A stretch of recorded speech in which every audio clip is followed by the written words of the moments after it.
Oh, that's good.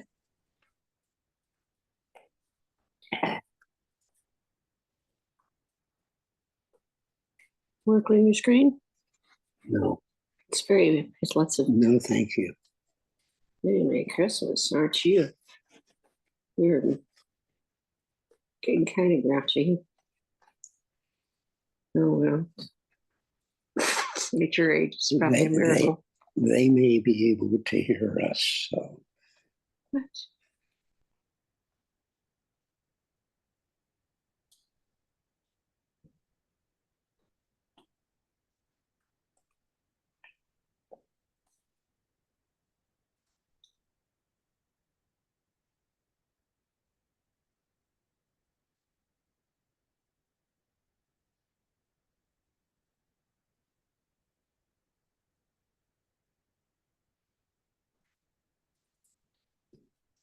Well, fine, you don't have to.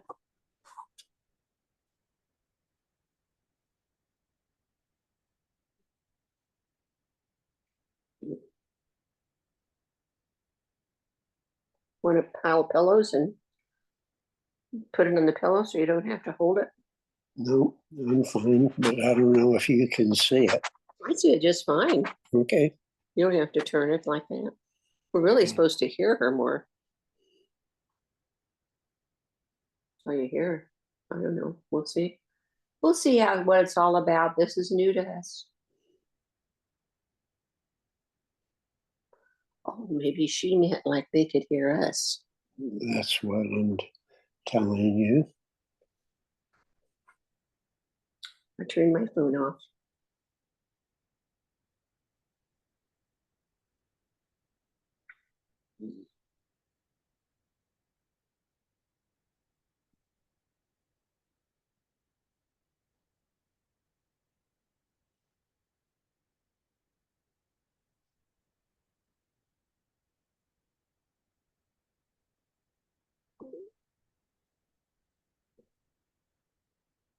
We got 6 minutes. According to the clock.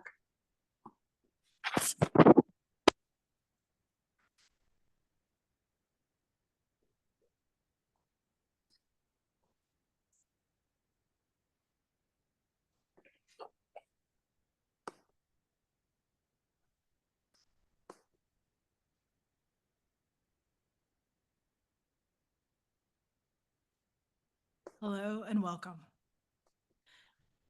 Welcome to the Wilderness Within Capstone presentations for the Wilderness Therapy class of 2025.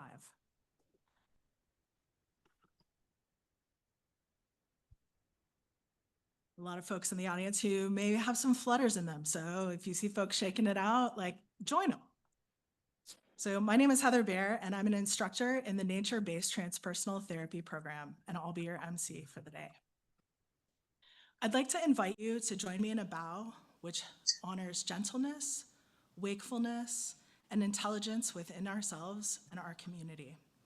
My hope is that we are able to create an atmosphere of support and love for these students today, not just throughout their presentations, but also as they go out into the world, sharing their authentic selves with clients and others.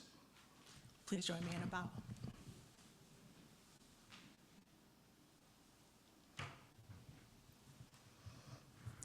So as a requirement for graduation, our students are tasked with creating a dynamic presentation, weaving together their internship experiences and passions in the field of psychotherapy.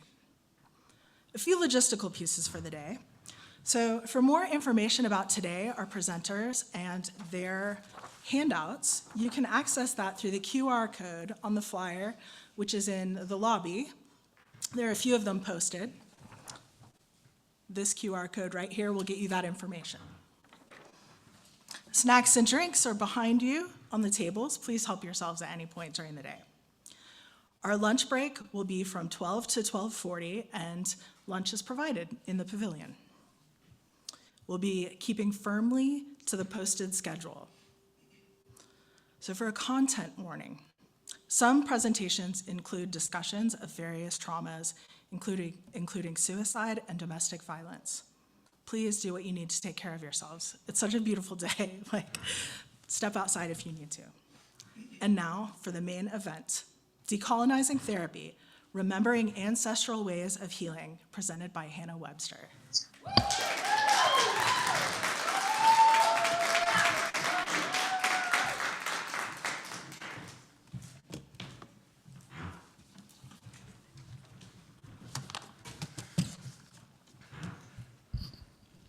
Good morning, everyone. Thank you all for being here. I'm going to be talking about something that I am super passionate about, decolonizing therapy, remembering ancestral ways of healing. This morning, I want to invite us to begin not with intellect, but with the body, with memory, with imagination. I invite you to close your eyes or soften your gaze as we go on a journey back in time, back 100,000 years.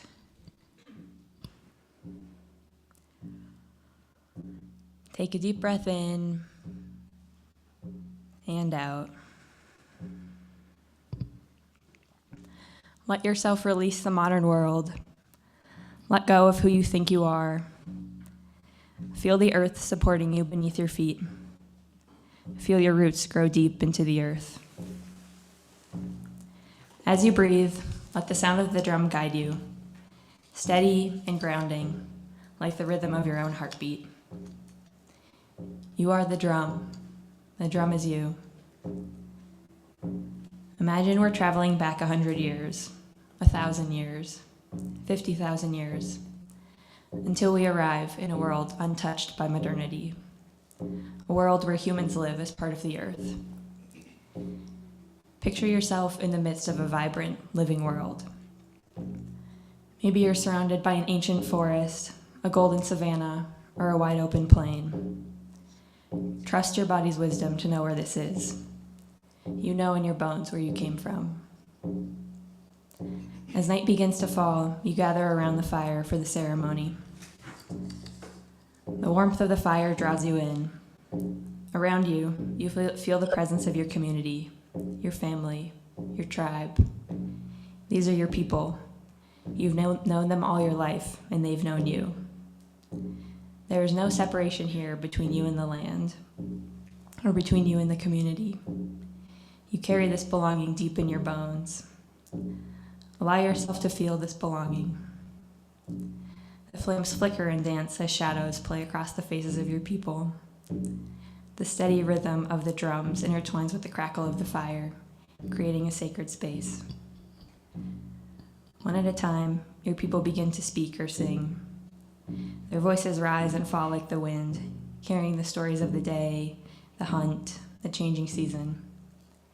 Each story is met with attentive eyes and nodding heads. No words are lost here. Everything said matters. The ceremony is guided by the drums and the wisdom of the elders. Perhaps it's a dance, feet pounding the earth in unison. Or perhaps it's a shared silence, all heads bowed in gratitude to the land. The space is raw, intimate, and profoundly human. You feel the presence of the earth as part of this ceremony. The fire at the center, the stars above as silent witnesses, the grounding scent of the soil. There is a sense of wholeness here, a knowing that healing is not about fixing what is broken, but about honoring what is already whole. Here, healing is something that involves the body, the mind, the spirit, and the land itself.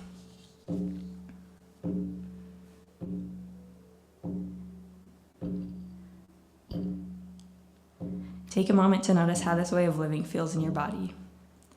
What is it like to be so connected to yourself, to others, and to the earth? Let that sensation settle deep within you, as if it has always been a part of you, waiting to be remembered. The drums begin to soften now, and the fire starts to fade. Slowly, the ancient world dissolves, and we return to this room, to this world of separateness, of illness and symptoms. But the memory stays with you, alive in your heart, a knowing of what it means to be fully human. When you're ready, take a deep breath in and out. And gently open your eyes, bringing this knowledge back with you into the present as we learn what it means to decolonize therapy. There's no way I could start this presentation without first acknowledging the land we're on. We sit on the unceded territory of the Apache, Arapaho, Cheyenne, Comanche, Kiowa, Pawnee, Shoshone, Sioux, and Ute people. I also want to acknowledge that the names I just said are the names that the colonizers gave these people, not the names they had for themselves. The names they had for themselves are listed on the screen, not in parentheses. I really wanted to say the names they had for themselves and spent a lot of time trying to pronounce them correctly, but was not able to do that. So here we are.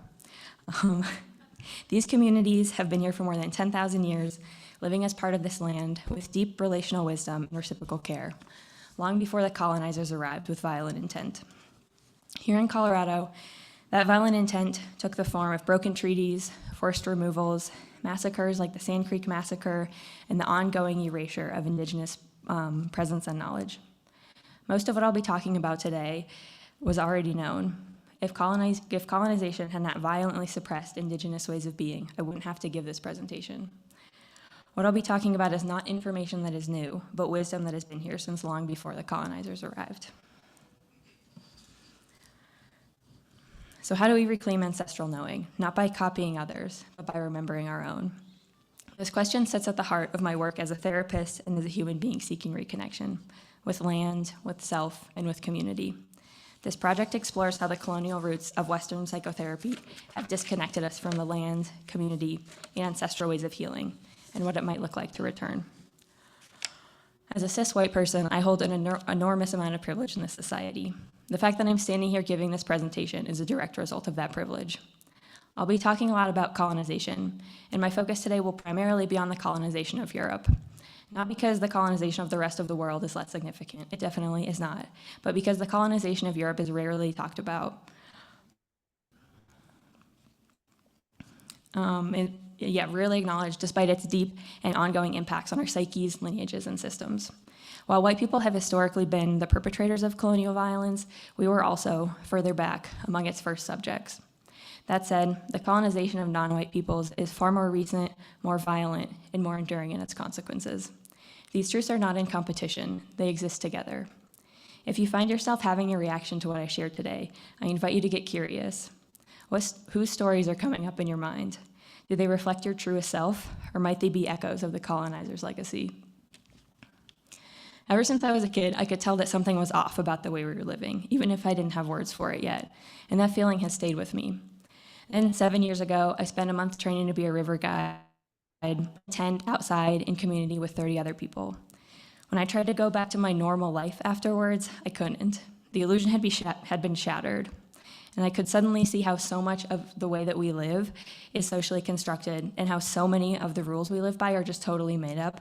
And if I decided not to engage with them, also irrelevant. But with this realization, I still didn't know how to move forward. I couldn't go back, but I didn't yet know what was next. I had this deep knowing that something about our world doesn't make any sense. And maybe there's something in you that feels that too, a part that knows, but isn't quite sure what it knows. My search led me to explore Native American traditions, but I always held the awareness that these were practices of another people, not my own. I spent a lot of time pondering how a huge chunk of the population seems to have no land-based practices in their remembered lineages. No traditions that involve the land, the seasons, the plants, the other beings around us. And today, we'll explore why this is. But first, I'm going to tell you about my internship. So I did my internship at Safe House Progressive Alliance for Nonviolence. SPAN is a nonprofit that supports survivors of domestic violence. And SPAN is a really unique organization in that they make intentional efforts to fight against the legacies we've been left by the colonizers. They take a strengths-based approach, always holding that the client is the expert in their own life, and we don't know any better than them. They also hold a social justice lens, looking at domestic violence not as an individual problem, but as a direct result of systemic issues. Domestic violence is a direct result of colonization. The power and control that the colonizers played out publicly for generations now show up in the shadows, presenting itself in secrecy with intimate partners, far from the eyes of anyone who might put a stop to it. The legacy of control and dominance, in combination with the nuclear family unit, has made it way too easy for domestic violence to occur. Now, SPAN lives out a lot of the principles I'll talk about in this presentation. We host monthly community nights, a time for people to come share a meal and connect with others who understand their experience. In every way we can, we meet clients where they're at. We hold a support group every day of the work week. We offer counseling in person at multiple locations, virtually, and even over the phone, aiming to make services as accessible as we can. And as part of SPAN's whole system approach, they don't just do counseling, but also have a legal team, housing team, emergency shelter, and do educational outreach in the community, going to schools and teaching about healthy relationships, trying to put a stop to DV before it happens.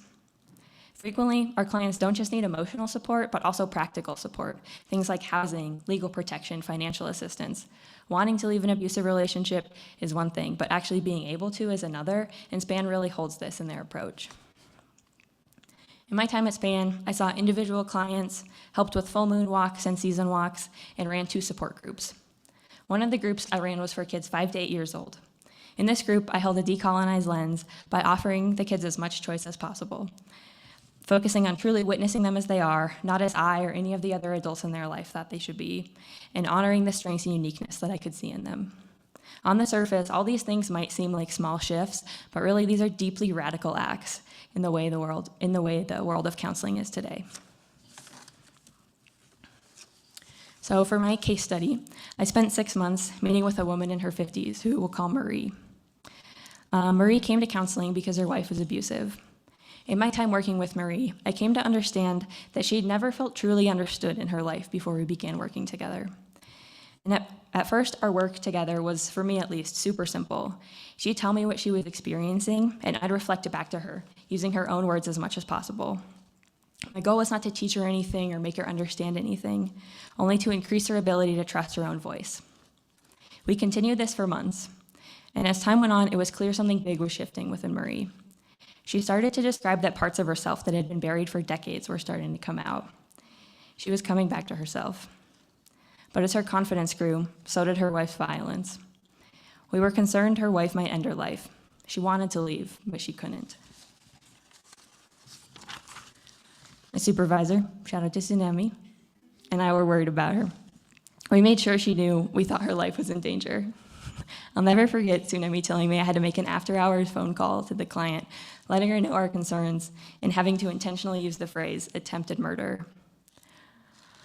For a long time, I was the only person at SPAN she met with, but after months of me encouraging her to do so, she agreed to talk to one of our legal advocates. Finally, it was not all on me. I was super stoked. And then once in a while in our sessions, I'd recognize that what was coming up was out of my scope, so I'd go across the hall to get the legal advocate and bring her into our sessions to join us. This is super untraditional, but was absolutely necessary with this client. Now, SPAN as an organization is firmly client-led. As a therapist, I'm not the expert on what a client should do with their life. But as we kept working with this client and learned more about her situation, we started to think that might not be the best approach. Although she was starting to trust herself again, to recognize that what was happening was a big deal, it wasn't happening fast enough. Her life was still in too much danger. We came to the conclusion that after decades of gaslighting and manipulation, in addition to countless brain injuries from physical assaults and strangulations, being client-led was no longer in this client's best interest. So we took a much more direct approach. We scheduled a meeting with the client and 4 other staff and directors at SPAN, in which we told the client we were worried she might not live through the weekend, and came up with a detailed safety plan on how to keep her alive until I saw her next week. Now, this meeting was a big shift as we started to take a more collective counseling approach. We convinced her to come to shelter, and a feat that had seemed absolutely impossible when I had started working with her 6 months before. In our shelter, she was safe, but she would leave sometimes, and it was not uncommon for her wife to find her while she was out and continue violent assaults. Our advocates helped her navigate the legal proceedings of divorce and a no-contact order. Our housing team worked with her to find a different place to live. But she didn't want to involve law enforcement or file a police report about the things that had happened, which was a pretty serious roadblock.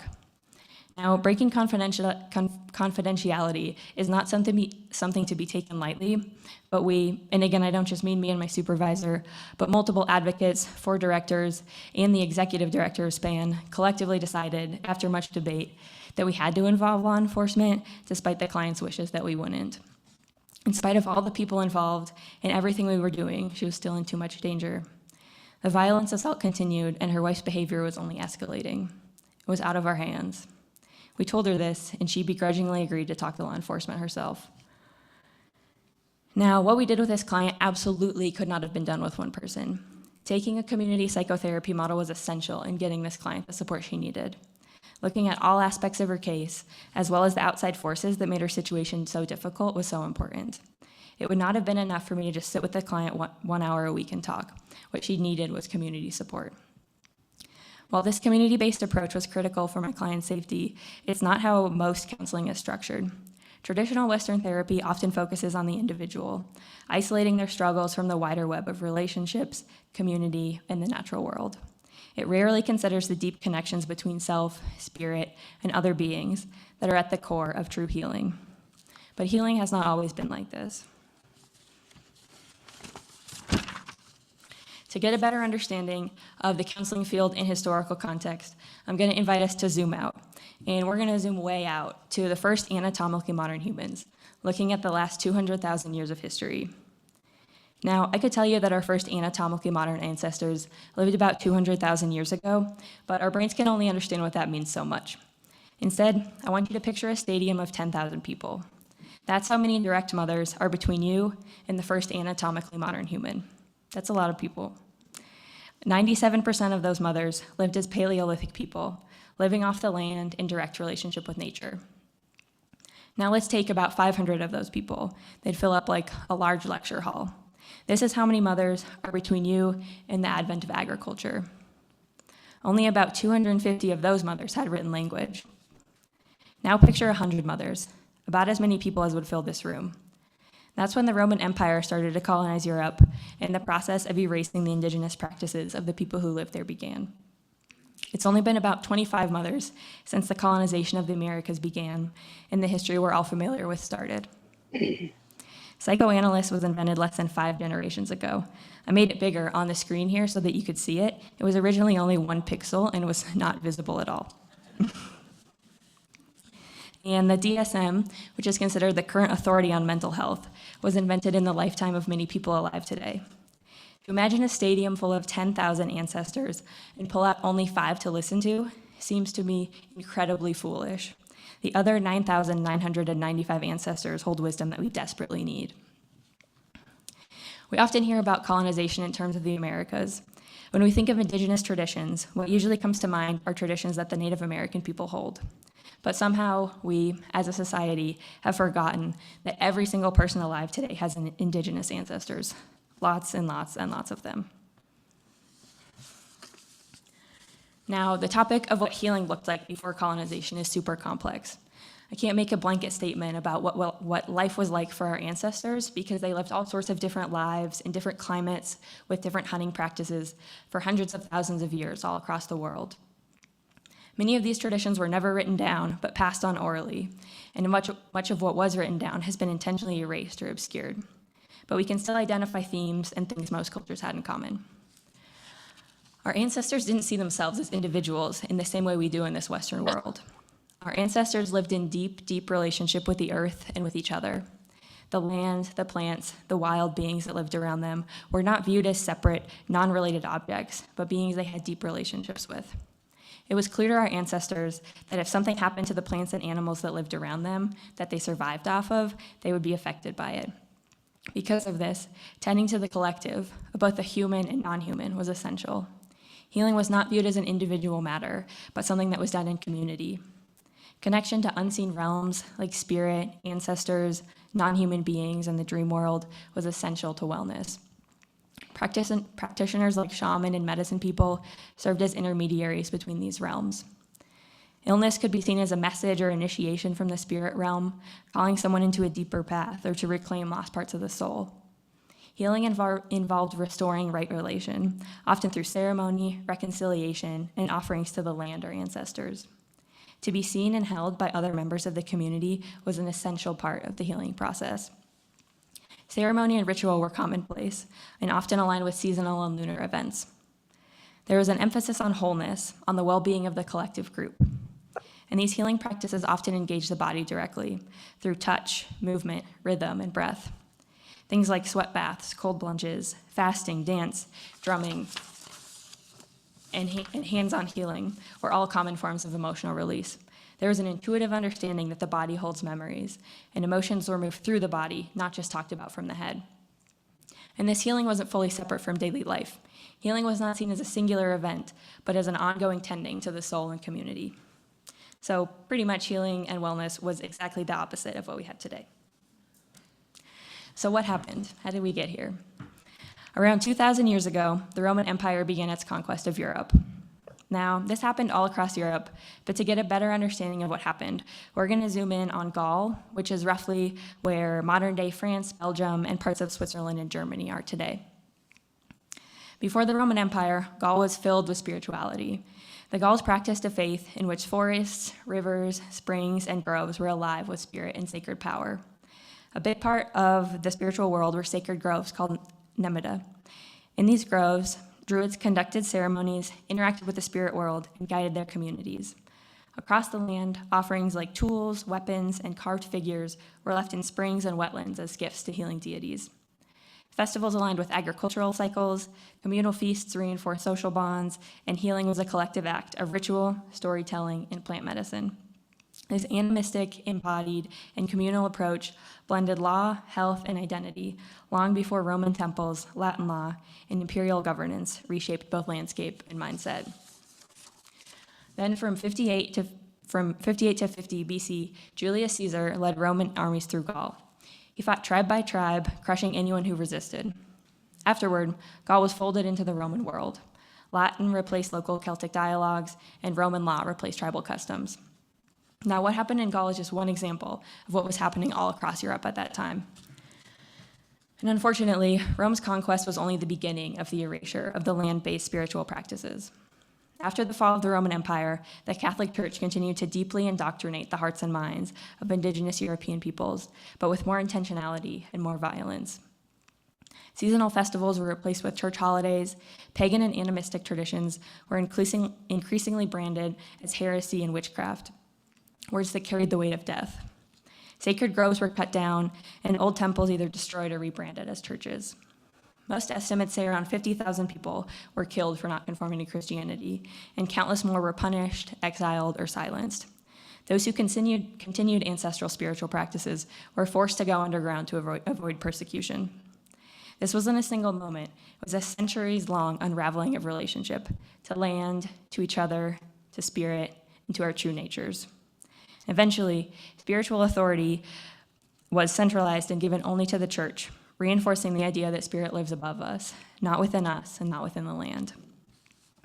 And as we all know, this drive to colonize did not end with Europe, but spread outwards across the globe, attempting to reach every square inch of the planet we inhabit.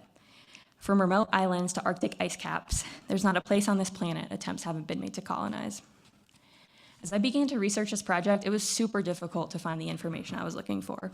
If I searched for indigenous European practices, I was flooded with pages of Native American indigenous practices. Searches for what happened to European land-based practices led me to obscure academic articles and books they didn't carry in local bookstores. This is no coincidence, but the direct result of centuries of very direct, very violent, and very intentional erasure. The powers that be don't want us to remember that was done. The powers that be don't want us to remember that the vast majority of our ancestors had relationships to earth, to spirit, and to every single living thing on this planet. And today, all aspects of our life are affected by this legacy of colonization. Our nervous systems, our ideas of time, our concepts of gender, our relationships to power and productivity, all carry the imprint of this ancient rupture.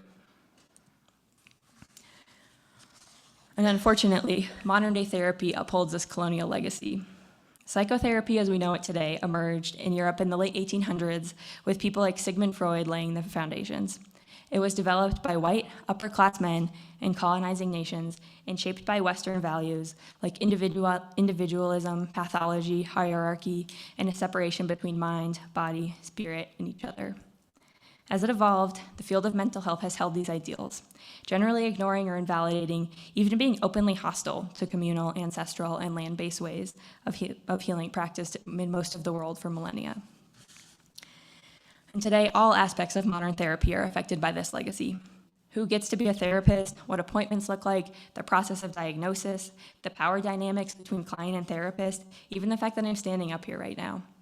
From a historical perspective, it's a very, very strange thing to go into an office all on your own, to meet with a stranger who will determine what's wrong with you, and then treat your determined problem with little consideration given to the greater system you live in.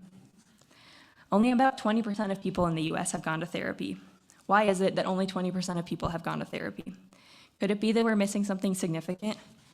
What about our practices are making it something that only 20% of the population wants to engage with? If the goal of therapy really is healing, what can we reincorporate to lead to more authentic healing? If what we have is not it, what is the path forward? This is a quote from Dr. Eduardo Duran, who's an indigenous psychologist and author of the book Healing the Soul Wound. He says, "We have to recover the pre-colonial worldview, the sense of connectedness, the understanding that healing is communal, that the land holds wisdom, and that we are never separate from it." It's important we continue to hold that the world we live in goes against our biological needs in many ways. It's important to avoid pathologizing or blaming clients for having a hard time in a world that is not compatible with their biology. While holding this, we can begin to move towards a wellness model instead of an illness model, focusing not on what is wrong with their clients, but on what their strengths are, on what makes them feel alive, what makes them feel whole. It's important to hold that healing happens in community, and that supporting clients in finding community can often be a huge part of the process. Things like support groups and community events can make space for clients to build healing relationships. Creating events that are not focused on clients' woundedness, but on their wholeness can be really significant. Things like ritual and ceremony can create space where clients feel held and can regain trust in their ability to show up for themselves without relying on the therapist so much. If you're still here for Jocelyn's presentation, she's going to talk about what that looks like in her experience, and it's really awesome.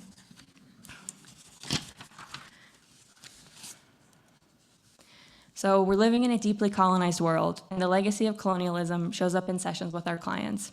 What are some small, practical steps we, as practitioners, can take? The first one is don't try to do everything on your own. If your client's open to it, encourage them not to heal in isolation, but in community. If you can see that your client needs resources out of your scope, do your best to connect them. My case study client is a great example of this. She only came to SPAN because her outside therapist had recommended so strongly that she come to us. If she hadn't done that, that therapist would have been trying to handle everything on her own. It's also important to remember that your clients are brilliant and whole people who have already lived through a lot. When your clients offer openings for you to point them back to their wholeness, their connectedness, take those openings. And encouraging connection to nature and making space to reconnect with nature in sessions is important as well.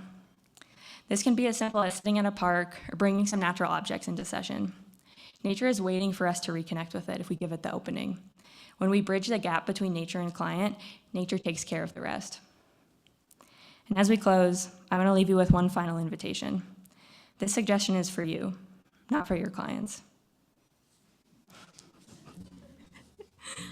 When you leave this space today, I invite you to bring a little more awareness to the forces that are guiding you. Maybe it's a feeling in your heart. Maybe it's a pull towards something or a push away from something else. I invite you to trust these feelings. Trust the part of yourself that has not been colonized. The part that knows the truth, the part that remembers. The work of decolonizing therapy does not begin with interventions. It begins in the body, in remembering, in becoming trustworthy to ourselves again. Thank you for your time.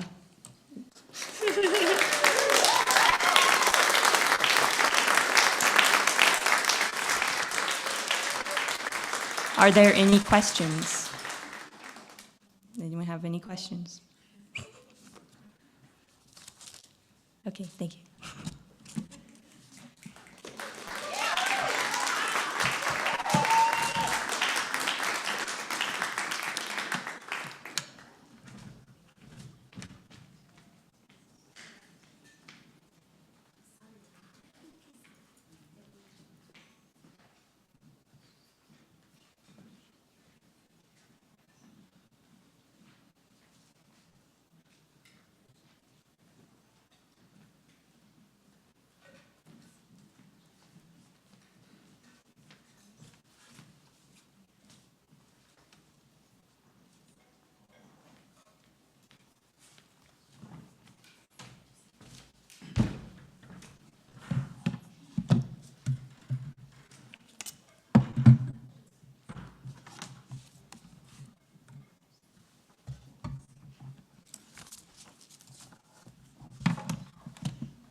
So between presentations, there will be this transition that you've already noticed. So we're going to be keeping again with the schedule, so we're not going to get ahead of ourselves.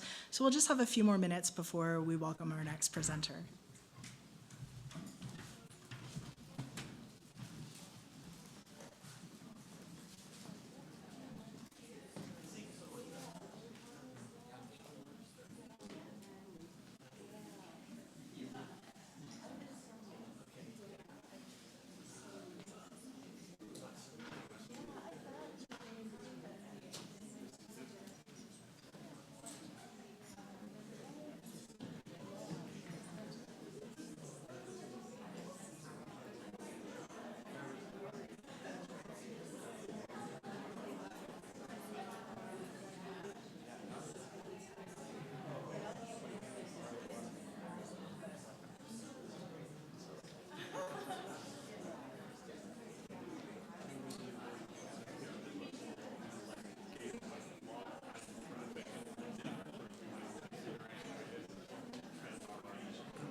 All right. Let's welcome Joseph Candelario. He's going to be presenting on Wild Souls, Island Depths, an invitation to listen and feel. Welcome, Joe.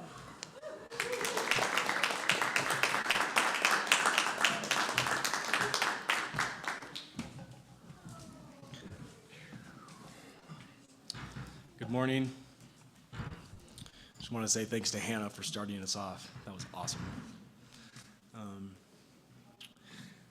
I have a few items that have been shaped by the place I'm going to be sharing about today. You can pass them around or hold on to them, whatever you choose.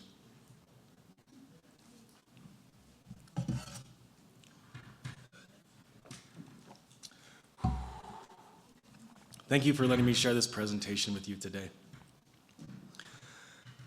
I want to start by taking you back to a moment 3.5 years ago. It was around 10 in the morning. I was up, moving around slowly, drinking some coffee, looking out at the waters of the Saratoga Passage on a cool, gray October day in the Pacific Northwest.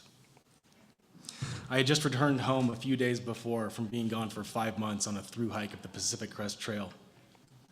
And my body was tight, and my feet were sore, but my mind was spacious. And then the phone rang, and it was my mom. "Good morning, Mother," I said. And there was a pause. "Joe," she said, and in her tone, I knew something was wrong. "Honey, your friend Travis killed himself last night." And I froze. And my physical pain instantly leaving my conscious awareness and replaced by an empty pit in my stomach, and confusion in my mind, and pressure welling up behind my eyes. And eventually, I was able to take a breath, and I asked, "Are you sure?" "Yes," she said. "They just let us all know." My mom was a registered nurse at one of our community healthcare clinics in our rural town. And Trav had just been in there 2 weeks before for a checkup with his daughter. And they had talked, and she told him that I was due home soon. And he knew I was back. He didn't reach out.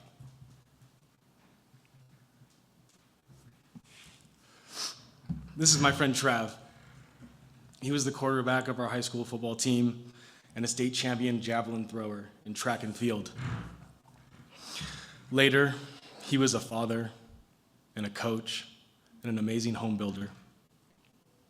And he was also the recipient of a number of adverse childhood experiences, or ACEs, as we call them in therapy.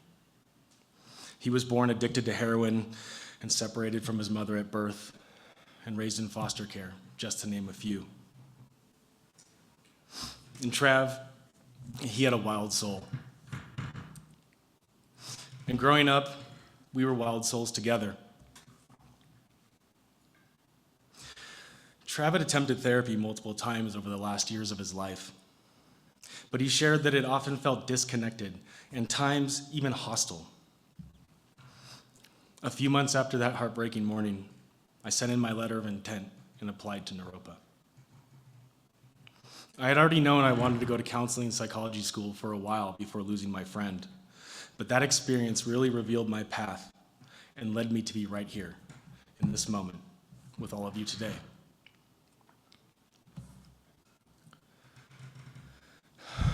When I speak about soul, I'm using Bill Plotkin's notion of soul. Plotkin is an eco-depth psychologist and a wilderness guide. He defines soul as our inner wildness and our psycho-ecological niche in the environment. He says, the human soul, like any soul, cannot be separated from nature. Our souls are of nature.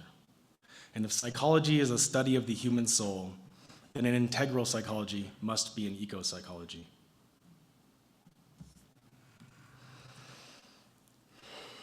My wish today is to honor and celebrate a beautiful human and share with you a beautiful place that is important to me.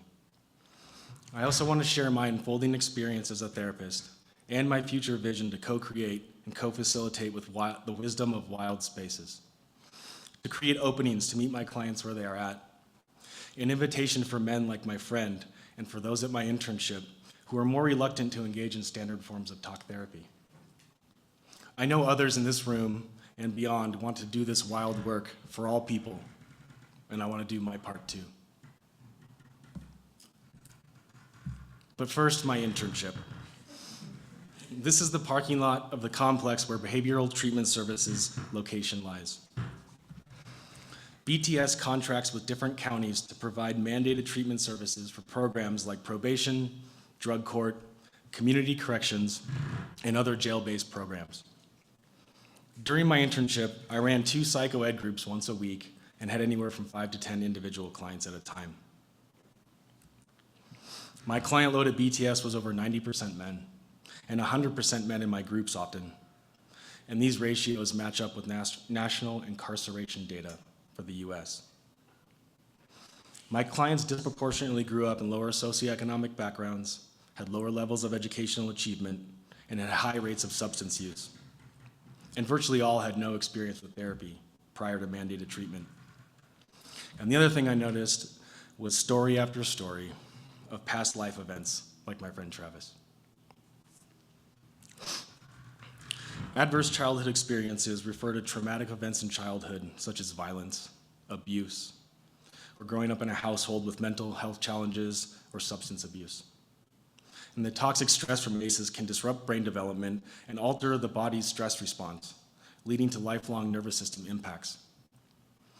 ACEs are linked to chronic health issues, mental illness, and substance abuse in adulthood. The world-renowned addiction specialist Gabor Mate says, "Not why the addiction, but why the pain." And I think the same could be said for deaths of despair and violence in our society. The adage of hurt people comes to mind. And yet so much of therapy I see now is about developing formulas and protocols to change thinking patterns and behavior, instead of a process of feeling into embodied suffering and grief. I am thankful for programs that empower organizations like BTS to engage individuals in the criminal justice system, offering opportunities for healing and growth rather than confining people to cages for their mistakes. Yet even these therapeutic spaces often fail to connect with many of my clients. And I'm not here to totally dismiss the value of any specific approach. I believe diverse methods are essential for healing in our domesticated and disconnected world. Instead, I'm calling for a broader, more inclusive approach to therapy.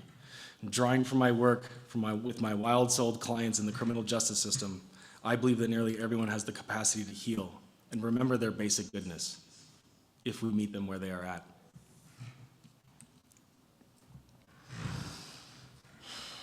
Numbers out of the FBI and the CDC show us that men cause 80% of violent crime in our society. They also account for over 70% of overdose deaths and 80% of suicides. These are data points of people who are suffering. And people who are suffering can create suffering for those around them. Despite this, less than 14% of men sought mental health treatment in the past year. And this figure drops even lower for men in lower socioeconomic backgrounds and those identifying with more rigid and traditional masculinity norms.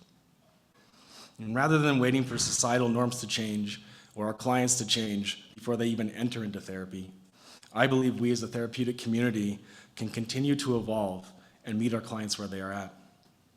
By doing so, we can create openings for men like my friend Travis to step into. Need a sip.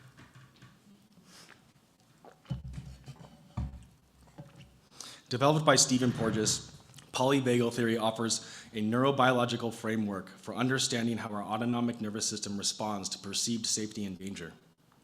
We must consider the nervous systems of our clients who have been incarcerated or grown up in family systems and cultures that severely penalize vulnerability and emotional expression. This understanding reveals that the safest therapeutic environments aren't always created by sitting in a chair and sharing openly. Polyvagal theory teaches us that our subjective sense of psychological safety is rooted in objective neurobiological and psychophysiological responses, which are shaped by our environment. And this one underscores the need to provide therapeutic spaces and approaches that cultivate a felt sense of safety for our clients. Porges sums up polyvagal this way: how we feel safe is crucial to our physical and mental health and happiness.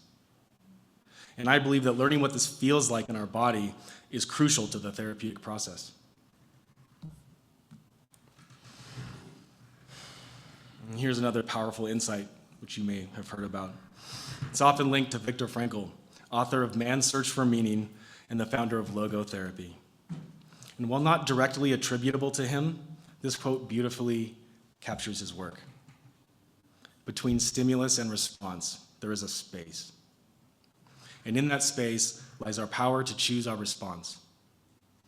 And in our response lies our growth and our freedom. This concept was central to my work at internship.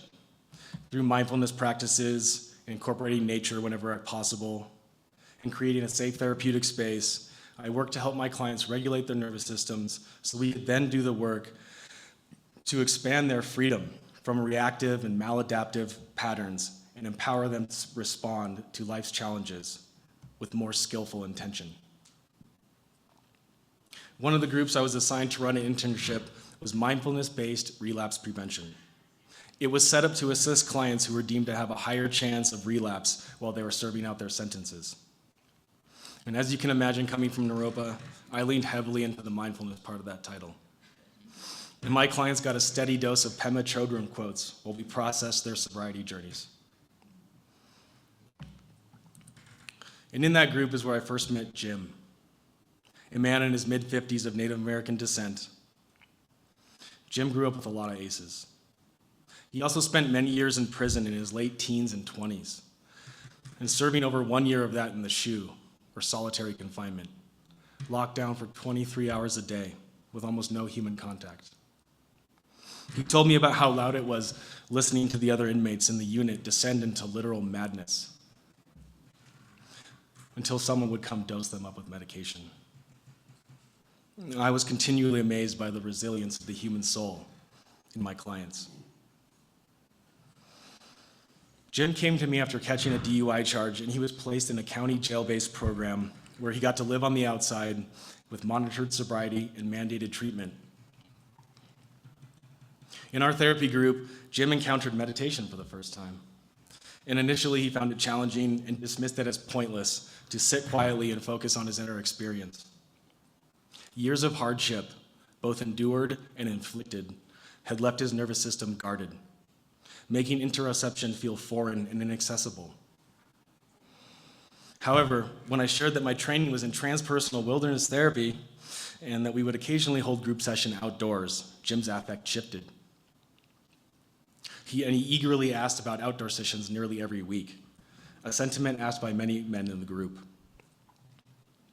The impact of this outdoor sessions was profound. When we practiced listening meditations or similar activities outside, Jim and others became noticeably more engaged. Their energy lifted and their participation increased. And I observed Jim's ability to articulate his inner experiences grew in the more stimulating outdoor environment. He was able to connect with his sensory perceptions to his internal landscape. And Jim simply liked being outside. This approach not only deepened his self-reflection, but also sparked greater joy in his therapeutic process. And a few months after Jim had completed my required groups, he was put on my caseload again for individual sessions. He had been regressed back to jail for some driving infraction. And I visited him during that stint. He was frustrated.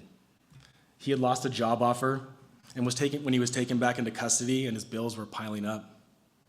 And he was super sick with an illness going around the jail. But in our session, Jim shared a story that really touched me. A few days earlier, another inmate had coughed on him, and Jim, reacting instinctively, had grabbed the man's shirt, ready to swing for the sign of disrespect. And Jim is a big dude, by the way.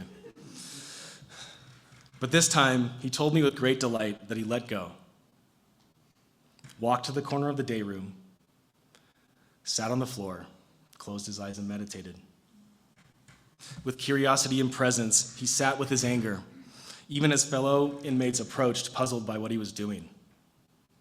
He had skillfully chosen for himself not to resort to violence and not to catch another charge that would have kept him in jail longer. It was one of the more inspiring moments at my internship, sitting there in the jail, dropped in with my client, and sharing his moment of insight together. And as our session ended, I gave Jim a fist bump through the bars between us. He got out a few days later, and we continued to work together until the end of my internship. Working with Jim and my internship experience in general really reinforced my belief that meeting clients where they are, rather than confining therapy into metaphorical and literal boxes, can greatly enhance therapeutic outcomes and foster deeper insight.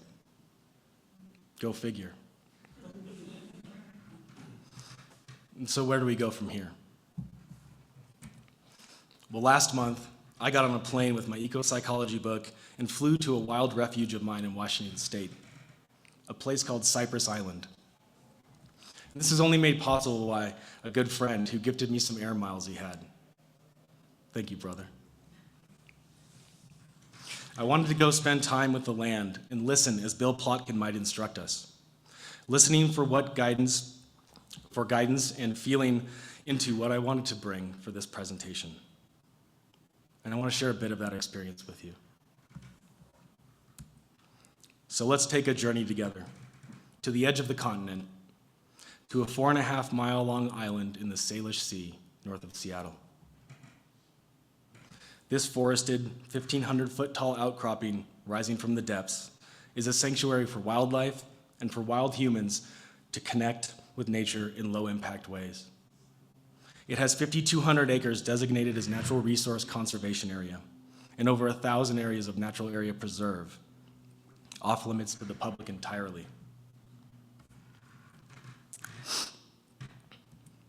Cypress has miles of trails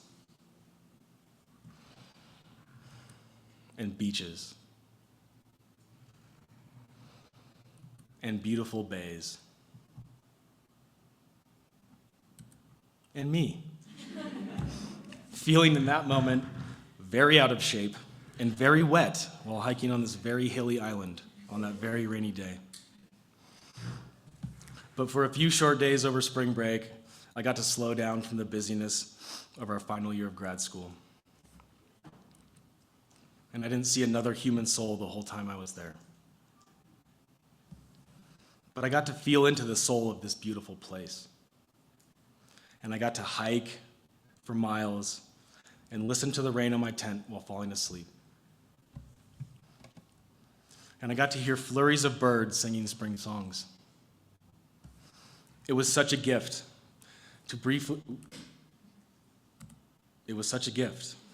be in the rhythm of that island, away from the pressures of third year and internship.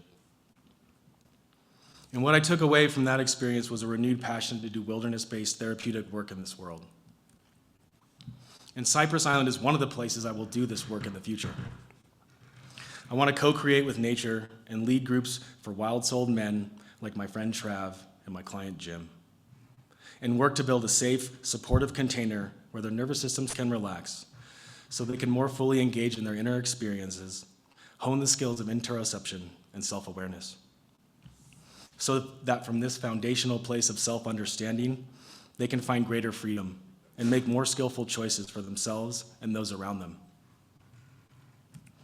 Among many other things, we will be dropping crab pots and meditating while we wait for the Dungeness. We will make fire from cedar wood and friction in our own effort. We will hike uphill and get wet on rainy days. We will jump in the cold water to increase sensory input and practice distress tolerance. And we will stretch as a way to engage the body, pendulating between sensation and pain and feeling the difference. We will do partnered Gestalt awareness continuum work as a way to practice the skill of present moment awareness. We will give back to the land and practice stewardship by picking up styrofoam and plastic trash on the shores. We will listen to the wind and the waves and the birds, noticing how all this impacts our bodily sensations and the quality of our minds and our emotional responses. We will feel what it's like to make contact with the symphony of nature's wisdom. And we will harvest these insights around a campfire that we made, eating food that we caught, in community with the wild and our fellow wounded humans. And we will do this so we can integrate even a small piece of this superpower into our daily lives. Again, Stephen Porges, in his paper titled Polyvagal Theory, A Science of Safety, says, the coordination between listening to specific sounds and autonomic regulation provides the neurophysiological basis for sound to communicate cues of safety and trust. This neurophysiological link identifies a potential portal to regulate the autonomic state through acoustic stimulation. Put another way, Plotkin reminds us, both soul and greater nature do guide us in our individual development, whether or not we ask for this guidance. But if we know how to listen, we can benefit much more. So I want to share a taste of what the day on Cypress Island feels like through sound that I recorded last month. And this is also an example of something I might do in my groups at internship, bringing in a bit of nature to help foster perceptible feeling states and promote regulation. And so now, I invite you to take a moment and find a comfortable position, one that you can maybe maintain for the next few minutes. If you're in a chair, your feet can be flat on the floor if that's comfortable. Your hands placed on your knees or in your lap, just somewhere on purpose. Your eyes can close if that's comfortable for you, or a soft gaze towards the floor. Sitting here, knowing that you're sitting here. And over the next few minutes, I invite you to see if you can be the observer of your experience as you listen. Noticing what comes up for you. Noticing bodily sensations, thoughts, images, memories, or any emotions you may experience. And see if craving or aversion come up. Noticing what you're drawn to or what you might want to push away. Just see if you can observe how all of this feels internally. And with that, I invite you to come take a walk with me on Cypress Island.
So now, coming back to the room. Noticing any distinction you have now before listening. Observing whatever that is, whether it's positive or negative.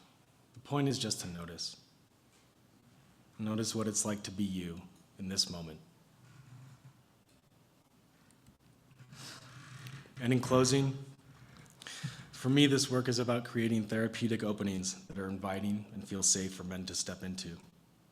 I believe that way too often we presuppose our clients have the ability to sit down and immediately begin verbalizing felt experience, and that this vulnerability even feels safe. And what I've learned from my own experience and from my clients is that this is often not the case. My wish for the future is to meet my clients where they are and not where I wish them to be. To leverage the skills I've learned at Naropa and at my internship and at the Gestalt Equine Institute of the Rockies, and from mentors like Dewey Freeman and Kimberly Rose and others. To create spaces that are inviting for my clients' needs and their souls. To co-facilitate with wild spaces. To listen and build the skills of mindfulness and interoception and non-judgmental curiosity to grow self-awareness. Because I believe this is the foundational prerequisite for growth and freedom. And to paraphrase another mentor of mine, Traver Bone, founder of the Man Uncivilized Project, my ultimate wish is to do my part, one client at a time, one group at a time, and one friend at a time. To contribute to the unnecessary suffering in men so we can end the unnecessary suffering caused by these men to others and themselves.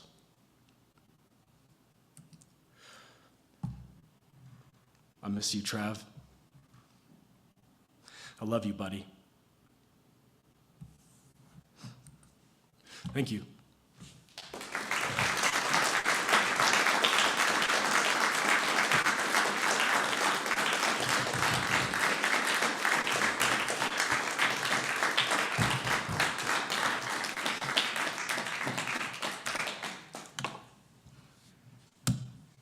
Any questions or thoughts?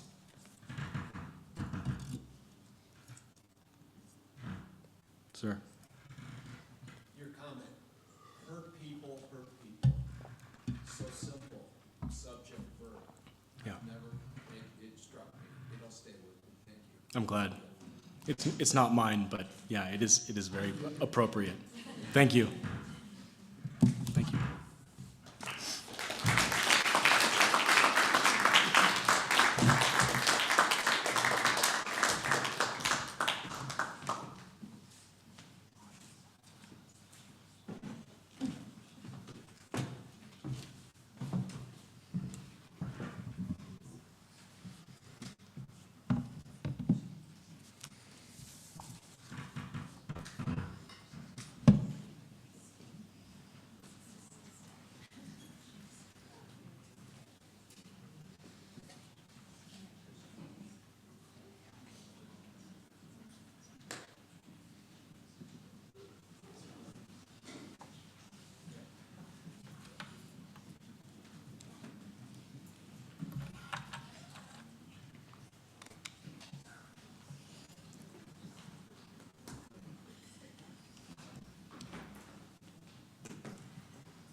For our next presentation, Sonia Heffley will be speaking on Rooted Stories, the interweaving of narrative, nature, and metaphor in therapy. Let's welcome Sonia.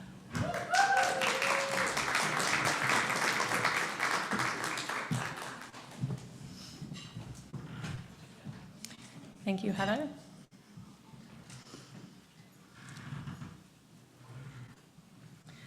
Rooted Stories, the interweaving of narrative, nature, and metaphors in therapy.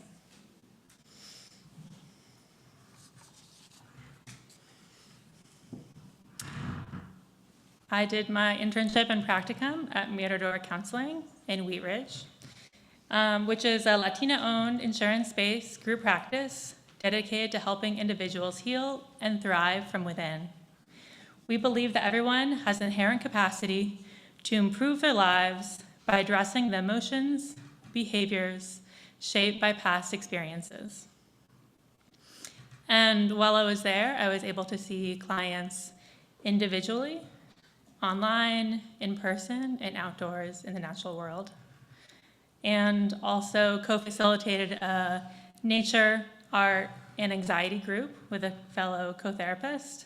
And most of my sessions were either in English or in Spanglish.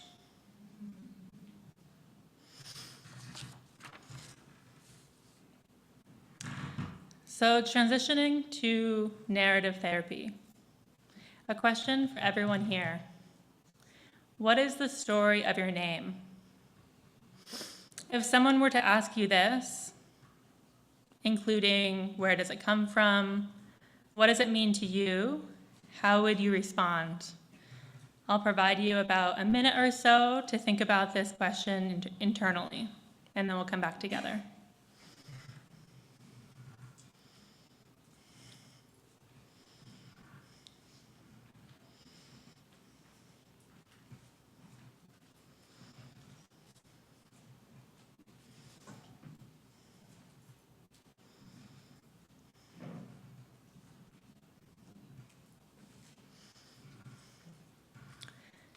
I got this question from a recent group therapy conference that I attended on the topic of creative writing in groups.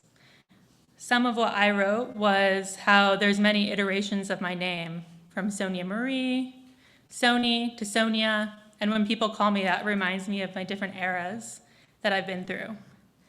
And when I asked my parents about it, they said they wanted a name that could be understood, or variations of it, in many different cultures or languages. So as you thought about this question, I'm guessing that it might have brought up your relationship to your family, relationship to yourself, relationship to your culture, or something else as well. And so thinking of stories as a way, art can be a way to deepen and understand oneself and the world around us.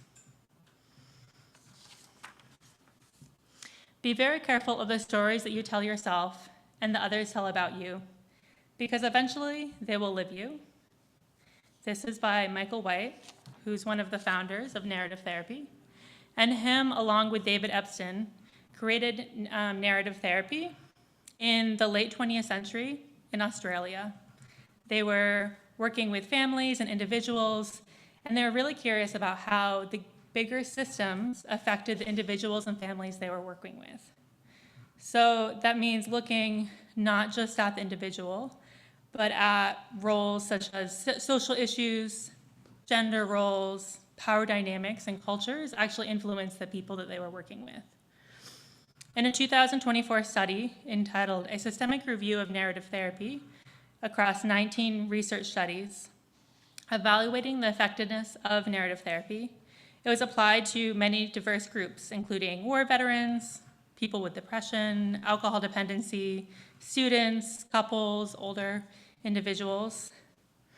And they found that there was a significant improvement in the clients. So thinking of this narrative therapy is a niche specialty, but it also has scientific backing as well.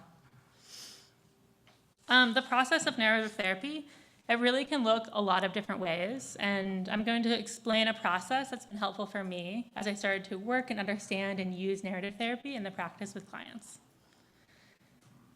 So the first piece is externalization, separating the individual from the problem, the deconstruction of cultural narratives and family narratives, and then reconstruction of new narratives, including reauthoring and unique outcomes. So externalizing. The person is not the problem is a problem. This enables the person to begin to revise their relationship with the quote-unquote problem. So many times when clients come to see us, they have gotten to a point where they believe that there is something fundamentally wrong with them, and that there is something that is problematic. The problem may have become internalized. It is very common for problems to be understood as internal to people, as if they represent something about the nature or inner self of the person.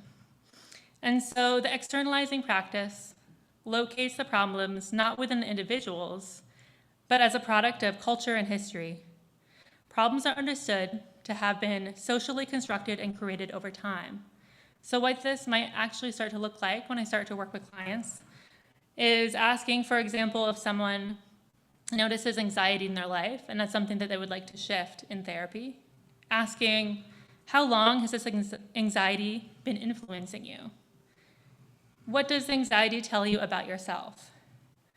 What are the effects of the anxiety on yourself, on your relationships, and on others? When are these effects the strongest, or when are they the weakest? Or I might even ask somebody to think about anxiety as a natural object. What would that object be, or person, or personality? And so that continues the externalization of the problem. And these sort of questions, and many others, begin to place the existence of the problem into a storyline.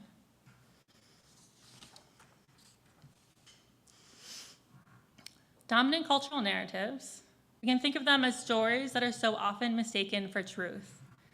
Thinking of it like a monoculture forest, only certain species or stories are allowed to grow. And many times these stories uphold systems of power, colonialism, capitalism, patriarchy. And in doing so, it silences or overshadows diverse, rooted, community-based wisdom or even self-knowledge or understanding. Of course, there are many cultural narratives in our society, and here are a few that have either I've noticed for myself or the clients that I've worked with. My self-worth is earned through productivity. Mental health struggles are personal flaws. Rest is laziness. A woman's greatest achievement is becoming a mother. So in order to do the next phase is the deconstruction of these dominant narratives. Think of it like following a river upstream to see where belief began. Gently unearthing the roots of dominant stories. Questions that I might ask in session would be, whose voice is this? Who benefits from this narrative? What stories have been buried? And does this narrative actually align with the client's values or not?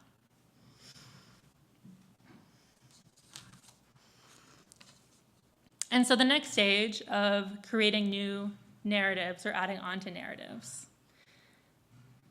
So imagine each of these leaves in back of me representing a point in somebody's life or a story, in somebody's life or your own life.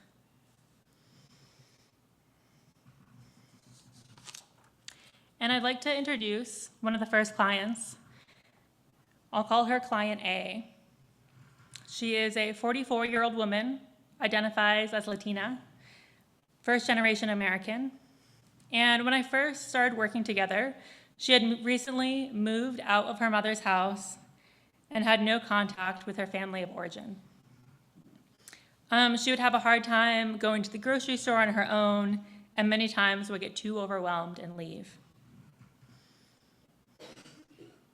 She experienced high visitations of anxiety and depression on a daily basis. She also had frequent visitations in the past, including unwanted memories, stressful experiences, and trying to avoid those memories and stressful experiences. And as we started working together, one of her dominant storylines emerged. Because I was emotionally neglected by my mother, I could never receive love and start a family of my own. And it seemed like no matter what we would talk about, it would kind of come back to this dominant storyline for her. And this was based off of actual events from her childhood, from her adolescence, from her time as an adult as well. And as we started to continue working together, I listened to her stories and realized that there were other pieces, such as the other leaves in this, that went unnoticed and that weren't part of this dominant storyline.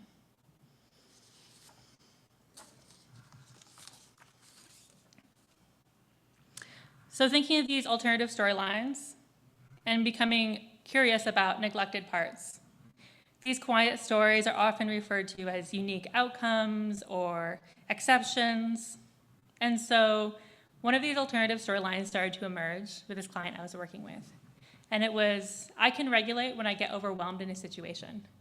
And one day she came into session and she told me how she had just gone to the bank and she had got really overwhelmed. People started to come into the bank and more people, and she ended up leaving the bank and then going for a walk and then coming into session. And she shared with excitement that she actually felt very calm in session and that she still wasn't overwhelmed even though this experience had just happened to her, and that going for a walk for her was a way of regulating.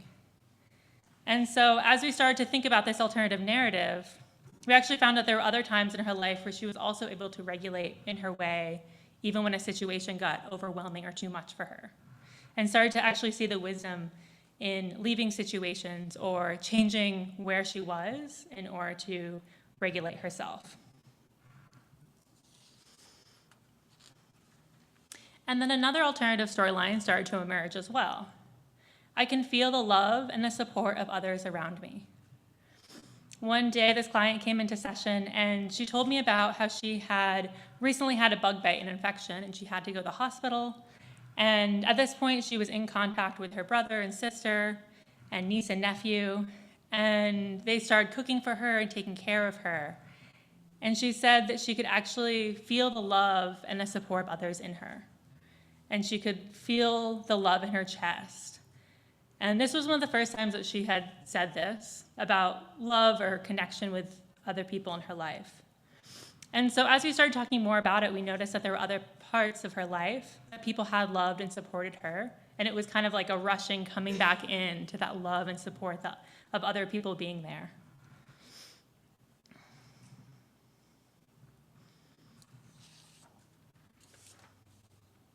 So transitioning to letter writing. Conversation is, by its very nature, ephemeral.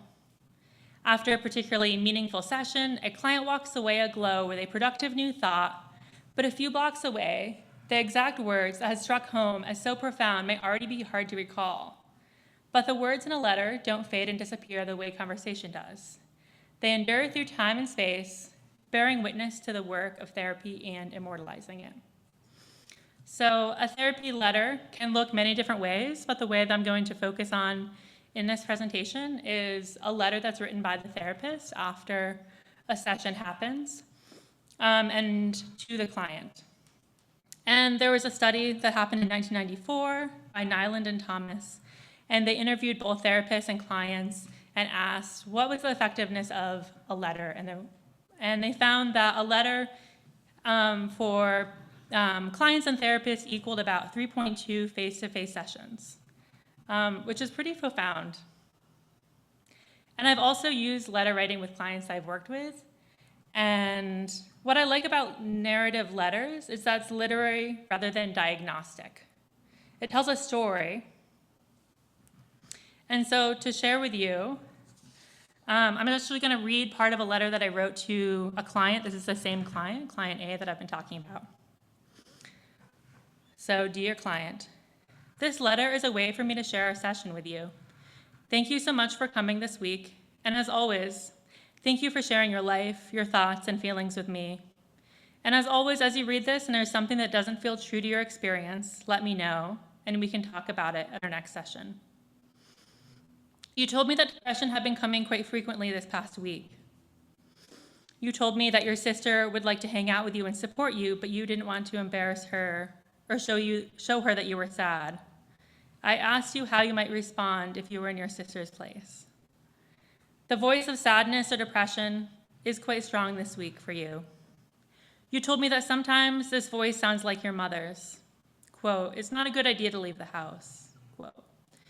Sometimes the mind likes to be and stay in the past, and staying in the present can be hard. Then we did the 5 senses activity. A way to bring the mind and body to the present. I also heard you saying, "I'm thinking of calling a friend this week," which is the first time I've heard you saying this. It sounds like maybe a new story about your relationship to friends is emerging. And then there was more. Sincerely, your therapist, Sonia. See you next week. When we ended our time working together, the client had gotten back into contact with her family, and she had regular visits throughout the month. She was able to say no to situations or requests that didn't feel aligned with her. She started a new partnership. She became closer to her sisters, her brother, her niece and nephew, and she was able to grow the grocery store on her own. There were still visits of anxiety and depression, although they had decreased. And the memories that she had experienced as stressful before only came up infrequently instead of on a daily basis.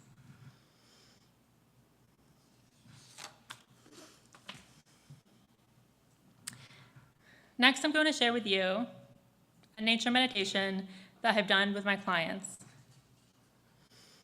So wherever you find yourself in this moment, you can either start to close your eyes or bring your eyes partly open. Feel free to move a little bit in your seats if that feels comfortable for you. And we're going to start to bring your attention inward.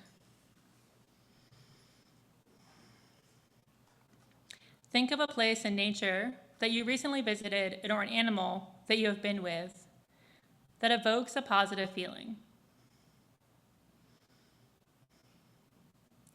Simply take yourself back into that memory when it comes up for you. And allow yourself to relive what you were feeling and what it was like, your sense perception when you were there with that animal or in nature.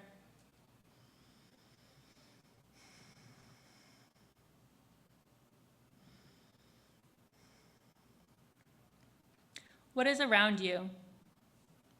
What colors were there? Were there sensations? Do you remember hearing? And what was it? Perhaps in that moment you felt safe. Perhaps you felt connected or at peace or a sense of stillness or expansion.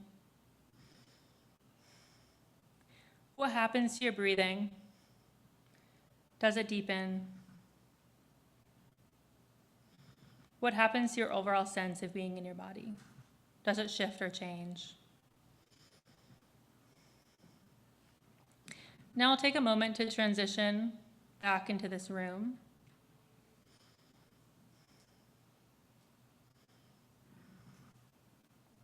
Open your eyes if they were closed. Notice the colors of this room and the stage. And I provided this nature meditation as a way to think about nature. Nature is everywhere. Nature is us. Nature is in our thoughts, our memories, and our imagination. And nature can be accessed at any moment. Nature can also be going on a walk in a park, which is what I was able to do with clients in walk and talk sessions. So a little bit about the science behind healing in nature. In an article by Corazon et al., How the Theory of Embodied Cognition Connects Nature, Neuroscience, and Therapy. So embodied cognition theory suggests that our minds and thoughts are not solely confined to the brain, but are also deeply influenced by our physical bodies and their interactions with the environment. I'm guessing most of you have heard something similar to the research that being in a natural environment, especially ones that are peaceful and are aesthetically pleasing, has an automatic calming effect on our nervous system, emotions, and our cognition. So from a neuroscience perspective, we can think of therapy as basically a type of learning, whether it's managing emotions, clarifying values, or building self-worth. Neuroscientist Anders Gabe describes learning as gaining new mental and emotional resources. And this occurs both in the conscious and unconscious forms. A little bit later on, Emily is going to talk about the shadow and more of how to integrate the unconscious or be curious about bringing the unconscious conscious. So thinking back to the idea of learning, it suggests that our thinking and understanding are deeply rooted in our sensory and motor experiences. So that means when clients move or touch or interact with the world, they're not just doing something, they're learning and making meaning at a deeper level. So next I'll share with y'all natural areas I've been to with clients and how the natural world supported our work together during walk and talk sessions. So the picture behind me is a park that was about a 5-minute walk from the clinic where I was working at. And one of the clients I'm going to focus on, I'll call her client B, we would meet in a park. She was a woman, age 22, heterosexual, cisgender, identified as Latina, a first-generation American, and had been in a partnership for over a year. The main reason that she came to therapy was she had high daily visitations of anxiety, and she wanted to decrease those. And so whenever we'd meet in the park, I'd tell this client that we could go whatever speed she wanted to go. If she wanted to go fast, we would go fast. If she wanted to go slow, we would go slow, and we could stop anywhere along the way. And so many times she would start the session and she would be talking really fast and walking really fast and had a lot to say and do, and there was this energy about her and what she was talking about. And then as we started to stay in nature, she started to notice, usually halfway through or by the end of our session, actually notice and name the trees that were around us, the plants that were around us, or becoming curious about animals. And so the rhythm and pace was slowed, and we were able to notice her. She was able to notice her surroundings. Another example of this is we were sitting by this river. The river was a little bit higher than it is in this picture. It was in spring, and so there was a really high snow melt. The river was rushing by. We were sitting by the edge of the river, and the client was telling me about how she had a friend who had a particularly chaotic period in her life. And she was deciding if she wanted to help her friend, how she wanted to help, what that looked like, or what she really wanted to do, and she was kind of indecisive about it. And so as she was telling me about this, there was a group of people who were on tubes that went by, and they just flew by because the river was so fast. And there was a moment of silence, and then my client said, "Oh, I think the river and those tubers is kind of like my friend." And I was like, "Yeah, tell me more." And she said, "I don't actually want to get in the river. I think it'll be unsafe for me, and I don't want to do that." And so I actually asked her if she wanted to get up and decide how close to the river she wanted to be. And so as we walked closer and further from the river, I asked her, what did she notice? What were her sensations in her body? What were her thoughts? And thinking of being in nature, thinking of the nature as a co-therapist. So many times in nature, being curious about how the plants or animals or people or wind or other elements could actually have wisdom and be part of the client's a perspective that could be really useful to the client. And as a last example, one day we were walking back to the park and my client stopped at this cottonwood tree. And I asked her what she noticed about the tree. And she said, "Oh, I noticed that this tree has dead branches, but it also seems very much alive as well." And so that transitioned to a conversation about maybe what was dead in her or what she wanted to let go of, or what were areas that she wanted to grow into more. And so this idea that the natural world can mirror our inner world, or the outer landscape mirroring our inner world.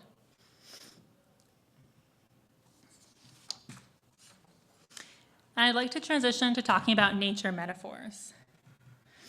So when I'm working with clients, I listen for metaphors that come up from nature or sometimes employ nature metaphors to deepen the conversation and discussion. So going back to the idea of embodied cognition, which proposes that our thoughts and understanding are grounded in our bodily experience. Research also shows that even when we process language, the brain activates sensory and motor areas tied to the literal meaning of words.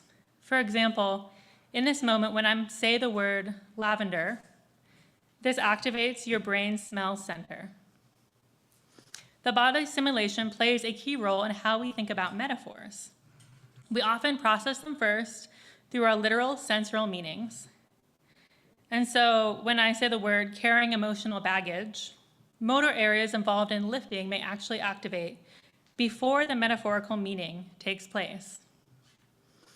So when I work with clients in an office setting or an online, I can evoke similar effects by using objects, sensory cues, and guided imagery. For example, inviting a client to close their eyes and imagine walking through a forest while exploring life decisions. So going back to the client, one of the nature metaphors that she would use that would come up frequently for her is the externalization of anxiety as being in a fog. And so she would talk about being in the fog. She couldn't really see the past. Sometimes she wasn't able to see the future as well. And even more, as we talked about it, she would talk about being in a boat on a lake surrounded by fog. And I would ask her about what that experience was like for her. Did she notice thoughts, sensations while in that boat? And it kind of depended each day as we worked together. Sometimes there was an oar. Sometimes maybe she was barely able to see where the shoreline was. Sometimes the fog shifted and there was very little fog at all. In the time that I worked together, she was able to work more with the anxiety and notice and be more accepting of when it would come and maybe the meaning or wisdom behind.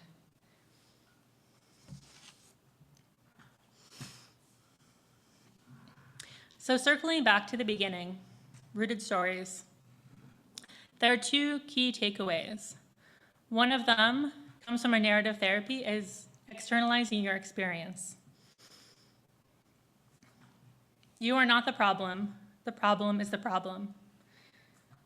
It locates the problem not within ourselves as individuals, but as a product of culture and history. And the second one is inviting nature in. As nature is something that is inside of us, around us, and that can be accessed at any moment.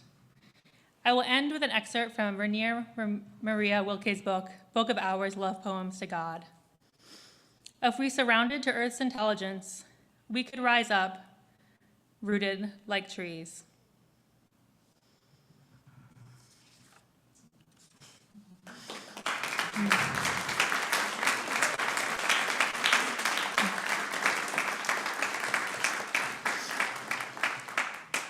First, I'd like to say thank you for everyone who is at this presentation, both in person and online.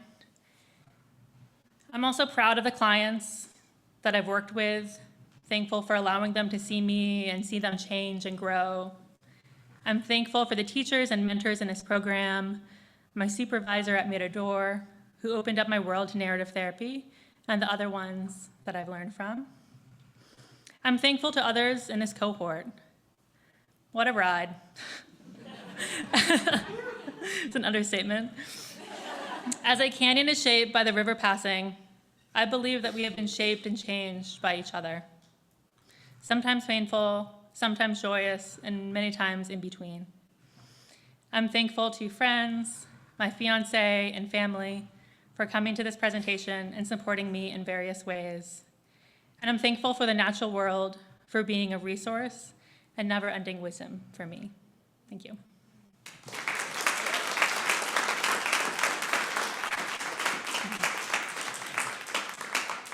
Open to any questions, thoughts, or curiosities.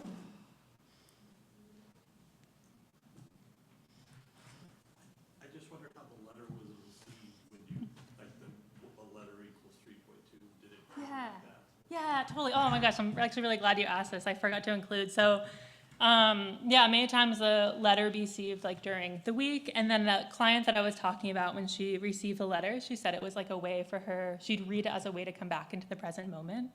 And so I thought that was like really profound, having something that like on her phone she could look at and come back to the present moment. Yeah, thank you.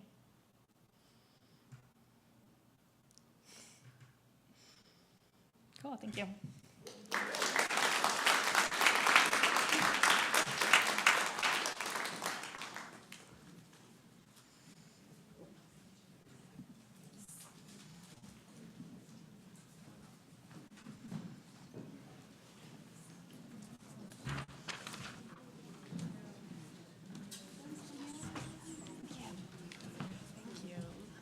Oh, cool. I need to just plug it in whenever you're ready. Okay.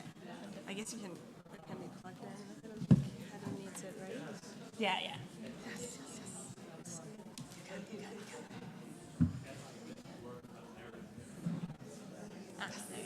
Well done, Sonia. So good. I love the ones you added at the end. Oh, yeah.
Let's welcome our next presenter, Ilva Croki. We are just trying to survive out here. Nature-based counseling for unhoused communities. Let's welcome Ilva.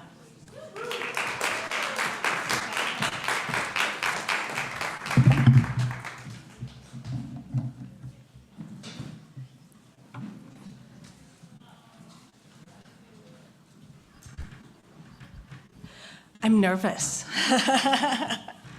but I'm so happy to be here. Thank you all for attending. It's so nice to see all your lovely faces. And before I begin, I just want to take a brief moment and say some words of gratitude and dedicate this presentation to all my clients, specifically all the unhoused clients that I get to know throughout my internship experience, and they so generously shared their stories with me. I also want to say thank you to my cohort. Like Sonia said, we've been through a lot and we made it till the end. And I also want to say thank you to my family, who are all in Germany, somewhere on Zoom. And to my fiance, who's here with me today. Without your patience, care, and love, I wouldn't be here today. Without further ado, let's get into it. First, I'm going to give you a short intro about my work. We're going to look at some stereotypes about the unhoused community. Then I'm going to share with you why I believe that nature-based counseling can be one puzzle piece in solving the homelessness crisis. And I'm going to send you home with some takeaways and things to do. And as you might have picked up on at this point, we love meditations, we love visualizations, and I have one for you as well. So just do what you've done for like the past 4 presentations of finding a comfortable position, maybe taking a couple deep breaths, grounding yourself, slowing down, closing your eyes if that's comfortable, or really doing whatever helps you just find back to yourself. And then on your next out breath, I invite you to remember the last time you encountered someone you believed was unhoused. Perhaps you were in your car at an intersection on your way to work, and they were standing next to the light holding a sign. Or perhaps they were sitting on the sidewalk in front of your favorite coffee shop. Whatever the situation, just pick one and remember the person. Remember what they looked like, what were they wearing, how old were they, did they look at you? Taking another deep breath and then checking in with yourself. What thoughts were running through your mind? What feelings came up in that moment? Perhaps you found yourself wondering what this person's story was. Perhaps you were wondering if they were on drugs, if they were dangerous. Perhaps you were distracted and you really were just trying to get to work.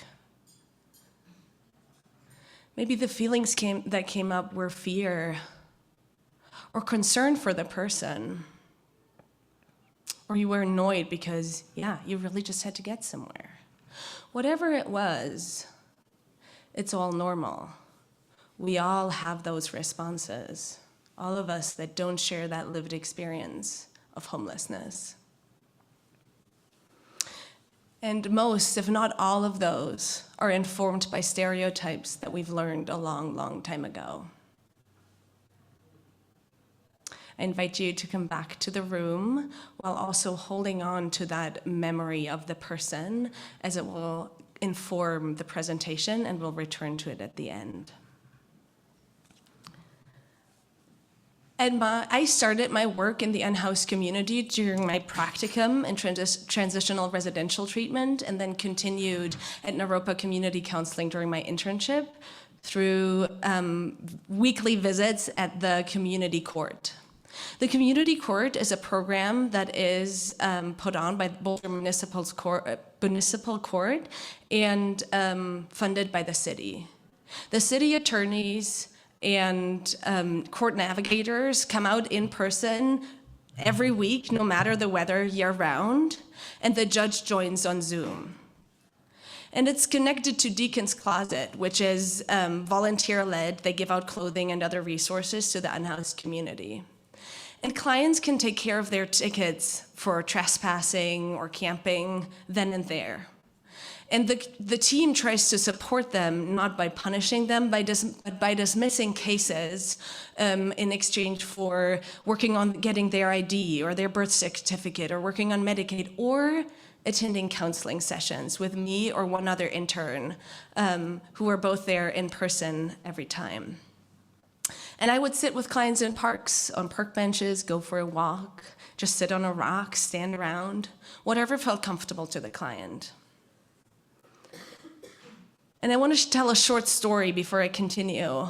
2.5 years ago, before I started practicum or internship, I was walking downtown, and the corner of my eye, I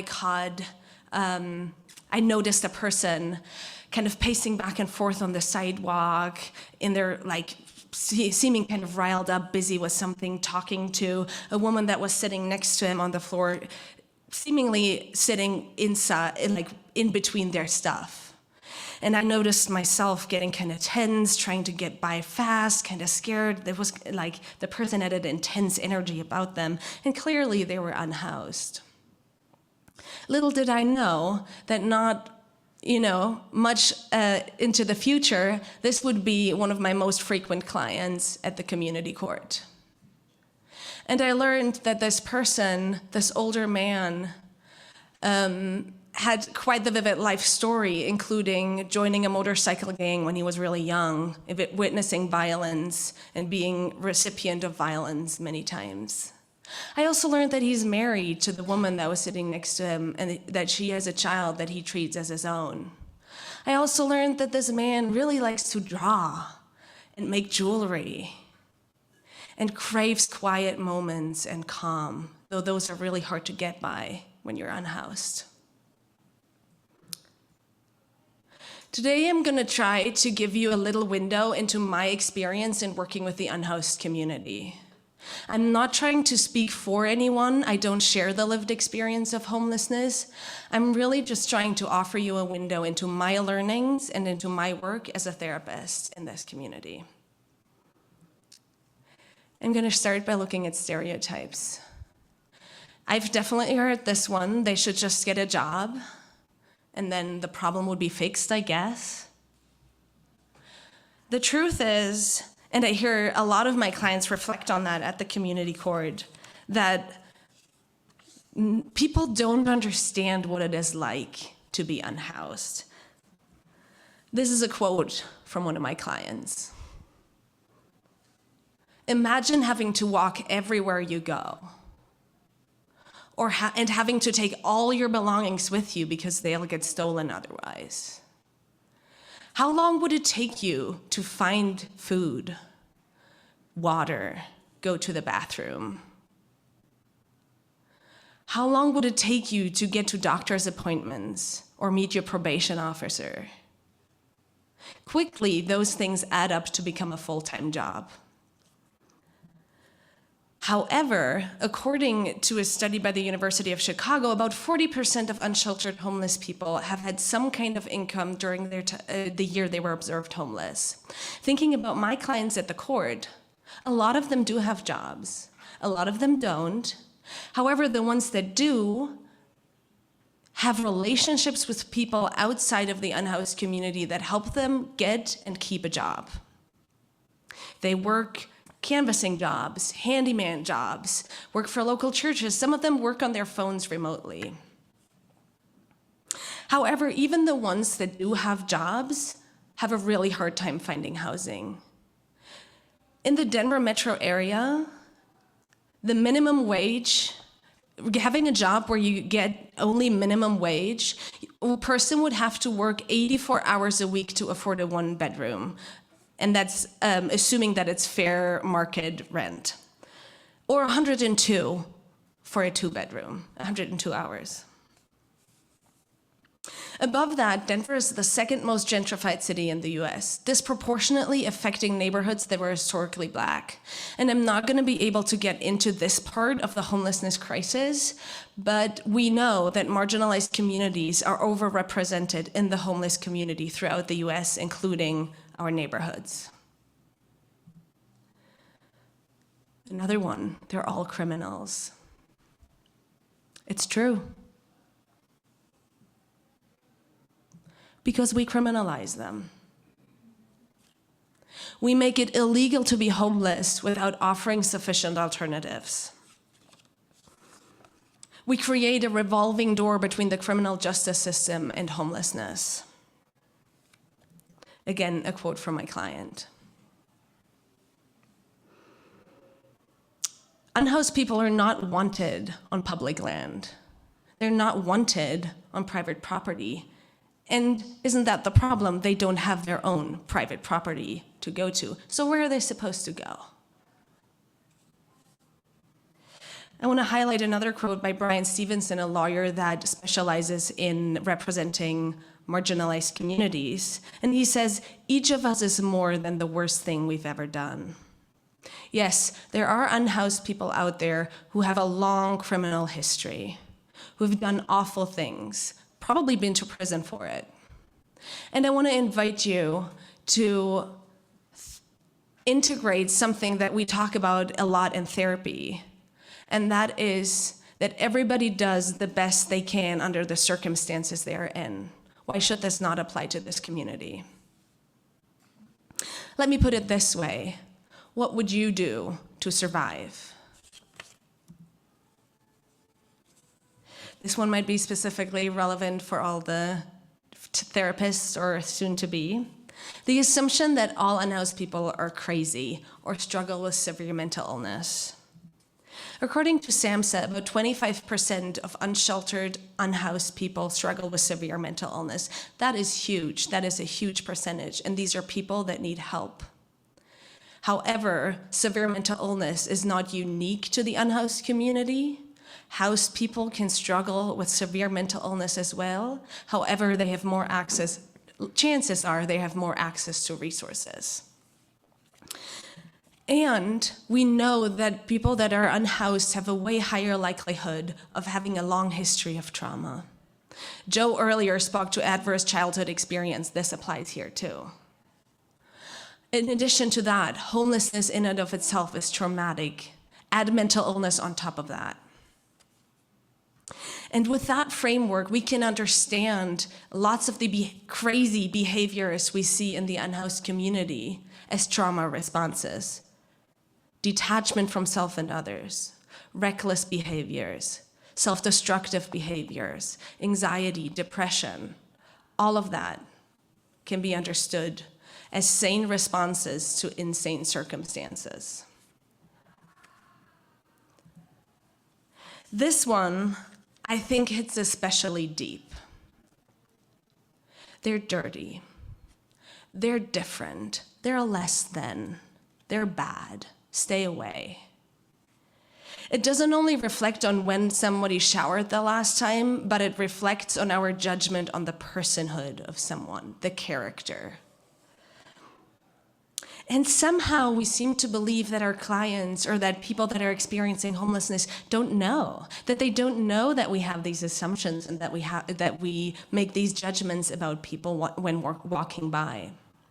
The truth is, they do know. All of these are quotes from my clients at the court, reflecting how deeply aware every single one of them is of the judgments they're facing every day.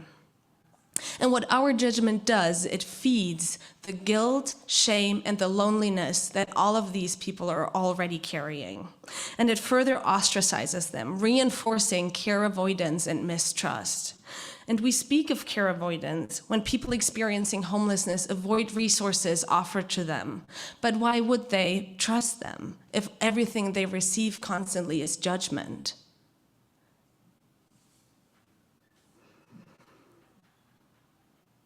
Let me put it this way. Does someone have to look a certain way for us to treat them as human?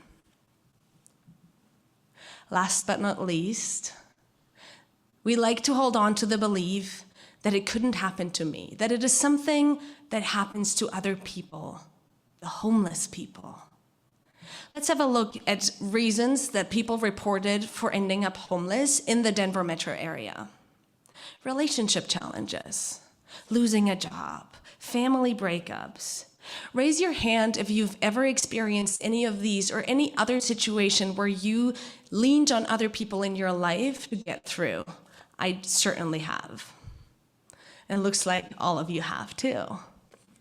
And that leads to the question, why do some people end up in homelessness and others don't? Adler and Burns, who wrote the book When We Walk By, which I highly recommend, coined the term relational poverty. And it marks the thin line between two people in a similar situation where one ends up in homelessness and one doesn't. And it's the lack of nurturing relationships, specifically with people that have the resources to support one when they're down on their luck. So perhaps you were closer to this experience at one point or another in your life than you knew. There's a lot more stereotypes we could look at today, but for time's sake, we're going to move on to solutions and why I believe that nature-based therapy could be one puzzle piece in solving the homelessness crisis. First, some of my observations. When I'm out there with the people that are experiencing homelessness at the community court, something that really stands out to me is the nurturing relationships many of them have with their pets. I very distinctly remember talking with one client who just got a puppy dog, reflecting on how this dog saved them from doing drugs again. Having this other being in their life that they can care for and get the vaccinations, and that was suddenly the priority in their life that gave them meaning and purpose and led them away from using drugs again. Or in general, a preference to camp along the creek. I also heard stories of examples of resourcing with nature. I had a client who lost a child to a miscarriage and would reflect on sitting by the creek to grieve and to find calm and peace. I also heard experiences or reflections on freedom and wildness, and I want to circle back to the client I talked about in the beginning, who shared his dream with me of having a cabin in the woods, peaceful, quiet, close to nature. I also heard stories about challenges after obtaining housing. Oftentimes, people are unable to keep the windows closed because being in that in closed environment after maybe being unhoused for decades can be really challenging. A lot of my clients also reflected on the accessibility of meeting outside, not needing an appointment, not needing to get on a bus or walk somewhere, just meeting them there and then. And also stories of mistreatment in other treatment settings. For example, emergency rooms where unhoused clients get treated last or not taken seriously for their pains. And in doing more research, I learned that a lot of people do this work very effectively, reaching this hard-to-reach community. And what it takes is understanding the culture of homelessness, understanding why people are homeless and the prejudices they're facing. And I hope this presentation can do a little part in that work. In offering effective therapy to unhoused communities, we need to be client-centered. We need to listen to the individual stories. We need to understand that cookie-cutter solutions aren't going to work for this diverse community. We also need to be trauma-informed and resilience-oriented. Without the strength and resilience that all of these people have, they wouldn't be where they're at. It takes a lot of strength and resilience to be homeless. And funny enough, nature-based therapy, I believe, checks a lot of these boxes. And perhaps some of the things on this slide will also remind you of Hannah's presentation earlier, talking about decolonized therapy. Looking at the homeless culture, we as nature-based therapists or doing nature-based therapy can literally meet our clients where they're at, in a park, at their camp, wherever they feel comfortable. And by us coming to them, we're also breaking up the hierarchy of the therapeutic relationship in ways that then can reduce stigma and hesitations about engaging with therapy. Similarly, the accessibility piece, like I said earlier, there's other resources that draw clients to the community court, and they can then also access the resource of therapy. Nature-based therapy, especially about the way we learn about it here at Naropa, is client-centered. The client knows best. The client is the expert, and it's no different for unhoused communities. It's about meeting the client where they're at relationally, like Joe talked about earlier. And by offering a non-judgmental and genuine relationship, what a gift to someone who's struggling with loneliness, isolation, feelings of shame and guilt, depression, detachment, substance use. Perhaps this is the first time in a very long time that this person has a relationship they can trust outside of the unhoused community. We can also be trauma-informed by avoiding triggering settings and locations, like a clinic. We can meet outside, breathe fresh air. These people are out there 24/7. We can also avoid an overt focus on trauma processing or talking about it. We'll hear more about not needing to talk about it later in Kelly B's presentation and how that is actually effective. Especially when we engage with nature with all of our senses. Perhaps we're touching, we're feeling, we're growing something or making a fire. All of this also encourages a mind-body connection, which is so important for trauma healing. We can also be strengths-based, build practical skills, grow something from seed, make a fire. How empowering is that? Giving you a sense of control when there's so little in your life that you have control over. And by doing that, we're building on the strengths and resources that are already available to our clients. Like I said, they're out there all the time. They know the trees, they know the creek, they know the parks. Why come in with something totally different and a totally different set of resources if we can build on the resilience that's already there? And last but not least, I want to reflect on how nature-based therapy offers a window into deepening connection with each other and something bigger, the larger natural world, inviting the transpersonal and spiritual realm into the therapeutic relationship. And a lot of my clients already have a spiritual connection with nature. They sit and meditate, or they make nature art, or they talk to the tree spirits. They're already engaging in those ways. We just don't see it because we don't ask. I want to send you home with some key takeaways today. And if you're only going home with these, I'm happy. But really key, and we're going to hear more about this throughout the day, is that connection is at the key, is at the heart of healing. Connection in this community is prevention and harm reduction. Everybody, no matter what they look like, no matter how many tattoos they have on their face, no matter how dirty they are, and no matter how they smell, deserve to be treated humanely. And change is possible. We don't have to have a homelessness crisis. However, it requires systemic interventions, wraparound services, and individualized solutions. And last but not least, nature-based therapy, I believe, can be one puzzle piece in meeting these clients where they're at. And I'm sure this question is burning under your fingernails.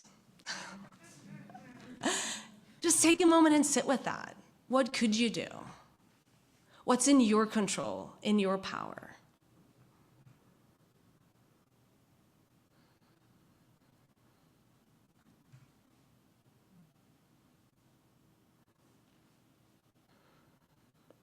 Don't worry, I have some ideas.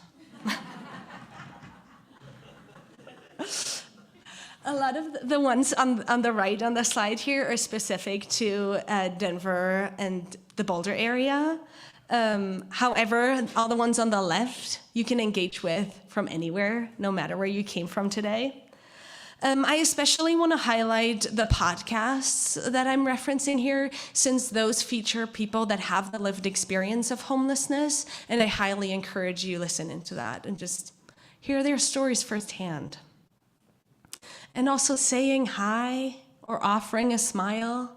Imagine going to a grocery store and the person at the checkout is just really friendly, how that can make your day. You can be that person for someone else. Coming back to the beginning, I invite you to, one more time, find a comfortable position.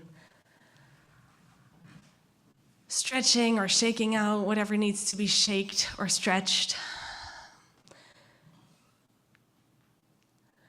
And reconnecting with the image of the person from earlier, the unhoused person you encountered not too long ago. Remembering their face.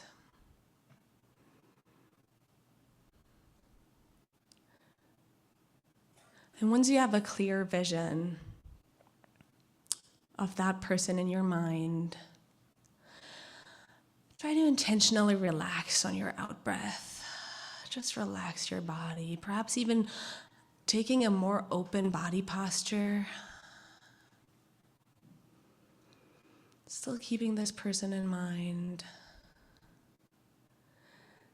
And then allow a smile to come onto your face.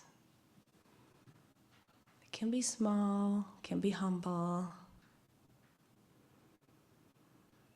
And sending some openness and curiosity and warmth, maybe, to this person in your mind. Notice how that affects you, how your body feels. How's this person responding? Are they smiling back at you, waving, wishing you a good day?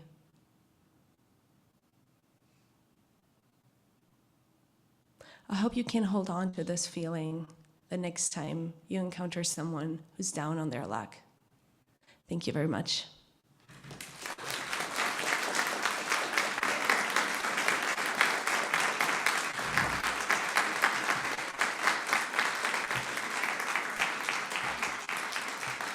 Oh, any questions?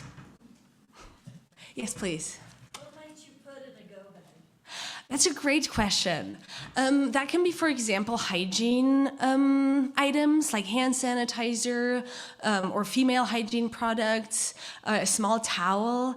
Dry socks is also often a big deal. Having dry feet is huge. Toothpaste, toothbrush, something like that.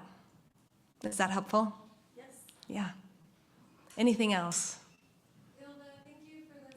You know, this is a topic that's really near and dear to my heart. Mm-hmm. With the visualization, what came up for me was shame. And so it brought it back to the heart-to-heart connection and the smile. But then knowing that someone's in pain or in need, and how we're culturally trained to look away. Yeah. Come back to the human connection. Yeah. Thank you, Micah. Yeah, I think often there's confusion of like, what could I do? Or this person must be uncomfortable, me looking at them. But really it makes a difference to acknowledge that there's a person. Thank you.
We're going to be welcoming our last presenter before lunch today. Jocelyn Carranza will be speaking about the Indigenous self facilitating somatic process. Let's welcome Jocelyn.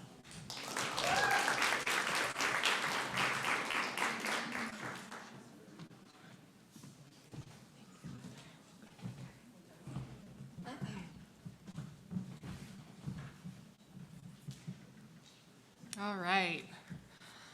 Hi, everyone. Thank you for being here. And thank you to some of our early presenters who did a beautiful job of touching into Indigenous ways and the wild soul. This is a matter that is really close to my heart, and so I hope that you are able to take something meaningful with you today.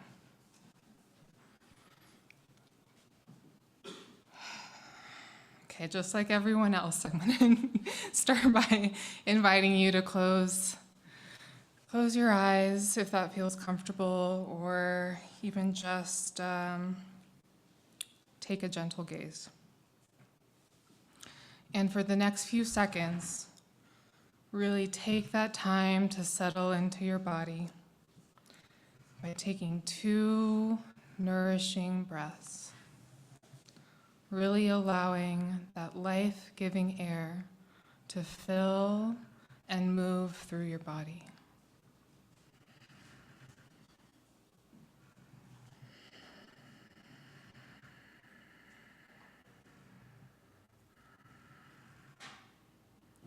And begin to take yourself back to a moment when you felt especially connected with the natural world. And if you have not had such an experience, I invite you to use your imagination and visualize and feel what such a thing might be like. Really allow yourself to live or relive that moment with all its sensations and emotions.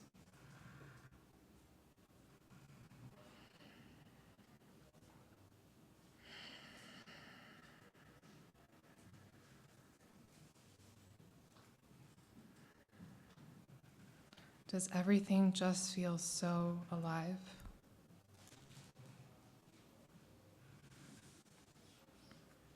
In this moment, you may be connecting to an innate and essential part of yourself that is deeply belonging and natural.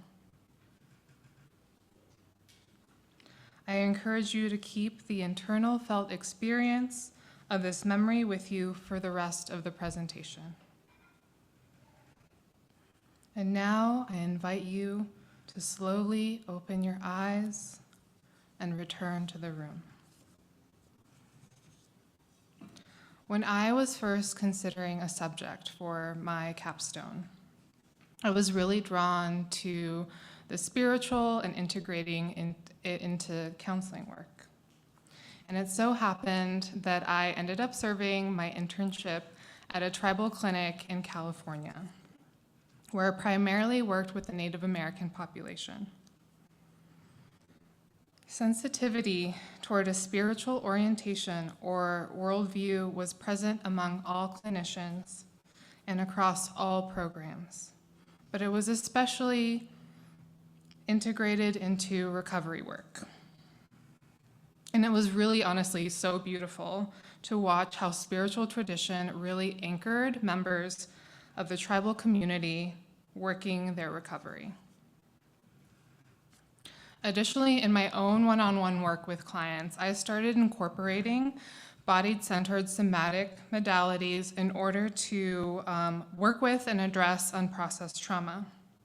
These 2 orientations, the spiritual and the somatic, led me to consider the processing that is occurring in ritual and ceremony.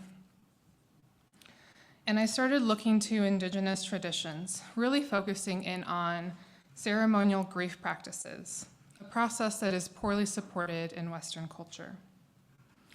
And through that search and all the reading, it became really clear that an ecological, earth-based paradigm was at the center of Indigenous traditions and that paradigm behaved as a type of container for the individual.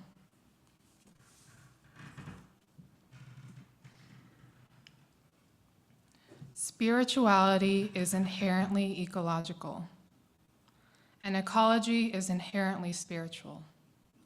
This spirituality acknowledges that humans belong to a constantly emerging cosmic spiritual process. Humans emerge from, are dependent upon, and shall return to an underlying energy or divine presence pervading all reality. Nothing exists outside of this relationship cycle. An earth-based paradigm is both ecological and spiritual. It observes a universal cosmic process and holds that we are inseparable from an underlying energy or presence that is expressed in all life forms.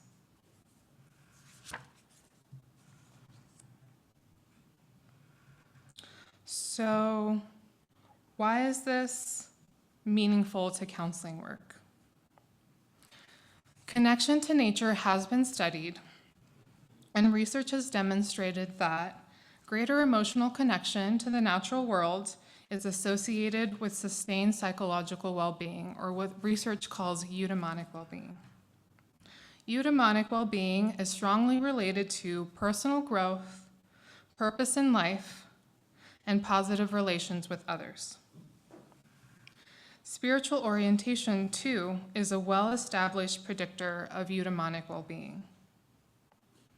Trigwell and colleagues furthered research, and aside from providing support for correlation between nature connectedness and eudaimonic well-being, also provided evidence of spirituality as a mediator, suggesting that well-being is experienced through a state of engaged spirituality.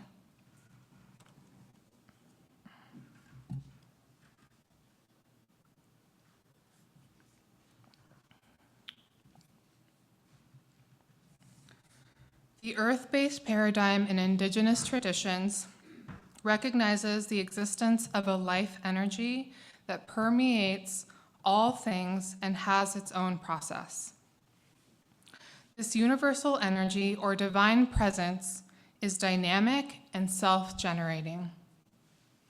It is an amoral force that without judgment both creates and destroys, and the indigenous self is inseparable from it.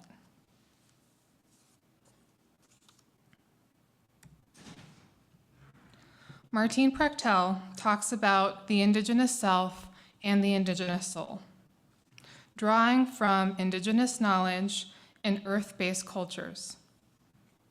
Prechtel grew up on a Pueblo Indian reservation in New Mexico, and as an adult lived among the Tutujil Mayan in Guatemala, where he became an apprentice of many years to a respected Mayan shaman of the time.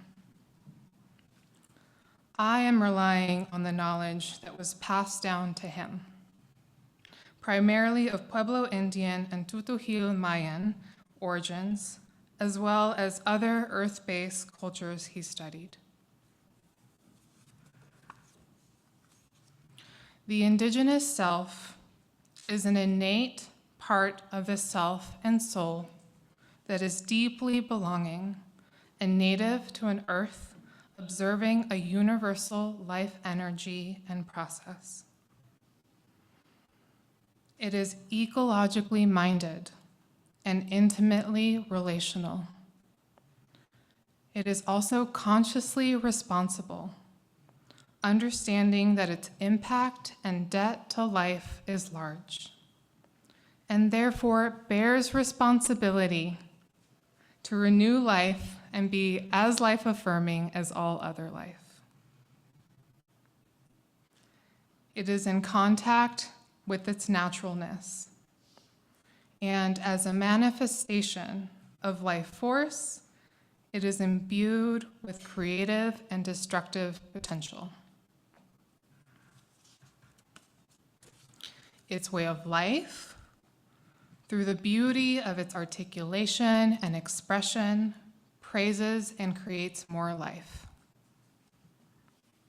And it can be remembered, given an intact environment or culture.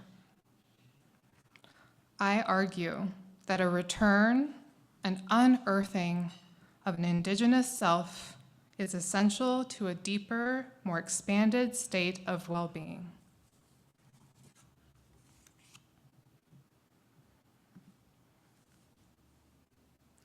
An indigenous self is embedded in an indigenous culture. Embedded and supported by an earth-based culture that is equally ecological and relational. This cultural system behaves as a type of container that maintains an indigenous people and provides meaning-making through a spiritual cosmology involving beliefs and traditions, and also include ritual and ceremony. An earth-based culture requires ritual and ceremony, as it recognizes that human impact and debt to life, which creates and maintains us, is large. Prechtel describes this as our spiritual debt. And it is by the way that we live, express, and create that we feed and praise that which is precious, not only through ritual and ceremony, but also daily life. Ritual and ceremony, therefore, become acts of feeding and praising life.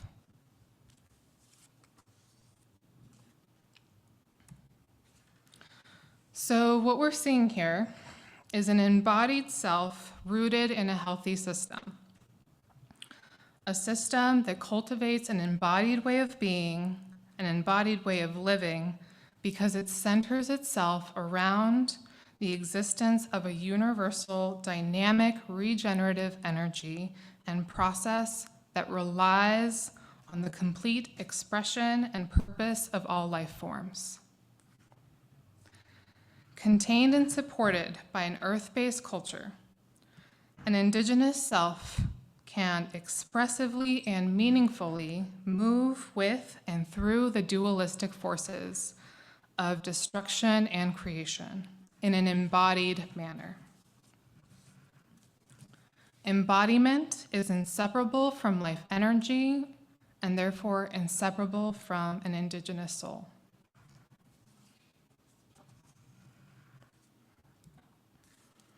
Here we have a quote by Martine Prechtel. "For the indigenous souls of all people who can still remember how to be real cultures, life is a race not to be elegantly run. Life is a race to be elegantly run, not a race to be competitively won. It cannot be won. It is a gift of the world's diverse, beautiful motion that must be maintained. Because human life has been given the gift of our elegant motion, whether we limp, roll, crawl, stroll, or fly. It is an obligation to engender that elegance of motion in our daily lives in service of maintaining life by moving and living as beautifully as we possibly can." Illness results. Violence against ourselves or others when, as Prechtel describes, we lose the ability to feed the divine in nature by our inborn human beauty of speech and culture.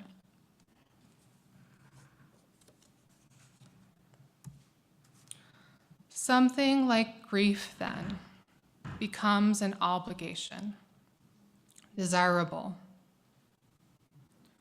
Grief, as a spiritual enzyme, waits for our sorrows and then is secreted by our soul, not to soften our losses, but to utterly change them. by metabolizing the impossible emptiness and confusion of our losses into a spiritual substance that can definitely be digested into the matrix of our ongoing existence, and allow grief to instigate in us what it always has, the ultimate and only legitimate source of all human expression of beauty, real art, and kindness through living. Grief, left unprocessed, unmetabolized, turns into violence that is either internalized or externalized, and Prechtel likens to poisoning the future.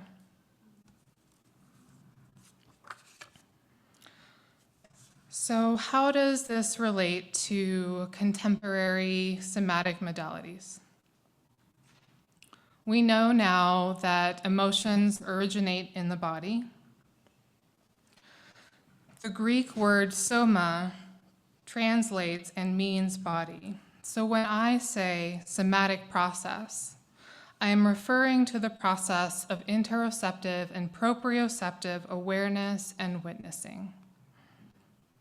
A being with emotions that arise as sensations in the body of varying qualities and intensities, and a being present through their completion or shift. This process may involve expressive movement or sound that honors the felt experience.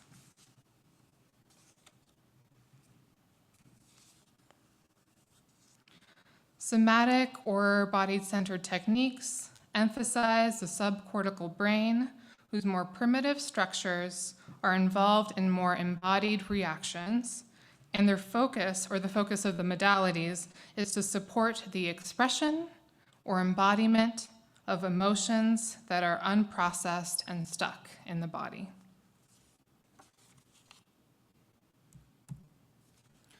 Embodied grief is necessary, an obligation, not only so that it does not turn into inward or outward violence and aggression, but necessary as a form of generosity, which praises life and the people and situations which we have lost. Grief that praises life shows a depth of our appreciation for having been given life enough to begin with.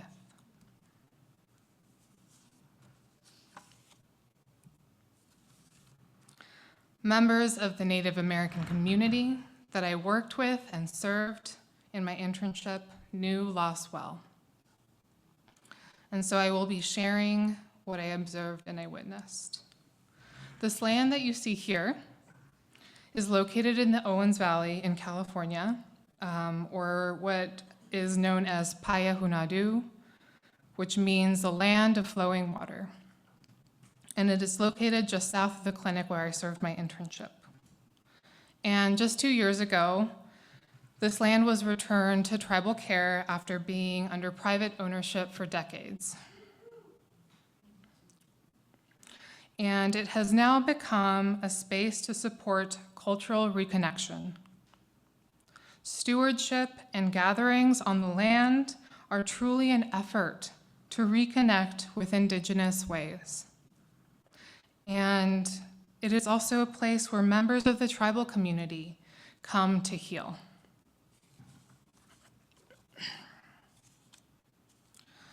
In December of last year, an elder who was also a recovery counselor at the clinic led the first talking circle for individuals in recovery. And I had the honor of supporting 4 different talking circles during my last few months of internship. This picture on the right, you see kind of in the right-hand side of the circle next to the pond, a round structure. That is the ceremonial structure in which the talking circles took place. Adult participants ranged in age, gender, and in the length of their recovery or their sobriety. And the majority were already engaging in the Wellbriety program at the clinic, which is a Native-led, spiritually oriented recovery program founded on culturally based principles, values, and teachings. Since I had already been co-facilitating a weekly Wellbriety group at the clinic when the first talking circle took place, I got to see participants engage in both settings and contexts. At the clinic, participants mostly stayed on the surface. Check-ins were conducted at the beginning of every recovery support meeting, often after a prayer, and then was followed by material or curriculum. Check-ins were really designed as a time for these individuals to share and also receive support. What I observed was genuine engagement and a level of honesty that was moving. However, overwhelmingly, I observed participants struggle and even explicitly avoid going toward and making contact with their own emotions, despite the honesty in their disclosures of struggle. What I observed during the talking circles was different. I observed elements of the ceremony that enhanced somatic process, and these involved both container elements and embodied elements. And just for this context, a container can be thought about as a space that is intentionally created to safely hold or contain a person's experience.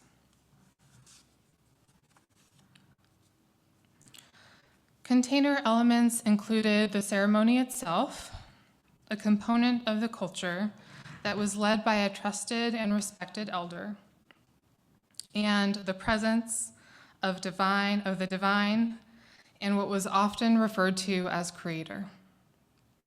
Not only was divine presence intentionally brought in and connected to during the ceremony, but it was also physically present, embodied by the land.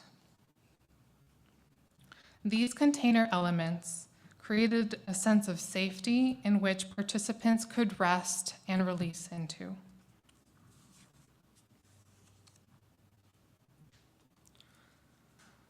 Embodied elements, those actively involving somatic process, were many, and included a crossing of both a physical and symbolic threshold.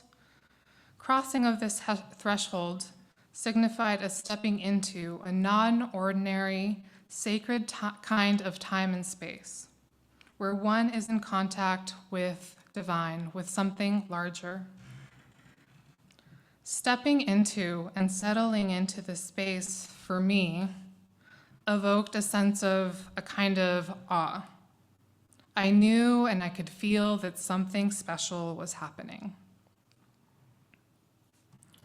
Cleansing was also an element of ceremony, which was both very symbolic but also very physical ritual. Prayer and song were also embodied elements, both carrying significant meaning and function. Songs were expressions of praise and gratitude for all that is life-giving and sustaining. And prayer, like storytelling, emerged from a feeling state. Prayer was a request for divine alignment and direction or influence. And finally, storytelling. Storytelling as a form of expression is a creative, nonlinear, and even imaginative style of speaking, a style of expression that honors the story, the aliveness within a person's story. Because a person's story is about living, so storytelling is about life. And participants not only spoke about pain and loss, they felt it as it moved through them, metabolizing, digesting, before producing a sound.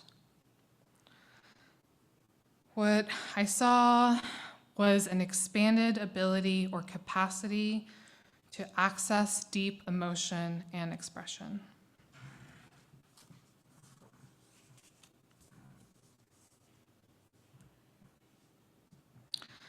It was the only time I ever saw participants cry.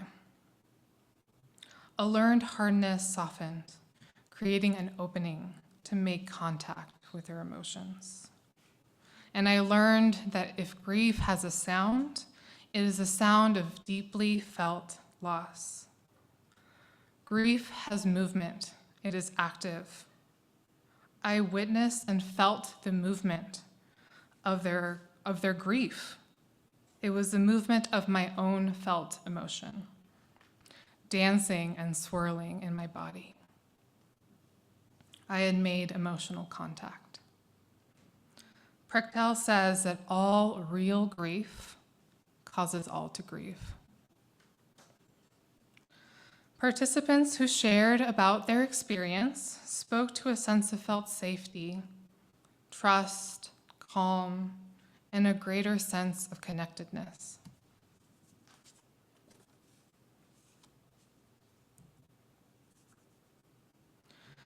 What is indigenous? What is subtle, hard to explain, generous, gradual, and village-oriented is hard to convey. Spaces and moments like the ones I had the honor of supporting and witnessing are difficult to describe. However, what is indigenous is innate in each and every one of us and has merely been hidden away from view inside our own spiritual landscape. Every one of us has ancestors, like Hannah mentioned, whose indigenous life ways were banished. But I believe, and I know that many of you believe, that we carry knowledge deep within us. An indigenous soul can be unearthed.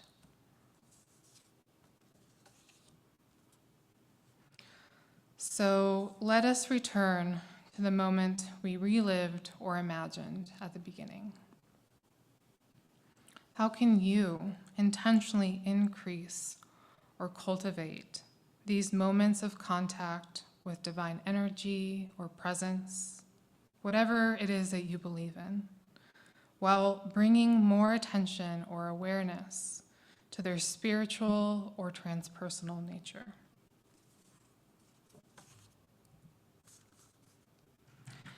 In counseling work, we as counselors are the container.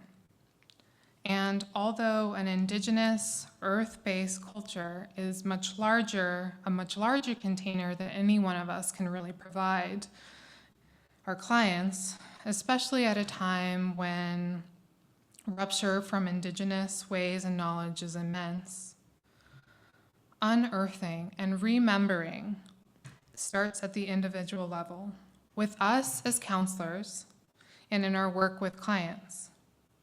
And maybe with enough of us, we can start weaving a web of community. We get to walk alongside our clients as they do the dirty work of unearthing an indigenous soul and an indigenous self that is deeply belonging, connected, creative, and embodied. Thank you, everyone. And I also want to give thanks for all the people that have supported me during these last 3 years. I wouldn't be here without you, and all the teachers as well. Martin Prechtel, even though I don't know him, and all the teachers that we've had. Emily Isaacs, I don't think she's here, but she was a great influence, and I don't know that I would be here presenting this material to you if she hadn't introduced us to Martin Prechtel during our Rites of Passage trip. Thank you, everyone.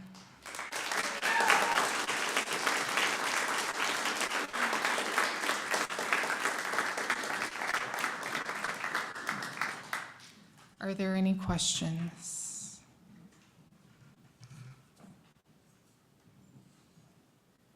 Going once, going twice. Okay. Kind of today sort of started with an exploration of like pre-colonial European colonization in Europe, and now especially Martin Bartel, like looking at sort of like the idea of culture as something small, culture that doesn't run from intimacy. How do you think those two kind of poles converse with each other today? What did that strike you as something important? You were talking about what Hannah was bringing in Yeah. and then what I brought in. Will you state your question again so I can get it really clear? Sure. Well, it was kind of the idea of colonization. Yeah. We were exploring it in like practicality, reality.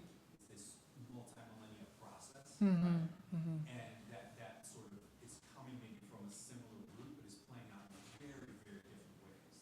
But then here we are today in our modern life, trying to understand how to reweave some of these things together. But there are going to probably be different answers for different people, and so you can't speak to everybody. But I'm just wondering if that conversation is something that's alive. Yeah, this is something that I've thought about a little bit in going through the research. I think that there's kind of different thoughts as like a way to reconnect. There's, you know, I was working with a certain population. It wasn't just one tribe. It was a kind of a consortium of tribes, and their practices, their traditions made sense for them because it had cultural relevance. And so for us today who don't have those connections to our ancestral ties or traditions, you know, that self and soul is still there. And, you know, I do believe that we carry knowledge deep in our bones. So it's kind of just like a listening, kind of, Hannah brought that in, of starting to listen to what makes sense, what feels natural. And if possible, you know, trying to find out more about your ancestors. I know that even before I started doing this work, so my parents are both from Mexico, and I spent a month there years ago, and I went to some old ruins just outside of Mexico City, and like I had no idea of my cultural, like my ancestral lineage, and just going to that site, I was like, I think this is it. So that listening, and it turns out later, now I've done a little bit more research and help of like DNA testing and all that actually is where my ancestors come from or descend from. So yeah, just start listening. Yeah, that's all I kind of have. Anyone else? Thank you so much.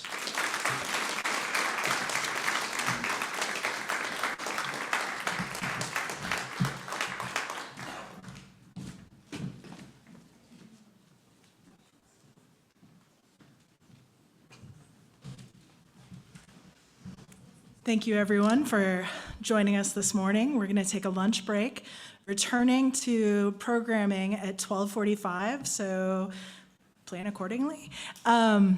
We have snacks and food right behind you in this room. Initially, I said in the pavilion, but we'll be serving here. The gluten-free options are on their way. There was a hiccup, so they'll be here shortly. Yeah, thank you for joining us, and please return at 12:45.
We will begin momentarily.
Welcome back after lunch. One piece of housekeeping, if you do have a question or a comment, we have a mic just over here in the corner that would be easier to hear you. So if you have a question or comment, please make your way to the microphone after the presentations. I hope that you have found some nourishment, not only in the food, but also through the morning's presentations. So without further ado, let's welcome Kelly Hyder and Brian Scholes. They'll be talking about cultivating therapeutic ecosystems, opportunities and challenges in how therapists and clients find each other. Let's welcome Kelly and Brian.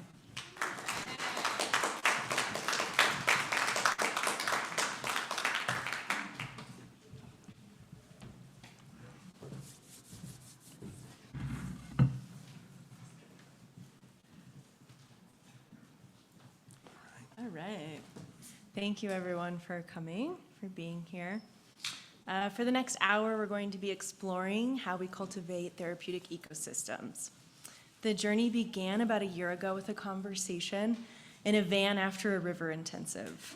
And one of the things that we wondered as we approached the threshold of becoming therapists was what it's like out there. So this is the basic question that we started with, is just how do therapists and clients find each other? Because it actually seems pretty complicated. So please raise your hand if you have ever spoken with a therapist. A lot of hands, that's great. Please raise your hand again if you have found it sometimes difficult or confusing or overwhelming to find a therapist to talk to. Yeah, so that's a lot of us here, including myself. I can say that just recently, even after being in school for this for years and working with several therapists, earlier this year, it was time for me to find someone to work with, and I still found that process confusing and overwhelming. And I put it off for months, and I set out some pings and didn't hear back from some of them and felt discouraged. I almost gave up completely. And it just struck me all over again, like how hard this process is, even for someone who has a real background in the field at this point. I just want to add that I had a similar experience when my partner and I decided to seek couples therapy. And I spent over an hour on Psychology Today searching for someone who fit our criteria. Finally narrowed it down to one person, which I guess was my mistake, but I'm still waiting to hear back from him. Oh, thanks. As new therapists setting out, we wonder how to build our own practices, how to find clients, and how to connect with other professionals.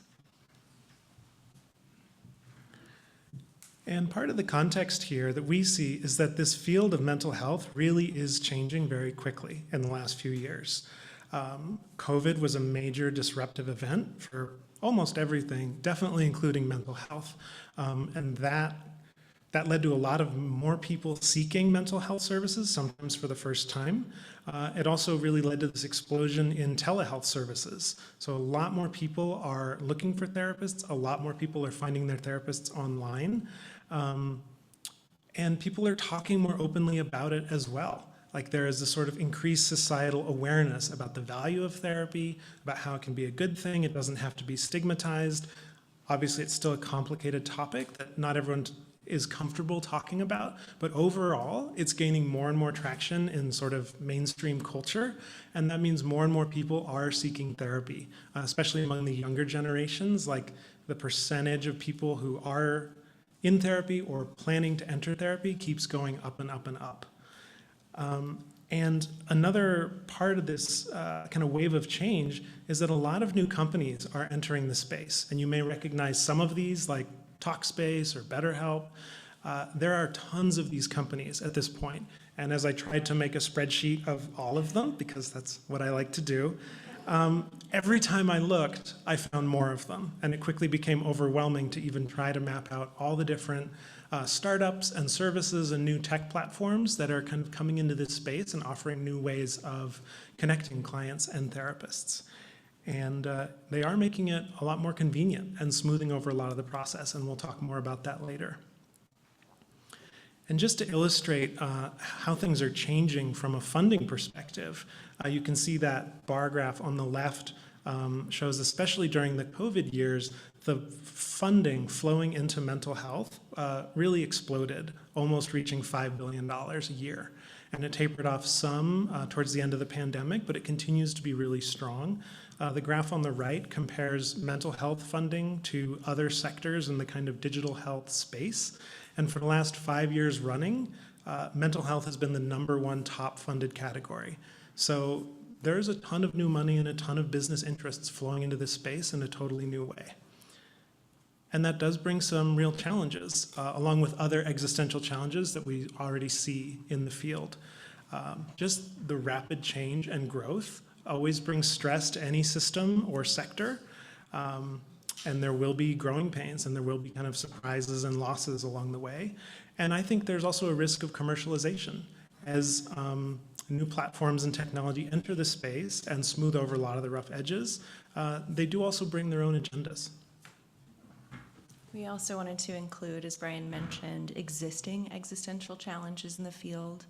One of them that really came up frequently in our research was you have to treat it like a business paradigm, right? When private practitioners go out and start their practice, they have to adopt a business-focused entrepreneurial mindset. And that may come at the cost of a service-based mindset. Another dilemma is a crisis that really jumped out for me and the folks that I spoke with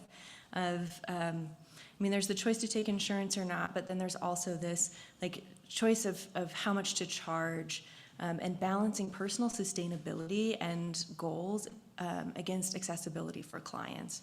So, going into this field bright-eyed, I have a very purpose-driven perspective, and I'm looking at and speaking with therapists who have been doing this for many years and research that we did, and realizing that there is this choice point at some point in my future that's very common of, I don't want to say selling out because that feels like too cheap, but making the choice to go into private practice in order to get paid my worth.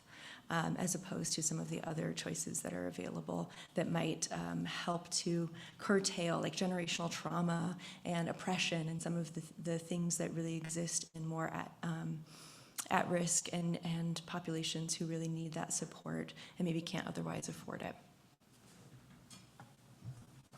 I think there's also something about this field that really places a large burden on clients to seek out a provider and initiate contact with them. And part of that is necessary just with the ethical constraints of how therapy needs to be kind of client-led on some level. But it does place a large burden on someone to do that search process, which is not necessarily easy. And we'll talk later about just how hard that can be for clients, but I really do see that as a major challenge. And another one is just the risk of provider isolation, especially if someone does go the private practice route. It's relatively easy to end up isolated in this field if you are not actively putting in effort to network and connect with your peers. And that kind of isolation can lead to stagnation or burnout or other challenges. And that can also create a lot of very uneven ground for clients who are trying to find someone to work with. I believe there's a lot of therapists out there that get more inquiries than they can handle, including a lot of very good and successful therapists. But there's also a lot of therapists out there who are hungry for more inquiries and aren't sure where to find them.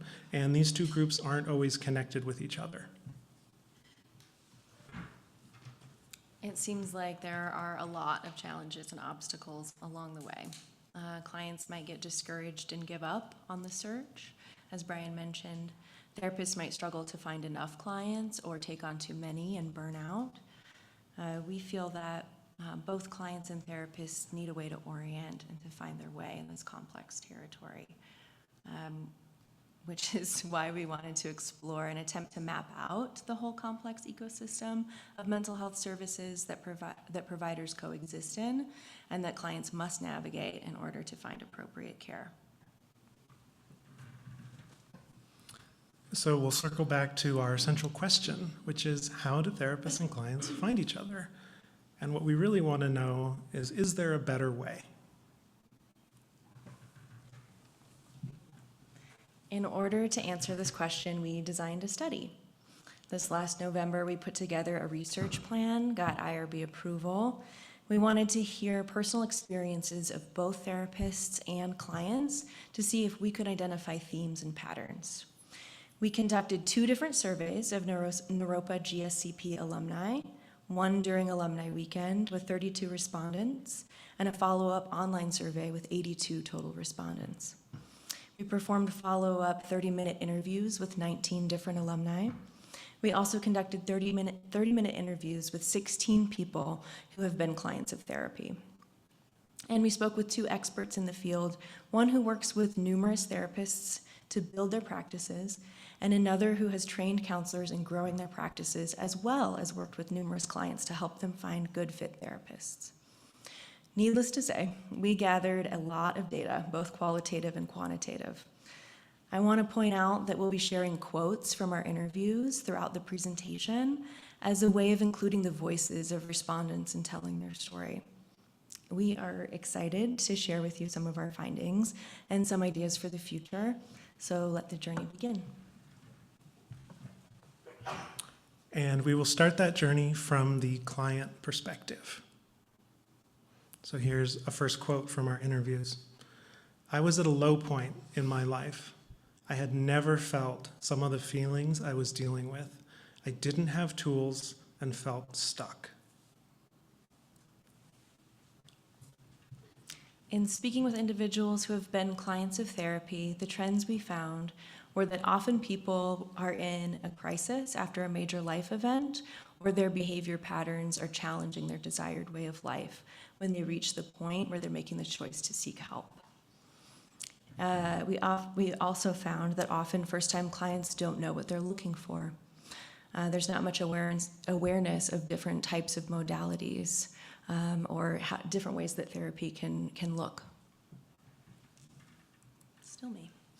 So we compiled aspects of client feedback and created a hypothetical composite client named Jeff. That's Jeff. Jeff is in a significant relationship, and he is feeling heightened anxiety, particularly when he and his partner experience conflict. Jeff had brief past experience receiving counseling from a grad student at the campus counseling center where he did his undergrad, and he found it moderately helpful. This was a common trend that we found. He witnessed domestic violence pretty consistently in his childhood, and he wants to find a female therapist who has experience working with clients who have PTSD, preferably related to domestic violence. Jeff isn't currently in crisis, but he feels pretty urgently about his need for therapy. He's made the decision to seek therapy, and he's about to embark on the journey of finding a therapist. This juncture felt like the biggest challenge of my life so far. The first time I really felt unsure of what to do.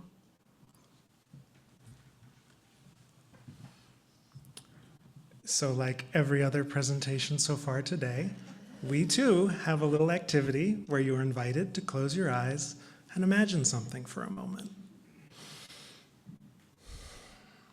Imagine yourself in an unfamiliar forest. You don't recognize this place. You don't really know your way around. I wonder what sounds you might hear in this forest. Maybe we could even create some sounds.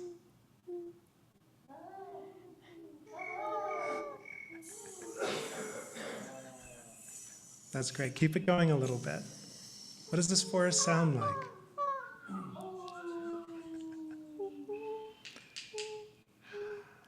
Now let those sounds kind of sink in and take another moment just letting yourself be in this unfamiliar place. Maybe strange sights, strange sounds. And just notice, how does this feel? What's it like to not really know this place where you find yourself? This is where Jeff is right now. It's kind of overwhelming for him, and he's a little stressed out. But he also feels excited about exploring this new place. And we're going to be using this metaphor a lot, this deep, vast forest of the mental health ecosystem. So just take one more moment with that feeling of being deep in the woods, and then you can come back into this room. We're going to hear what Jeff finds next.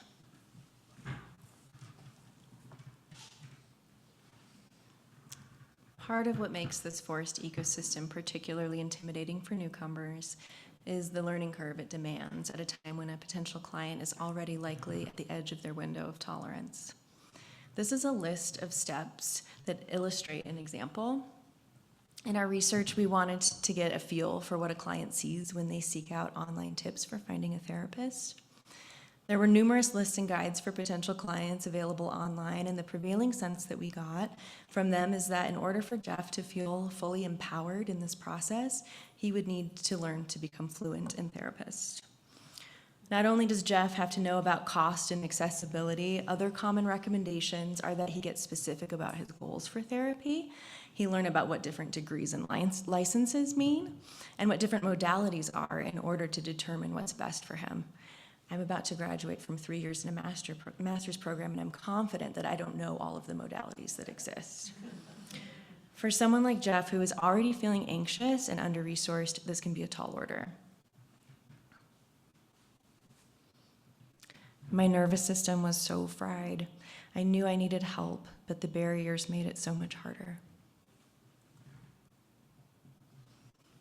In conversations with clients, we were able to identify some common challenges experienced at this stage in the process. Many of these correlate with common themes reported in the media. Affordability and rapport were the most challenging aspects of the search. Some other interesting points were that top search methods were word of mouth, Psychology Today, or Personal Network. We also looked at client priorities at this stage.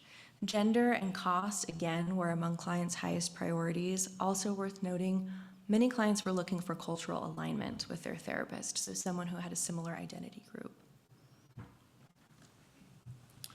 And something that stood out to me was that among the people we spoke with, the first time they ever sought therapy, 3/4 of them only spoke with one potential provider. They didn't shop around at all, or maybe they didn't even know that that was an option. They just talked to one person. And half of these people had no clear goals for therapy when they were first starting out. I think that just illustrates the sort of the basic place that people often start from when they're just starting to explore this space.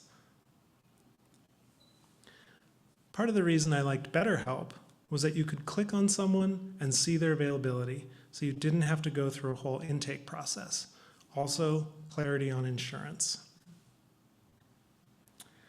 And in our interviews with clients, one of the questions we asked was, what might have made your search easier or more successful? And we got a lot of really interesting answers to this question. We want to highlight a few of them. One really big thing that a lot of people emphasized was just clarity on insurance. Does this provider take my insurance? How much is it going to cost me? People also really preferred to find relational referrals. If they knew someone, a friend or family member, who could refer them to sort of a trusted or known provider, people really preferred that.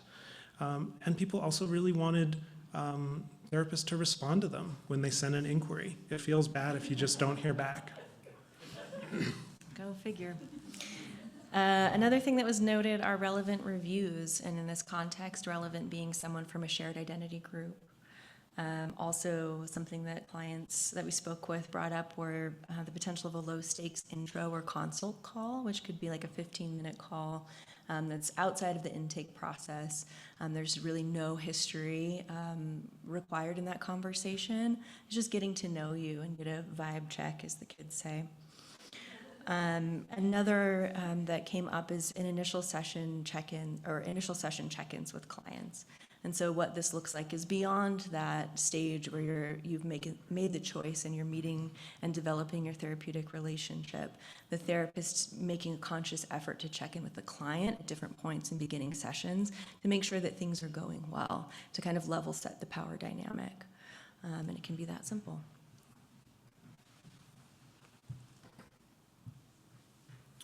And here's what one therapist told us. One of the most common complaints I've heard is having to call multiple providers before being able to see someone. It takes a lot of courage to make that initial call. Therapists need to think through their duty around referral process. How can therapists ally with clients in this journey of specific needs? And speaking of journeys, let's circle back to that exercise from a few minutes ago and circle back to our character, Jeff, who is deep in this unfamiliar forest. So take just a moment to briefly reconnect with that sense of being deep in the woods, unknown territory, just starting to find your way around, maybe feeling overwhelmed, maybe feeling stressed. And Jeff is struggling to find his way in this forest. And some people might get discouraged and give up. But Jeff is motivated. And maybe we can relate to that sense of facing a challenge, feeling a little bit unsure, but wanting to persist, wanting to find a way through. So we're going to get oriented. And if you're still deep in the woods, go ahead and come back to this room. And we're going to start getting more oriented together. Thank you. We're going to start mapping some of this territory. And here's Jeff right now in the woods. I just want to note that we were fortunate to collaborate with an artist, Callie Paul, who really brought this map to life. We're going to be seeing more of this map over time. And yeah, Jeff is just starting on his search, as Brian said, and he's quickly realizing that there are lots of options out there. And we're going to help him out by starting to map some of this context. And there's some areas that Jeff is already familiar with. He knows that he has made a choice to seek professional help, and that is a major threshold to cross. People can take many years to cross that bridge if they ever do. He also knows that he may be able to simply speak to a doctor about anxiety medication and never pursue therapy at all. And some people do find that medication works great, often in combination with therapy, but that's not really what calls to Jeff right now. He's also aware that there's a whole world of information on social media and tons of self-help books and courses and all kinds of things, especially ever since he first Googled how to find a therapist and reading a few articles. He's been algorithmically inundated with all kinds of related content and ads. And there are a lot of great resources and information out there, but there's also a ton of noise and misdirection. And Jeff is finding that more overwhelming than helpful, and he doesn't want to kind of wallow in that space. So instead, he's looking towards the further areas of the forest. He wants to talk with someone, he wants to find a therapist. So he's looking towards those regions, which he still doesn't know very much about.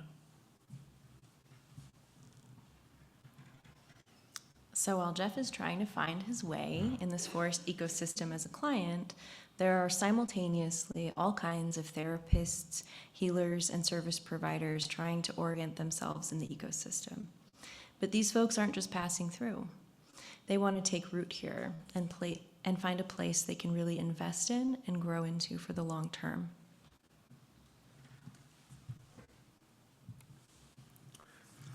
So yeah, to start sharing some data from the survey and interviews we did with Naropa alumni, we did hear from people from a lot of different concentrations, including many alums from the older programs like transpersonal counseling psychology, and also including some from our own wilderness therapy department. But we really got to hear from a wide variety of alumni, which was great. After graduate school, I was so excited. Very proud of myself, ready to launch, but then I crashed and burned. And we asked people what their practice looks like now, where they are. And almost half of the alumni we spoke to are currently in some form of private practice. But it was interesting to note that not many started there. People tend to transition to private practice over time. And I don't think anyone we spoke to simply went private practice right after graduation without some kind of other income source or referral source or prior experience or something, because it tends to be a pretty rough start when you do first jump into independent practice. I like to do a bunch of different things. Just being in private practice feels really lonely and isolating. I was blessed. I had a great jump start through my internship, and there were some clients who wanted to follow me to private practice afterwards. While some practitioners experienced smoother transitions, we heard from our subjects about a number of challenges they faced in their careers. Burnout and establishing healthy boundaries was most reported, but not far behind are the business aspects of growing a private practice and gaining new clients and managing finances. Excuse me. So we're going to do another experiential. This is a long presentation, so you all are welcome to stand up for this. I want to make sure if you have some wiggles, you have the opportunity to get them out. And as usual, you're welcome to close your eyes if it's available, but you do not have to.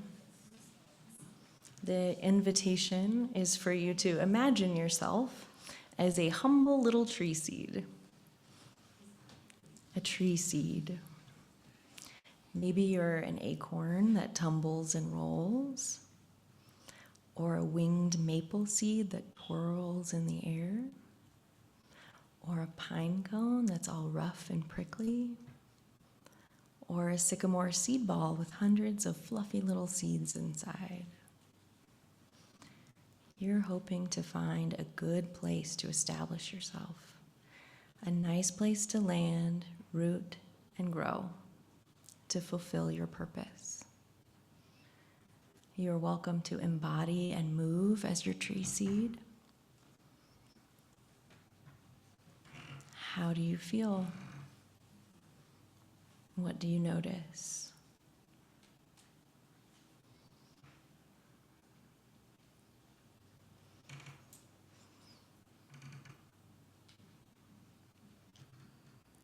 We're going to ask you to hold that thought for now. We'll come back to our humble little tree seed in a moment.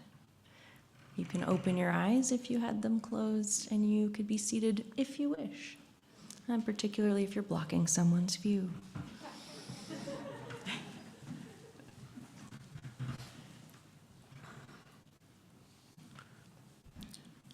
I wanted to be part of a larger organization with that sense of working on a team towards common goals.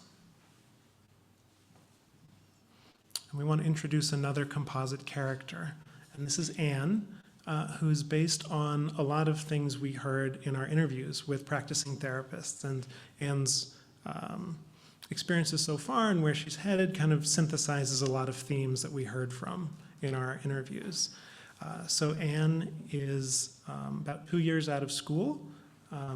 She just finished getting her full LPC license. And she's been working at a community agency for the last 2 years, getting a lot of good experience and support.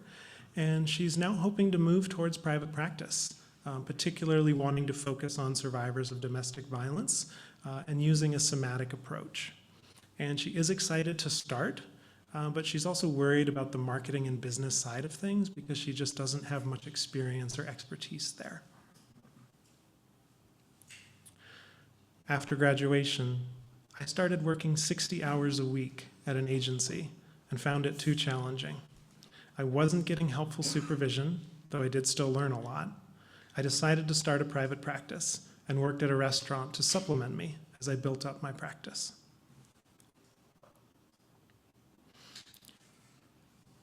So to just reflect on Anne's experience so far, as I mentioned, she was at a community agency for about the last 2 years. And the visual metaphor we went with for this kind of area of the forest is it's a bit more crowded and the trees tend to be a bit smaller. This tends to be where a lot of people work soon after graduating. And part of the challenge here is that kind of overwork and burnout. But there are a lot of great things about this space as well. It's great to do purpose-driven work in a community and help people who often could really, really use that help. You get to work often with a diverse population of clients and a wide range of issues and challenges. You're also often part of a larger and more structured organization. And often supervision and peer support is kind of rolled in, so it becomes a pretty good framework for learning and growth. But there's also the challenges I mentioned. Caseloads can be high, pay is generally lower, and there is a much higher risk of burnout among providers. Obviously, we can't encapsulate all the possibilities of this space, but these are some common themes that we picked up on that we wanted to highlight. Part of why I haven't yet chosen private practice is the marketing piece. That is not a strength or interest of mine. Private practice is the realm that Anne wants to enter and put down her roots. We have established that private practice offers practitioners the opportunity to get paid their worth. It also offers autonomy, as far as schedule and client list, which can be very valuable. The drawbacks are listed here, but for Anne in particular, she's struggling with the business side of things, which is something that we heard commonly in conversations with therapists. And she really needs to make money now. So she'll need some supplemental income while she builds her client list. Being in a private practice can get lonely, especially when practitioners stay in their silos. So Anne wants to really lean into her network to ensure that that doesn't happen. And this private practice portion of the map, we represented as trees being a little bit more spread out. There's varying sizes, maybe benefiting from their rooted network, and maybe in some cases not so much. It was a slow process to build a practice with lots of logistics to figure out. It was good to have a friend who was going through it at the same time.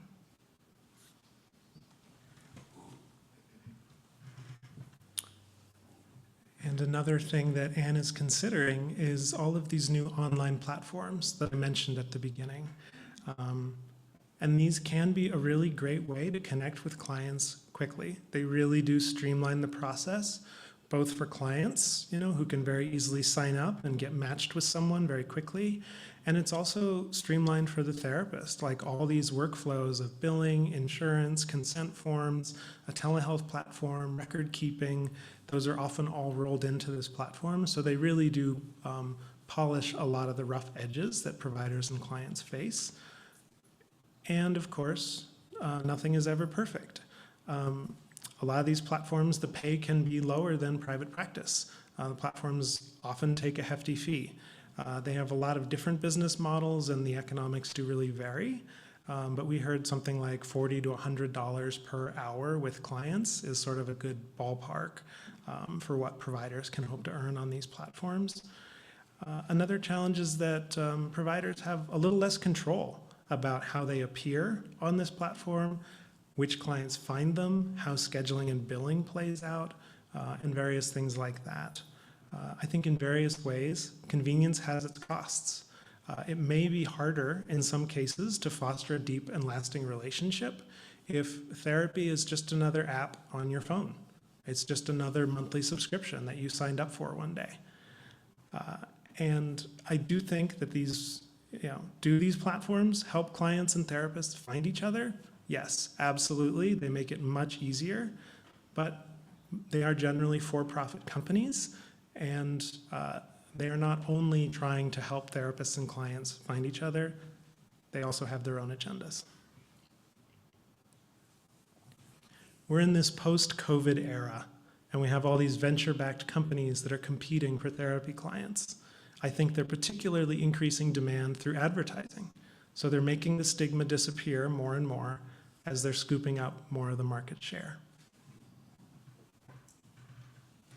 Really feel the tension in that statement. So we're going to go back to our experiential and back to imagining yourself as a tree seed. Again, you're welcome to close your eyes. And I want to remind you that you're looking for the best place to land. Now think about what might help you grow. What resources and connections does a future tree like you need?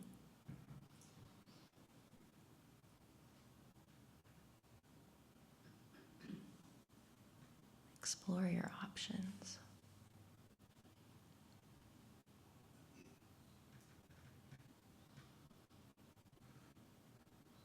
You can open your eyes if you close them. And I invite you to stand up or raise your hand if you considered sunlight as a resource. Cool. What about water? Yeah, you're going to need some of that probably. What about soil, like rich soil? Cool, cool. What about other trees? Think about that? Nice. What about pollinators or seed distributors? Decomposers, fungi. Hey, gold stars. Thank you. You can shake off your humble tree seed now.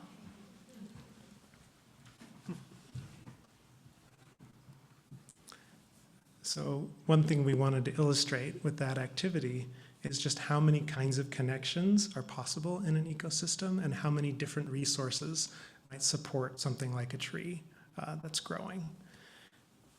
There's another term, biomimicry, which is the practice of learning from and mimicking the strategies of living organisms in order to solve complex human problems. And that's the kind of approach that we find helpful for considering this mental health system and what is possible within it. So this was one therapist's advice to new graduates. Turn over every stone. Say yes to everything. Once you're starting to feel full or satiated, then set boundaries. So think about how a tree grows, how many little roots it sends out to search for good resources and make good connections. And when we did ask alumni how clients tend to find them, we heard that there is a really wide range of strategies. Word of mouth, as we mentioned towards the beginning, is definitely number one. And again, the most trusted source. People really prefer to find a person-to-person referral. That tends to simplify and kind of give you a warm start. But there's lots of other strategies that people use. Psychology Today and other major directories remain very popular, very useful. And there's a lot of other things on here, like advertising, online platforms, the website, listservs. And generally, it's a good idea, if you're a therapist trying to get your name out there, it's a good idea to have several of these strategies, more ways for people to find you. I remember wondering, what can I do to just get a client? I wish there were a store where I could just go to get some. What we found is both client and therapist follow a growth trajectory. So let's zoom out for a minute and first talk about how a therapist, like a tree, develops over time. Over here we have the new therapist, which is where many of us are currently, really concerned with connecting to the ecosystem, finding support, identifying what needs are going to contribute to sustainability. In the center is the niche therapist. Some of the therapists that we spoke with, the alumni, identified a period of specialization where you're really isolating how you want to work and the type of client you want to work with and niching down. So really kind of like defining your area, your territory, figuring out how to resource. And then any connections that you don't need might die away at that stage. And then over here on the right is the wise therapist. This is someone who's been in the field for years, is deeply rooted in the ecosystem. They're well known, a valuable resource for others, and are poised to give back as teachers, mentors, supervisors, etc. I found someone, a mentor, who was curious about me and my development and who became a really good friend. She was helping me develop as a person and a therapist. We noted a similar growth trajectory in the clients we spoke with. Therapists aren't the only ones growing and changing over time. Clients do too, which is kind of the whole point. Here we have the new client. Some of the folks that we've already talked about, Jeff is one. We still consider him a new client. Connecting to the ecosystem, needing support, being kind of in a similar spot as a new therapist. But then as clients learn how to participate in therapy, how to find an appropriate therapist for themselves, they start to develop, become more informed, understanding what works better for them. And then at some point, the wise client is also poised to give back through referrals, that word of mouth, expressing appreciation to therapists, being a loyal customer, and being open about their healing journey to influence others in positive ways.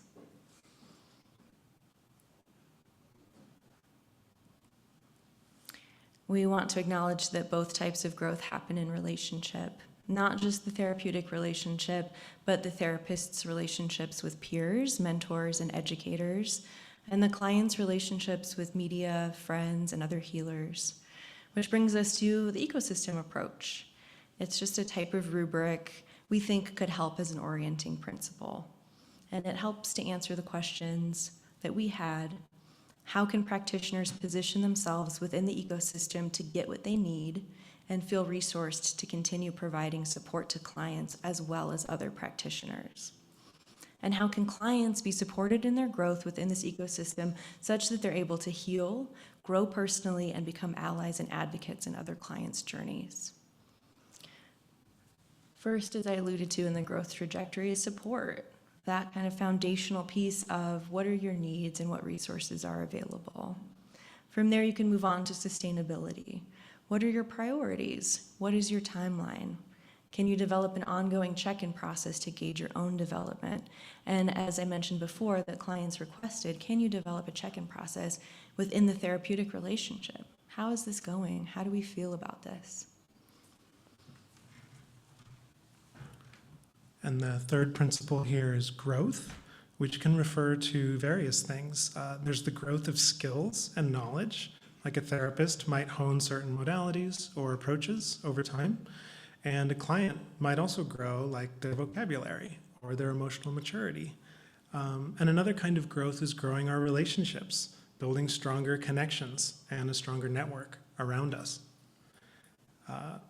And as that growth continues, there's more and more opportunities to give back, which brings us to giving. So think of all the ways that a mature tree gives back to a forest. It does a lot. And you can also think about, what do squirrels do for trees? You know, nothing in nature is a purely one-way relationship. There can be giving in all directions. And the more we think in terms of mutual benefit, the more the whole system can flourish.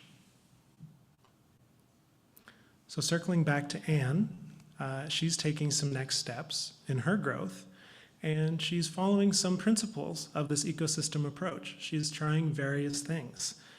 She's leaning into her relationships. She's collaborating with a friend to give a workshop at a yoga studio, and she's also giving back by posting educational videos on social media. She does know it'll take time to build her independent practice. So as we mentioned, she's going to find a way to kind of make some income in the meantime by using an online platform, Alma, to connect with some clients quicker. She's also going to get listed on Psychology Today, because a lot of people do really still like to find their therapist that way. And she's also aware that at this stage of her growth, she could really benefit from support and mentorship. So she's looking for someone who can meet that need for her. When you try to do everything yourself, you pay with your time, and your practice might grow a lot slower. Consider paying for help with some things so that it can all happen a lot faster. All right, here's some paths to possible connection between Jeff and Anne. We determined a few different scenarios that were those possible points in this ecosystem. In scenario 1, Jeff tries out Psychology Today, which is the place a lot of people start. He's overwhelmed by the options and feels more anxious. We also heard that Boulder's a really saturated market. There's a lot of options out there. So he quickly decides to try something else. Anne's success with Psychology Today, she has one potential client reach out in her first month. So helpful for Anne, not a connection point. In scenario 2, Jeff hears about the stress management workshop from a friend who plans to go, and he's intrigued, but too intimidated to give it a try. Excuse me. Anne is able to make several connections to potential future clients through that workshop. But again, it's not a connection point for Jeff and Anne. I need water, hold up. And I invite anyone else who needs water, notice. Nourish yourself. Okie dokie. Scenario 3, feeling overwhelmed, Jeff turns to online options, and Alma takes his insurance. So he tries it, and he finds Anne. In this scenario, Anne is getting paid less than she would in private practice, where she charges $120 an hour, but it still is a connection point. And I want to point out that it's a good thing that Anne was available in all of these ways. Only one of them resulted in the connection between Jeff and Anne, but there were some real close calls, and I feel like this accurately represents what it's like out there and kind of the bumbling experience of connection. The important thing is that the result is connection, which is the key. There they are, in the territory of platforms. It's not the best possible scenario for Anne.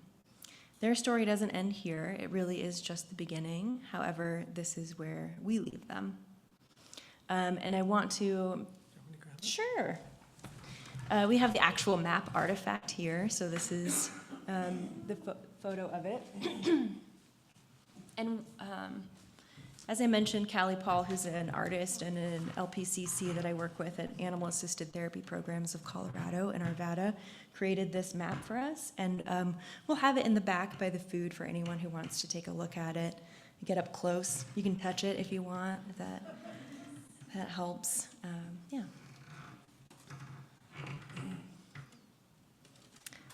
Give yourself grace as you're new. You're putting yourself out there and being visible. It's not going to be perfect. Not all clients are going to stay.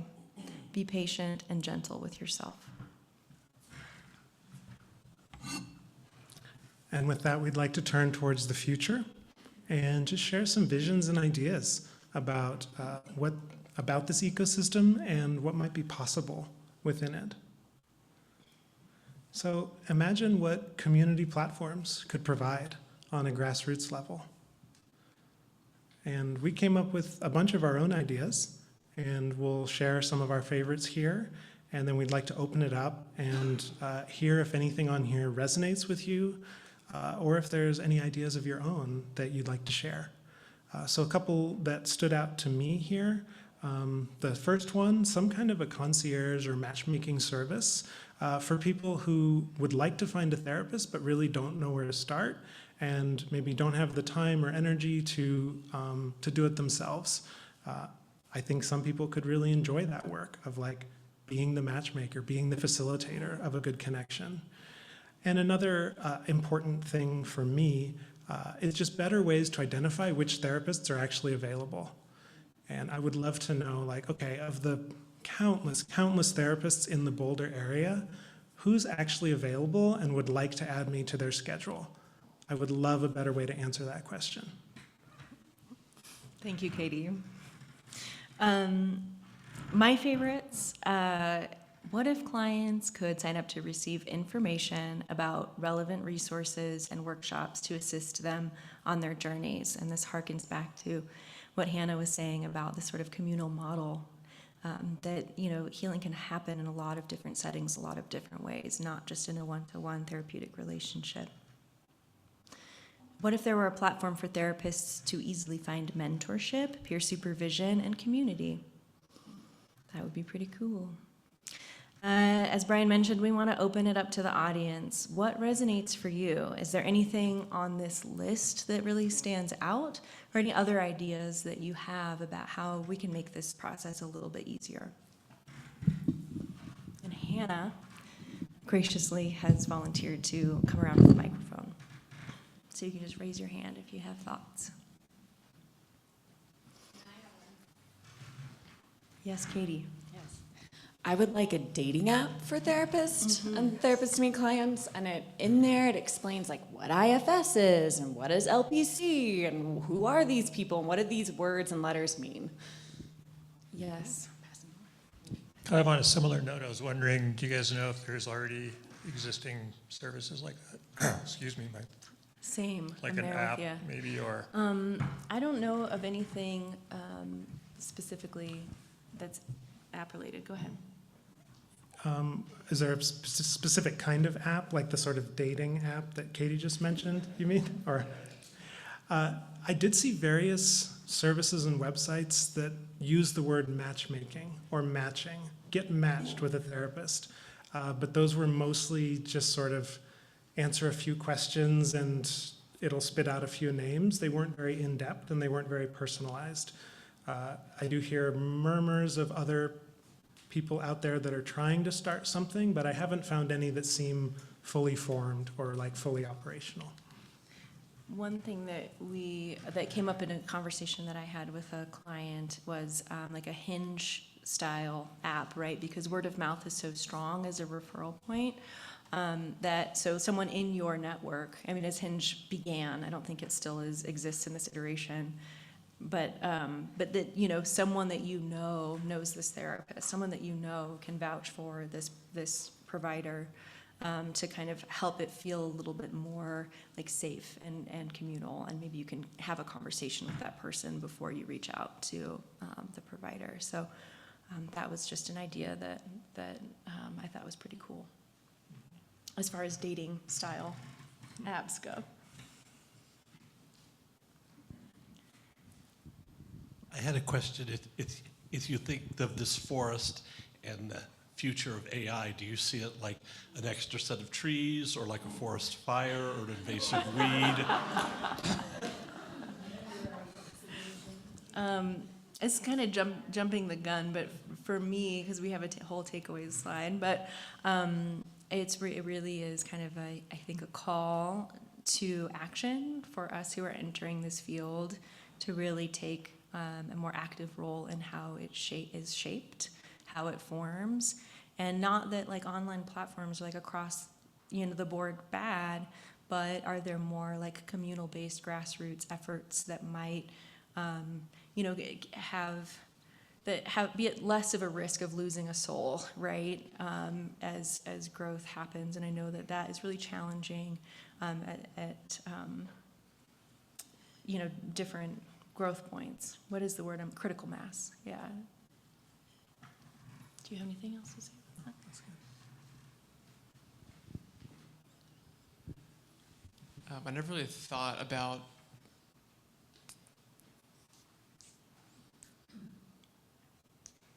the current dynamic that you showed about like how hard it is for a client to find someone, and all these therapists have their profiles and they're like, you know, just contact me.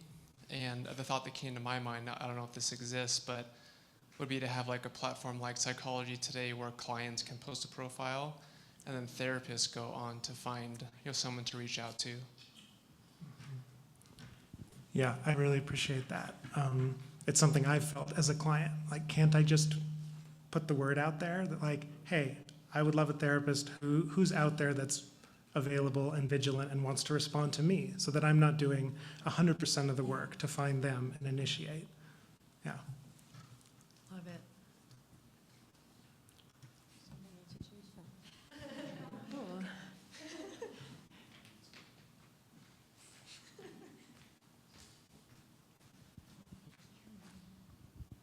I was going to say, as a parent who has had an opportunity to need referrals for my children, I think a good resource, and probably one everybody's used, is the carrier of the health insurance.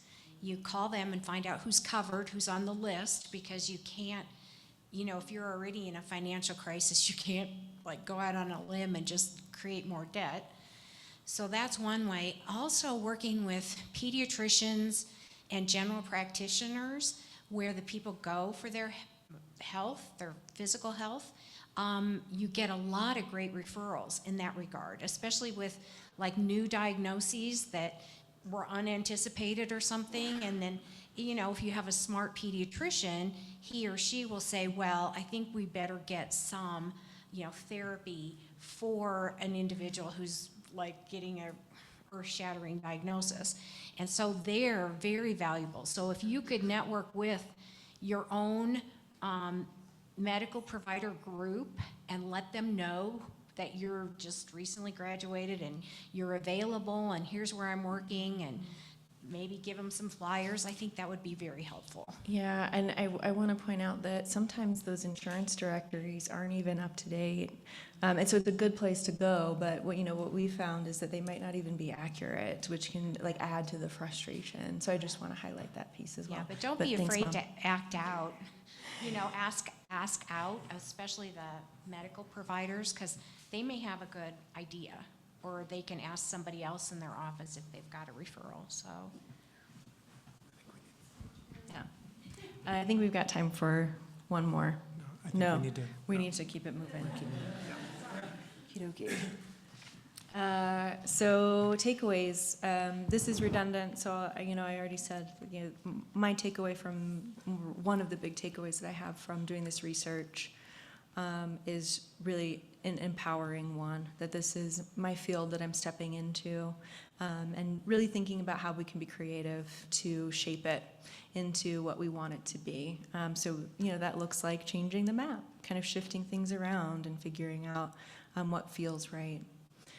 Also, an empowered client is vital, and I think that your comment about your realization about how hard it is for clients and how I think so easily they can be cast aside is really resonating with me as well. Is that a client who has had a flourishing healing journey is such a powerful, powerful part of this ecosystem, and something that needs to be honored and held by those of us who are in healing professions.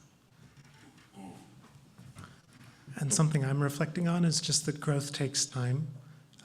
It can be pretty overwhelming and exciting to graduate and enter this field, and we're all wondering how we'll get started and what to go, or what to do next and what direction to go in. And there's so much out there, and we also have time. And a tree takes a long time to grow, but it does grow. And it's over time that so many of these connections, I think, become possible. And I really just wanted to end on a note of learning from nature, which has been so core to this program for us. That's what we've really tried to bring in with the ecosystem approach, and taking inspiration from nature and the kind of complex interweaving of relationships that you see everywhere. And this is Paul Stamets. He studies the mycelial networks in forests, which are fungi that trees and other organisms use to share all kinds of resources and signals. And he puts it this way: what a beautiful, inspirational model for how human beings might live in a shared economy based not on greed, but on nurturing relationships and mutual cooperation. And that is the end of our presentation. Thank you all very much.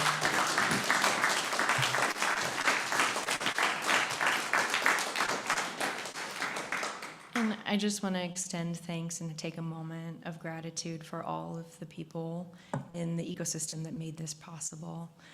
All of the alumni who answered surveys, all of the clients who were willing to be vulnerable and talk about their experience, all of the people at Naropa who helped us along the way, Heather, who sponsored our proposal, Danielle Swasser, who was my supervisor, who helped connect us to getting to do the alumni survey in the first place. This is just the result of a communal effort, a lot of support, so that we could kind of grow into this presentation. And I'm just so grateful. And also to you, Brian. Yeah, thank you, Kelly. It was great to do this together. And I also just wanted to, one more thank you to the people who gave their time and stories to speak with us. And some of those people are in the audience today, so thank you.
Let's welcome our next presenter, Emily Gibson, who will be discussing Unveiling the Unconscious, a Jungian approach to self-awareness and growth. Let's welcome Emily.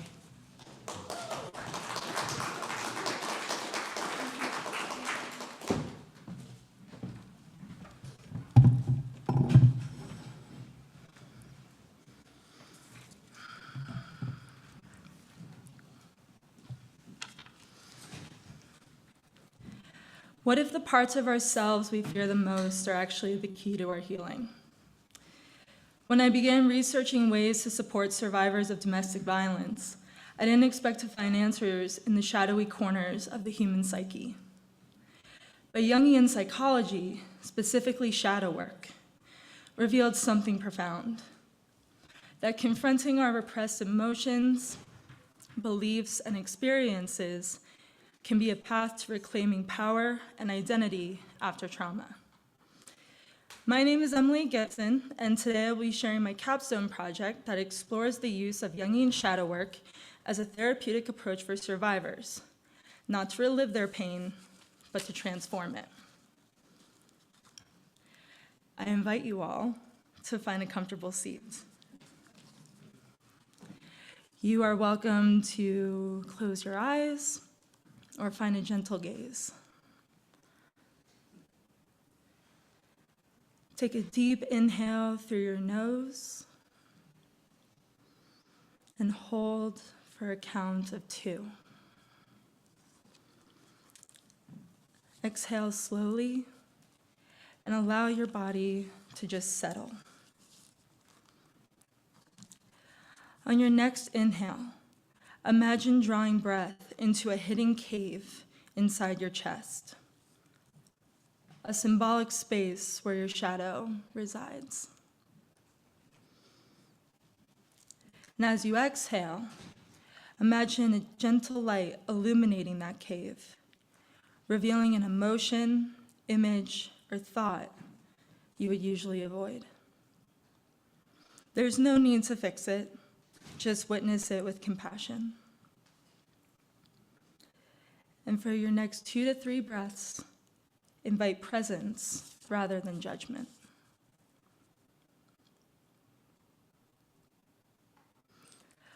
On your inhale, silently say to yourself, I see you. And on your exhale, silently say, you are a part of me. You can open your eyes gently when you are ready and just notice how you feel.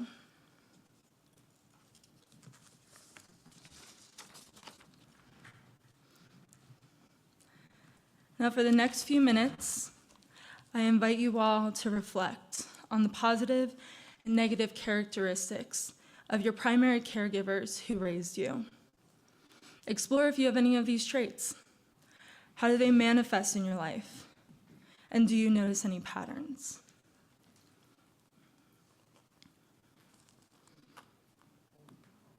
After a couple minutes, you are welcome to turn to a neighbor if it feels available to you and just discuss.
take about 1 more minute, find a good closing spot.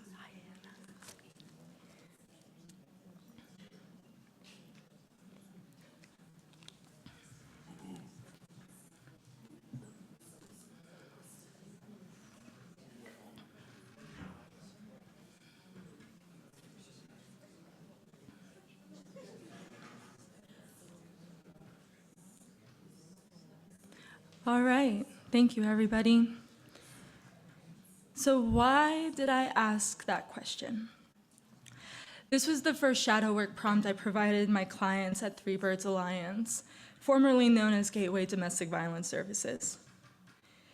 Today, I invite you to explore a journey, one that ventures into the hidden places of the human psyche to uncover something often feared but profoundly healing, our shadows. Carl Jung's theory of the unconscious expands on the idea that much of human thought and emotion and behavior is influenced by mental processes outside of conscious awareness. Jung proposed a 2-layer model, the personal unconscious and the collective unconscious. The personal unconscious contains forgotten or suppressed material unique to the individual, while the collective unconscious is a deeper, universal layer shared by all humans, composed of archetypes, primordial images and themes like the hero, the shadow, and the mother. These archetypes shape our instincts, dreams, myths, and cultural symbols, influencing our inner lives and behaviors in ways we often do not recognize. Carl Jung, the Swiss psychiatrist and psychoanalyst, introduced the concept of the shadow, this unconscious part of ourself that holds the aspects we reject, deny, or disown. These can be things like anger, grief, desire, or even strength. For a survivor of domestic violence, many of these emotions have been twisted, punished, or buried out of necessity. So what is shadow work? Established by Carl Jung, shadow work refers to a type of psychotherapy that focuses on the hidden parts of the psyche. It includes uncovering and integrating these hidden parts of ourselves to achieve wholeness. Domestic violence is a pattern of abusive behavior in any relationship that is used by one partner to gain or maintain control over another. This abuse can be physical, emotional, psychological, sexual, or financial, and it doesn't discriminate. It can affect anyone, regardless of age, gender, race, or socioeconomic status. And the statistics are alarming.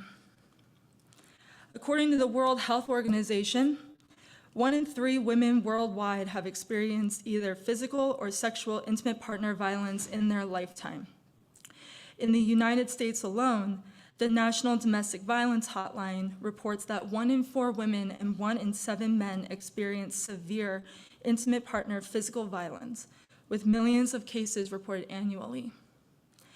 And behind these numbers are real people, mothers, fathers, children, and friends whose lives are disrupted and in many cases devastated by the trauma of abuse.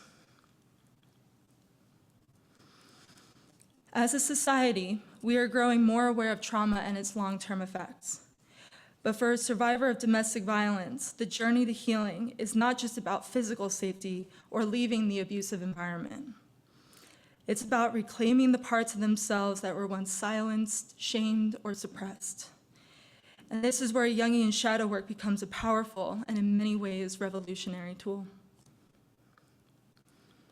But here's the truth.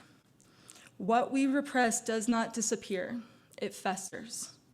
And if we don't confront our shadow, it will rule us from the dark.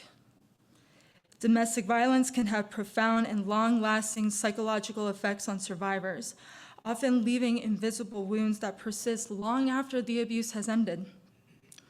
Many survivors develop post-traumatic stress disorder, experiencing flashbacks, nightmares, hypervigilance, or emotional numbness.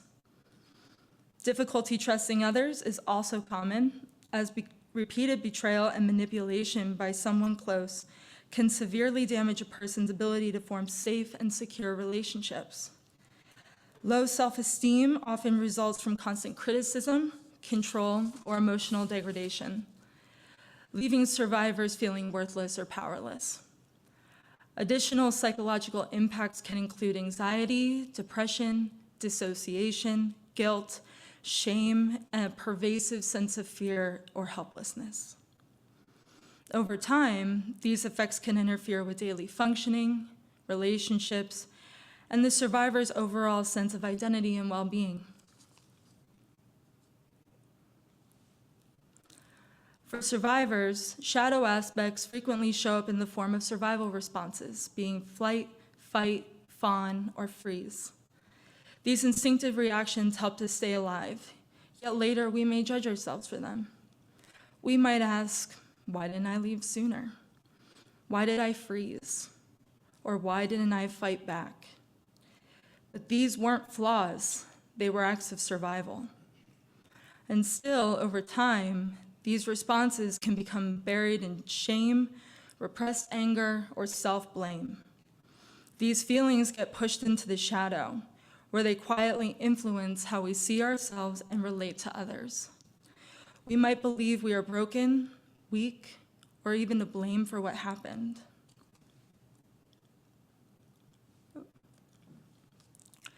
Traditional recovery often focuses on safety, rebuilding identity, and trauma-informed therapy, all of which are crucial. But survivors also need a framework for internal reconciliation. Shadow work helps reclaim agency by owning denied emotions like anger or grief, transform shame into compassion, dismantle internalized beliefs implanted by abusers, and build resilience through self-acceptance rather than self-rejection. In other words, shadow work creates space for the survivor not only to survive, but to become. So how does one implement shadow work? Before any shadow work can begin, we must create an atmosphere of safety, emotionally, physically, and spiritually. Without safety, inner work can re-traumatize rather than heal. And that's why we start with grounding practices, breath work, mindfulness, and even simple rituals like holding a warm cup of tea. Safety means survivors are in control. It means they choose what to face, when to rest, and how to pace their journey. And it means they're never alone in the process. And next, we begin to name the shadow. Not in clinical terms or with judgment, but with compassion and clarity. I often tell my clients, your shadow isn't bad. It's a part of you that had to hide in order to protect yourself. And this reframe changes everything. It shifts the inner narrative from shame to understanding. When survivors begin to view their hidden anger, sadness, or fear as intelligent responses to trauma rather than moral failures, they become free to approach their darkness with curiosity rather than condemnation. The shadow speaks in symbols, in silence, and in the things unsaid. That's why we use expressive tools like journaling, art, and dream work to help bring what's hidden into the light. Prompts like, what am I afraid people would find out about me? What am I most ashamed of? Or when have I felt anger and couldn't express it?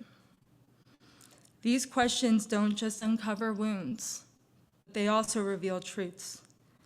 And when survivors put their shadow onto the page or into a painting, it becomes something they can see, understand, and ultimately embrace. Externalization creates distance, and in that distance, clarity and healing can begin. The goal of shadow work isn't to eliminate parts of ourselves, but rather it's to integrate them. We can use therapeutic tools like Gestalt's empty chair technique or writing letters to shadow aspects. Survivors might speak to a part of them that's still angry or scared or numb, not to fix it, but to listen. And slowly, they begin to shift from affirmations like, I'm not broken, to even the broken parts belong. And this is where true empowerment begins, not in perfection, but in wholeness. Shadow work is more than introspection, it's transformation. And transformation is most powerful when it's symbolic, embodied, and witnessed. And that's why we invite ritual and creativity into the process. A survivor might burn old letters in a release ceremony or create a mask to represent a part of themselves they once denied, or visualize their shadow transforming into a fierce protector, no longer a threat, but a guardian. These symbolic acts speak directly to the subconscious, making healing not just possible, but real. Carl Jung once said, "One does not become enlightened by imagining figures of light, but by making the darkness conscious." This quote stayed with me throughout my internship, guiding not only my understanding of healing, but also my passion for working with survivors of domestic violence. For the last year and a half, I have worked at Three Birds Alliance in their non-residential counseling services department, offering both individual and group therapy to anybody impacted by domestic violence. The mission of Three Birds Alliance is to foster resilience, promote safety, and restore hope among the individuals impacted by domestic violence. Additionally, the vision states, "We envision a future where every person lives a life free of domestic violence." Allow me to introduce to you my case study. I had the absolute honor of working with this early 20-year-old African-American woman who came to Three Birds Alliance approximately 1 year ago after leaving a domestically violent relationship. It resulted in several charges being pressed against her abuser as well. While in the relationship, she experienced a miscarriage, which left her with immense grief. Additionally, she shared with me early on that when she was a little girl, her brother was murdered. The manner in which he passed significantly impacts the way in which she navigates relationships today. When she arrived for our initial session, she was guarded, and I was acutely aware of the anger she was holding. She was hypervigilant, distrusting of others, reported difficulty sleeping, and presented with symptoms of PTSD. After a few sessions, I introduced the idea of starting Jungian shadow work to her because I noticed how often she would get stuck in this story. She welcomed the idea with enthusiasm, and for the next year, I walked alongside her as her guide into her shadow.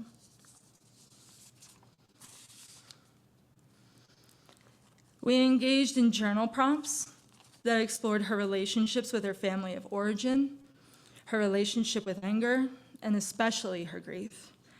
A recurring theme I noticed was this idea of hers of what did I do to deserve all this hurt? And then her guard would come up and anger would be at the forefront.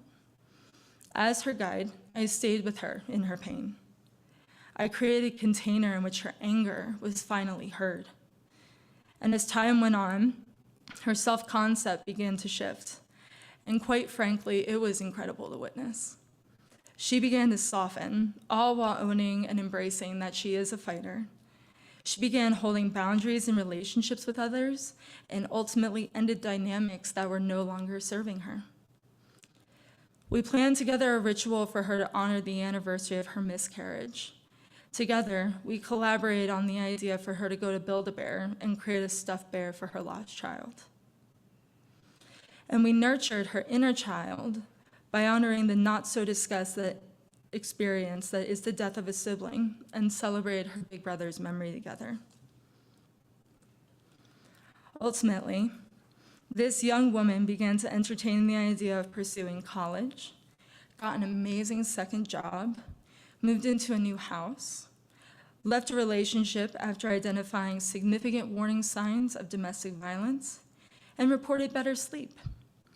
In our final session, we acknowledged her increased emotional regulation, self-awareness, and nothing short of self-empowerment. To say I am proud of this client would be an understatement. All right, up on the screen, you will see 2 forms. Both are the PCL-5 assessment filled out by this client. The PCL-5 is a 20-item self-report tool used to assess the DSM-5 symptoms of PTSD. The first one on the left shows her results upon intake, and on the second, on the right, shows her results upon termination 1 year later. Her total score upon intake was 57, and her total score upon termination was 22. As you can see by viewing these forms, my client experienced a decrease in many symptoms of PTSD.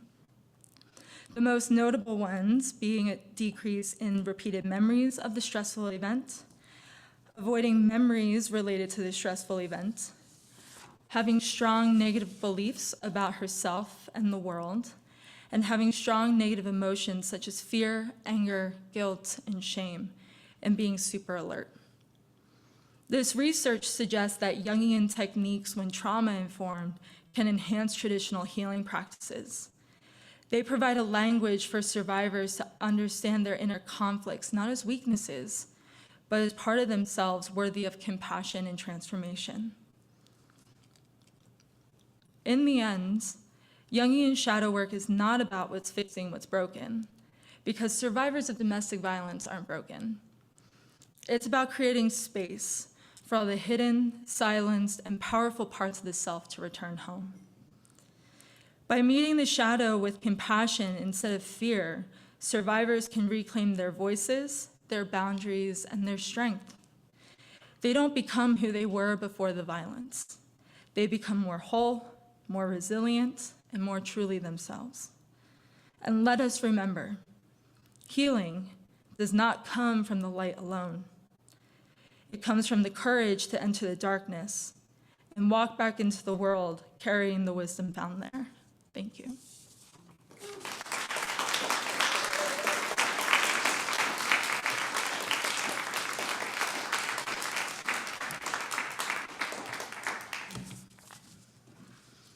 Also, I'm open to questions, comments. I totally forgot about that part.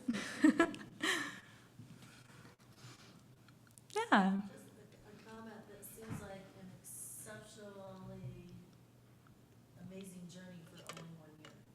Is that uncommon? For like an internship experience, or just in general? Oh, for my client? Yeah. So I would say she is exceptional. Yeah, she's really exceptional. She is a fighter. Yeah, and she hit the ground running. And yeah, thank you guys.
Oh, it's going, okay, cool. just need to. Just start PowerPoint and make sure it looks all right for you. Awesome.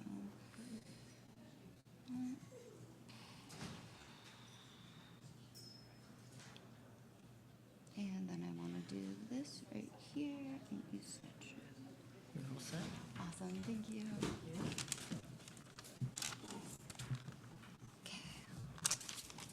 Bathroom break.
right, let's welcome Kelly Bishop to the stage.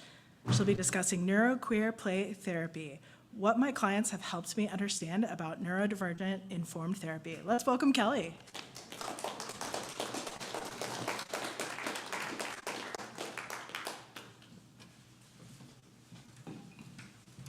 Thank you, Heather.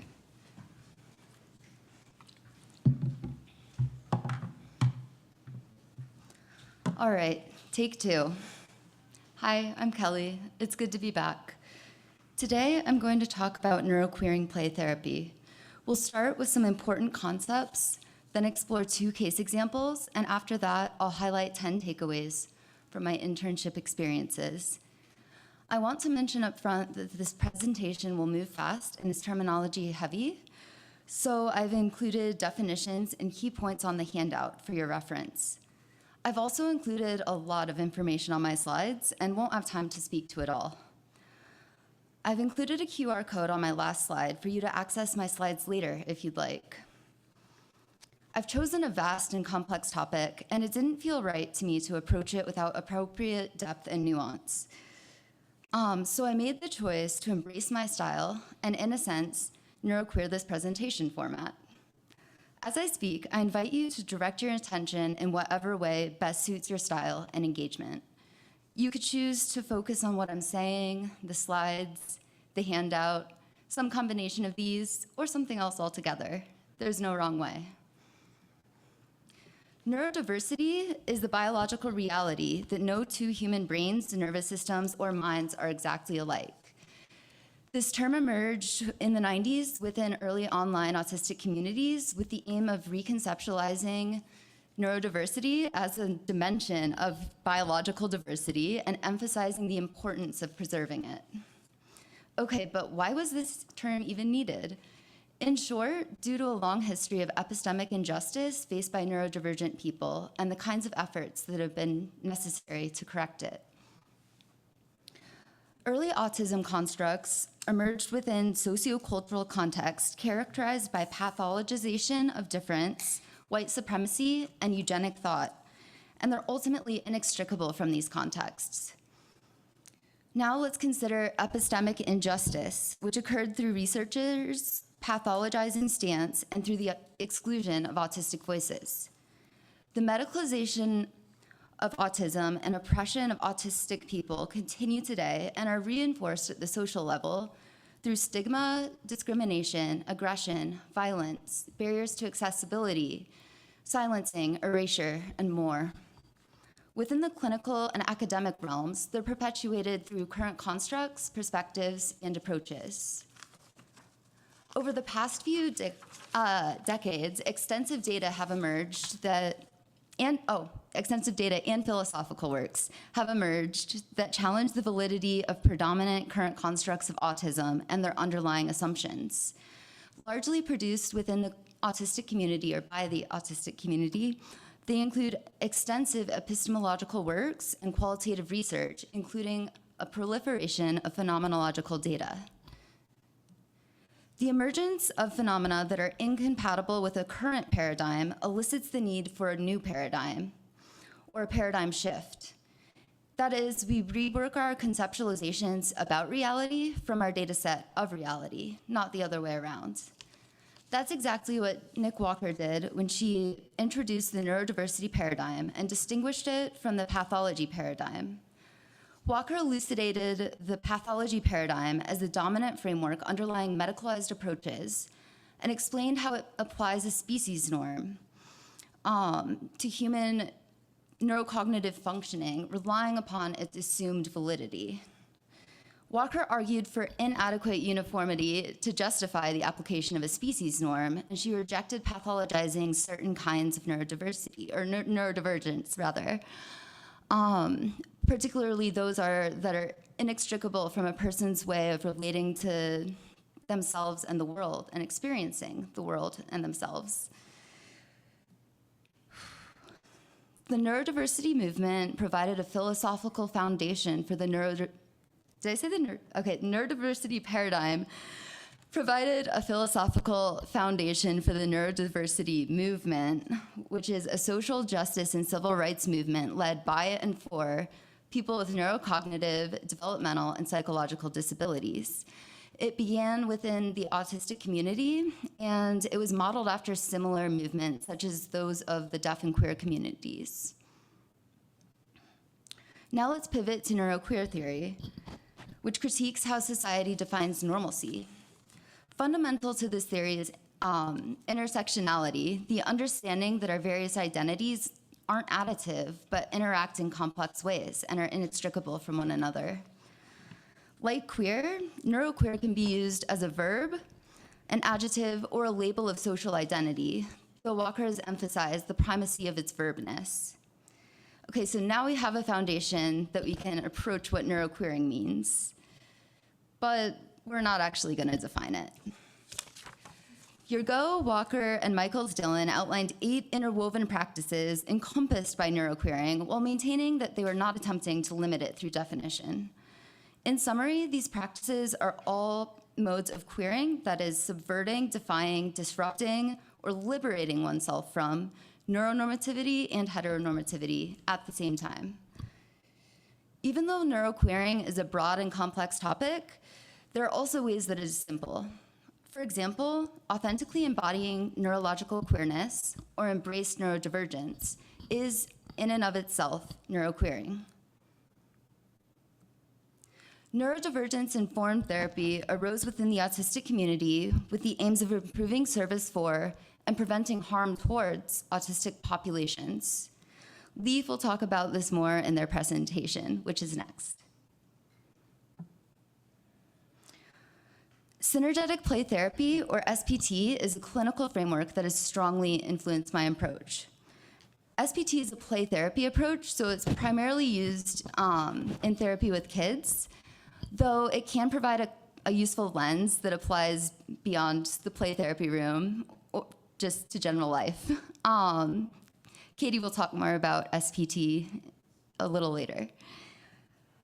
In SPT, the first step of the therapeutic process is the test, which is when the client tests safety within the therapeutic relationship to see if it's safe enough to show up authentically.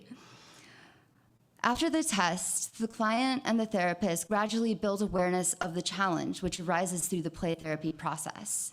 The challenge is the thing that the client perceives as an insurmountable and/or overwhelming threat. Gradually, the client and the therapist move toward the challenge together, at the client's pace and in the client's way, while supporting a neuroception of safety through co-regulation. This provides opportunities for the client to experience the challenge in new ways. The setup, or the offering, is the idea that our clients set us up to experience where they're stuck as a way of collecting ideas or templates of other possible responses. I created this Venn diagram as a way of conceptualizing the layered lens that we'll be applying.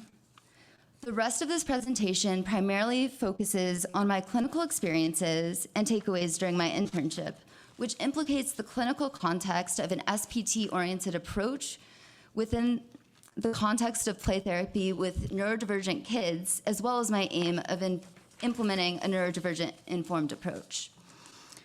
Although SPT was not specifically developed for neurodivergent clients, I perceive it to be a well-suited starting point due to its intersubjective lens, its client-led and trauma-informed nature, and its adaptability. And I know there's no way to read all this in this time. It is on the handout. Okay, now to the fun part. The first rendition of this project was a case study that actually drew upon my clinical experiences with 7 neurodivergent clients, ages 2 to 13. Over the past year, I've spent a lot of time reflecting on my clinical experiences and a lot of time diving into autistic perspectives and research. In February, the idea of neuroqueering play therapy came to me.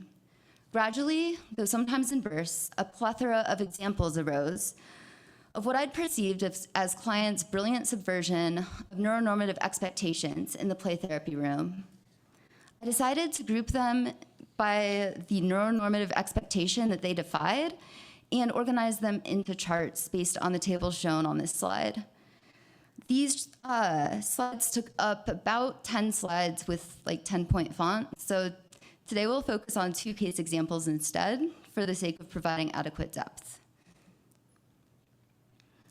The first client is an 11-year-old cisgender, autistic, white passing female. That was all out of order.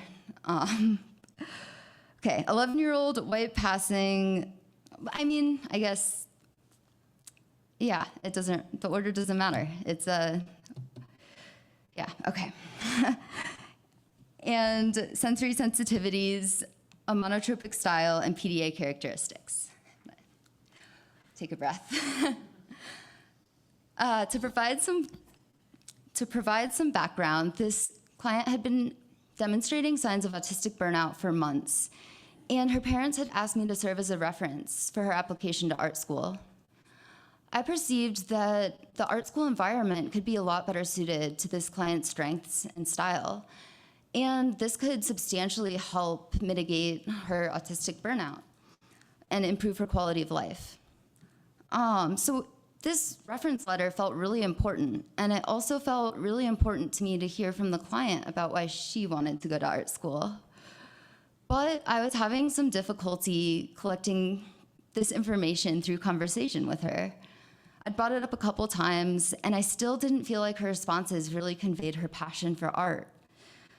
Time was running out, and I didn't know whether to return to it again or let it go and prioritize respecting what was potentially her way of expressing a boundary. I was really stuck. And then during the last session, or one of the last sessions before the application was due, this client spontaneously launched into a show and tell soliloquy of sorts about her art style, which seemed to be spurred by other events in her life. Basically, she shared with me the majority of 5 years' worth of artwork with an incredible level of enthusiasm, clarity, and animation, which she maintained nonstop for about 30 minutes straight. During this process, she identified different periods of her style and important influences for each. She pointed out different features of different pieces, and she shared related stories, musings, and recollections in a rhizomatic way. This client's passion for art was palpable and invigorating. It was almost as if I'd been transported into another dimension, invited into her world. I collected more than enough information for the reference letter, but this didn't even occur to me until afterwards. I want to emphasize that she didn't even talk about her passion for art or art school. Instead, she told me the story of her artwork and showed me who she was through it. Through a pathologizing lens, we might say, the client was talking about her special interest again and wouldn't let anyone else talk. Or we might say she needs help developing social skills, and she needs to stop distracting from the important matters at hand. But that wasn't my experience of it at all. She helped me understand that self-disclosure can look a lot of different ways, and that showing can be more powerful than telling. Words are an abstraction, after all. She also demonstrated the immense value within passions as internal resources, strengths, and sources of vitality, as avenues by which we come to know ourselves, and as avenues or modes of meaningful connection with ourselves and beyond ourselves. She also helped me understand that interpersonal connection doesn't need to be the focal point of therapy. Intrapersonal processes are really important too. And when we understand how to meet and support them, they can become modes of interpersonal and transpersonal connection. The next client is a 6-year-old white cisgender female with a monotropic style and autistic and ADHD characteristics. One of this client's treatment goals involved increasing expression of what her mom has described as pent-up frustration, with an emphasis on helping her name this feeling. After several weeks of our work together, this feeling was beginning to show itself in the therapy room, or so I thought. For the past 3 weeks, this client had been predominantly interested in a certain kind of sand tray play, which involved packing as much sand into a container and then removing it over and over, sometimes for the majority of our 40 minutes together. She used a certain methodology for completing this cycle, and it was characterized by intense effort and some perfectionism. During this process, I experienced moments of pent-up energy that I didn't know what to do with, and even more moments of tiredness, boredom, deflation, an intense sense of irrelevance. It was like I couldn't get through to the client. I didn't know what my place was, why I was there, why we were there, what we were doing, or what I could do. I felt utterly powerless, and I felt like my reflections were just meaningless echoes into an abyss. Then, during the 4th session of this, something important shifted. A little bit of sand came out of the sand tray. I'm not sure if it was on purpose or by accident, but it happened. The client looked at me, and I looked at her. I was here. I did exist. And I was pretty darn excited. I'm sure my surprise was obvious, and probably my enthusiasm too, probably also contagious, because then some more sand came out of the sand tray, and some more. I quickly grabbed the shower curtain tarp that we keep around, as a makeshift tarp for these kinds of situations, and we quickly got it situated beneath the sand tray, covering a little over half the room. And then the sand flinging began. At the wall, backwards, up above her head, glittering down like sparkling snow dust. Sometimes she threw the sand with a grace that seemed to convey that she was well-versed in this form of embodied expression. It was an art form she knew well. Other times, she clenched her jaw and hurled it powerfully, evoking a sense of liberation. Sometimes she conveyed both these tones at once somehow. The sand flinging went on and on. At the window, on the couch, at more pictures, and well beyond the shower curtain. Primarily so. Of course, beyond the shower curtain. Wasn't it just another container, after all? A constraint? An implied expectation of what not to do? This was by far the most inspiring mess I'd ever witnessed, and it moved me to tears as I drove home. Another breath.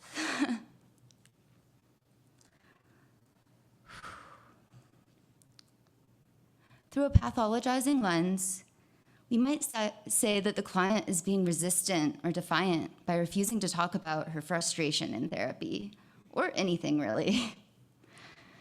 Or we might assume that she doesn't know how to connect with herself, her feelings, or others. Instead, another breath, okay. This client helped me understand that perhaps her pent-up frustration wasn't just pent-up frustration. To me, it also seemed to be about so much more, like underlying tension, a sense of building pressure, or containment, seeking control, intense effort, and grappling with agency, perhaps is related to performance, expectations, and acceptable ways of expressing herself. If so, the word frustration just wasn't gonna cut it. This experience wouldn't have been nearly as impactful if we hadn't first spent weeks stuck in a process characterized by containment, control, and disconnection. It was crucial for me to understand what that was like, as difficult as it was for me to tolerate. Lastly, she showed me that I can, and I need to, trust my clients' processes. Our job is not to enforce regulation, teach regulation skills, or direct or instruct on how to express emotions, but to be present with our clients in the tough stuff in a way that allows their wisdom to organically unfold. This experience would have been drastically different if I'd simply started throwing sand to model regulation as soon as I felt a little bit bored or uncomfortable. And what a powerful experience we would have missed. The first version of these 10 takeaways came to me in a burst of inspiration one morning in March. I want to acknowledge that many of them echo ideas from the literature and/or they're ideas that mentors, peers, and colleagues have offered and/or helped me digest. Yet there's a difference between conceptually understanding something and grasping it experientially. And I've aimed for these takeaways to primarily reflect what my clients have shown me and helped me understand in the play therapy room. My slides aim to frame each takeaway within the context of SPT, NIT, and other neurodivergence literature. But for the sake of time, I'll primarily focus on the main point, my clinical experiences and clinical implications. 1, reframe resistance. So resistance has a bad reputation in the therapy world. First, I want to point out that all of the examples that compose my case studies are examples of resistance, and I've learned so much through them. From a neurodiversity perspective, mismatches between people and environments constrain or disable our ability to meet essential needs, which threatens our sense of well-being and our actual well-being and leads to threat responses. Thus, you get resistance. Chapman and Botha emphasize that resistance to normalization is essential to neurodiversity advocacy, and advocacy is a key part of our role. In summary, let's reframe resistance as a form of social justice. Yes, even the resistance that shows up in the therapy room. To do this in a meaningful way, we need to view resistance through a relational lens and meet it with acceptance and curiosity. 2, autonomy is of the human essence. In my opinion, the importance of learning how to share, be nice, be likable, and get along with others is overemphasized in our society. More broadly, our society's social setup insidiously challenges autonomy as neuronormative expectations and mandates constrain authentic self-expression by putting connection on the line.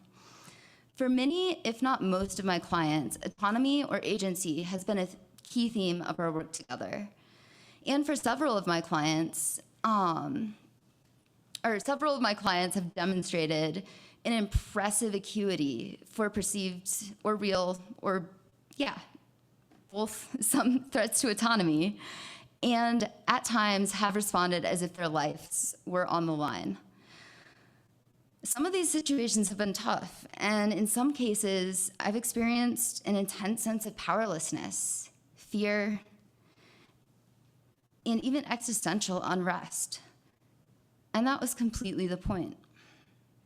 My clients helped me remember the vulnerability and frustration of autonomy constraints inevitable in childhood, and they've helped refine my understanding of how both agency and interconnection are deeply entwined with our humanness. In summary, let's elevate respecting our client's agency as a paramount therapeutic aim. 3, honoring sensory sensitivities and meeting sensory needs is not optional. Through a pathologizing lens or approach, dysregulation indicates a lack of regulation skills, and therapists are there to teach these skills. Time and time again, my clients have shown me that they already have a vast array of regulation skills and coping strategies that reflect their unique neurotypes and experiences. I've also come to understand the importance of considering the efficacy of client skills and strategies within the various contexts of their day-to-day lives, as context plays a huge role in clients' ability to access and apply these skills, or not. In summary, let's integrate neurodiversity awareness to promote accessibility. Let's recognize, reflect, and support the skills our clients already have. And let's consider regulation, dysregulation, and adaptability through a relational lens. 4, recognize your communication biases and expand your repertoire. Neurodivergent people's communication differences have long been pathologized as deficits. My internship experiences have helped me bring awareness to my own internalized neuronormative communication biases and my clients have helped me expand beyond them. Like through interactive exchanges within and between parallel play processes, making up games without using words, and tuning into some really cool metaphors. All right, this one may seem a bit radical, but I want to propose that we don't actually have to talk about our feelings in therapy. Therapy approaches are rife with neuronormative assumptions and related mandates about feelings, like that we need to deepen somatically, the therapist needs to guide this, we need to slow down the process, and we need to verbally communicate about sensations. As a counterpoint, let's recall the 6-year-old sand flinging process. Let's consider how this was client-led. It didn't involve naming feelings, and actually involved more speeding up than slowing down. In summary, I suggest we focus on tuning into state, accepting whatever state is there, and refraining from trying to control or direct what unfolds. 6, bring a keen eye to the client's values, styles, and strengths. For this takeaway, I'd like to focus on monotropism, a conceptualization proposed by 3 autistic scholars as a fundamental component of autistic experience.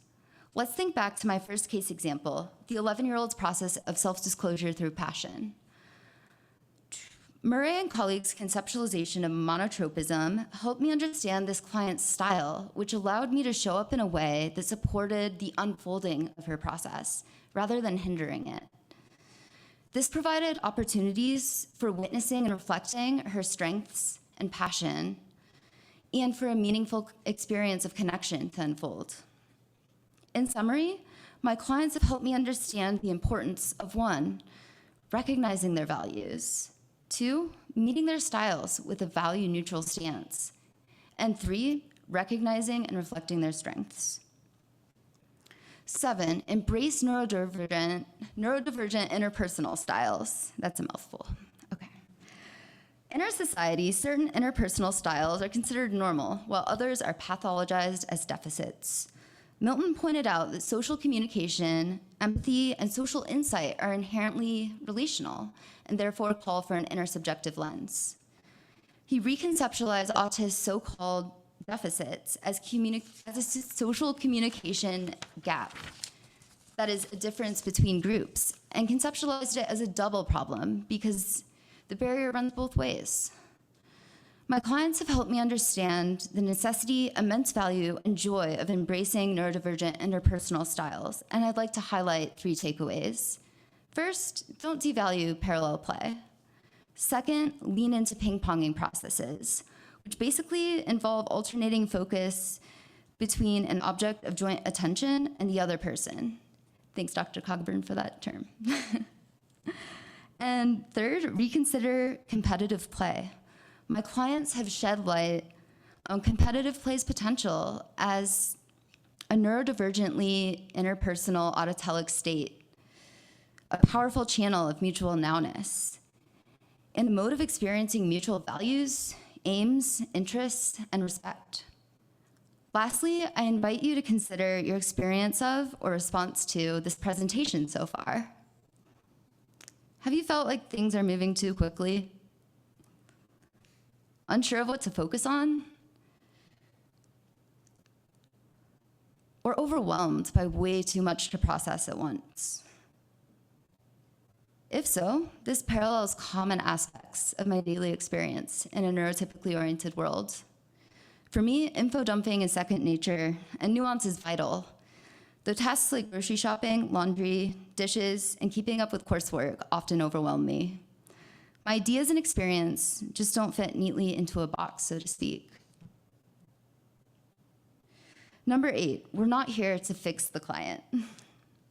Okay, so we all fall into the trap of wanting to fix sometimes, and I wanted to clarify why I'm there, if not to fix. As it turns out, there's quite a few other reasons, and this was comforting to me. Let's zoom in on client advocacy within family systems.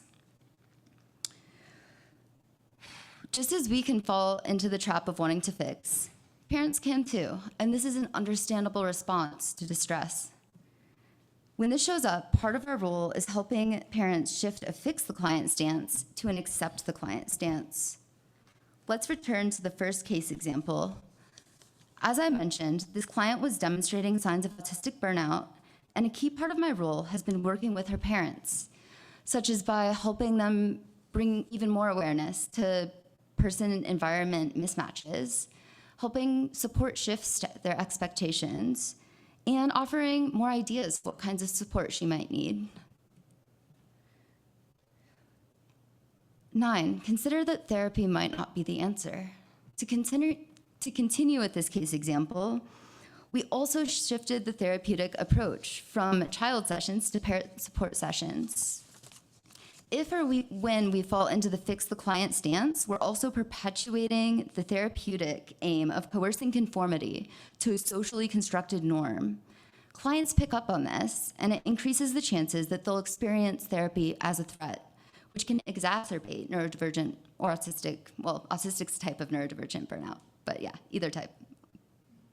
Autistic burnout in and of itself can also contribute to clients' perceptions of therapy as a threat, as clients may not have the inner resources for showing up, being seen, and self-protective masking, which can make expected participation in therapy feel more threatening. And the more that the client perceives therapy as a threat, the more it contributes to the allostatic load and can exacerbate burnout, and the less likely the client is to benefit from it. I don't mean to imply that therapy will never benefit someone. Rather, my point is that maybe this therapy right now isn't the answer. Whether due to autistic burnout, ethical concerns related to scope, or greater need for acceptance than change. When it seems that therapy isn't benefiting the client, we have a few options we could consider. We could switch the approach, refer out, or terminate care. My internship experiences have helped me understand that even termination has therapeutic potential if handled with congruence, compassion, and consent. 10, we are mirrors of each other. SPT holds that we can't do this work alone without being impacted or changed through it. If one part of a system changes, for example, the client, other parts of the system, through the experience of therapy, then other parts of the system, you could say the therapist, for example, have to change too. That's just how systems work. I'm so grateful for all the ways that my clients have held up a mirror for me, which have allowed me to recognize, witness, and accept more parts of myself, more aspects of my neurodivergence, and more of my light. This has vitally facilitated my process of accepting and embracing my autistic identity. I began this identity exploration a few years ago, though I don't think I would have dived into it as deeply, at least not yet, if it hadn't been so essential and really unavoidable in this way. And I certainly wouldn't have been able to in the same way without these experiences, these brilliant reflections, and the incredibly supportive professional environment that's helped me hold them. If I'm going to support autistic clients, then being an autistic therapist seems like a double empathy solution of sorts. How did I glimpse these reflections? What are some examples of this? Most simply through process, through countless experiences of having a sense of getting it, of understanding through shared state and style, and of being on the same wavelength in a way that I can't really put into words. And I don't have to. Thank you all for being here today, including my family and friends. I'd like to acknowledge Michelle Beach and Christy Lockery, my colleagues at Louisville Family Center, Dr. Cogburn, Leaf, Ethan, and my clients and their parents for contributing to this presentation, my experiences over the past year, and my perspective. This wouldn't have been possible without you, and I'm so grateful. Thank you.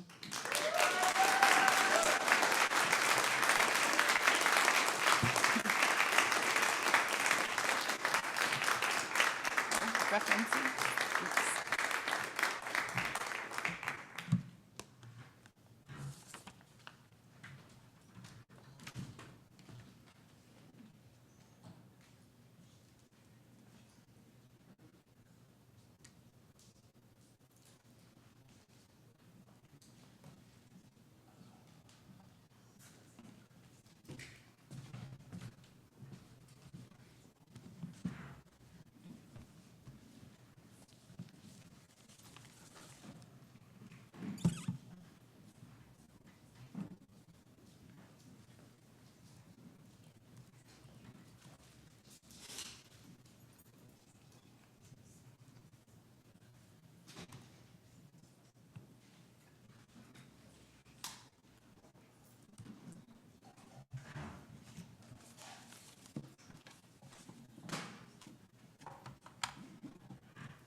need to get into that control panel, don't I? I didn't open up. There we go. Extend it. Yep, there you go. Perfect. Now everything should behave as you want it to. And I know you screened that last time. There you go. Thanks so much.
Leif Larson will be presenting on Divergent Natures, Embodying Doing and Being in Neuroqueer Ego Wellness. Please welcome Leif.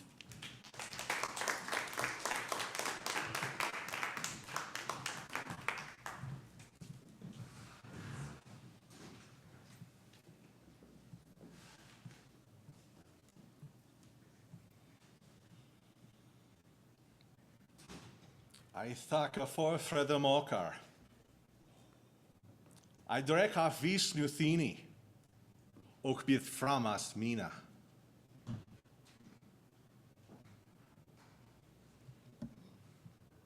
I heden thinking of order, it's not like mother. I leaf, fair thou.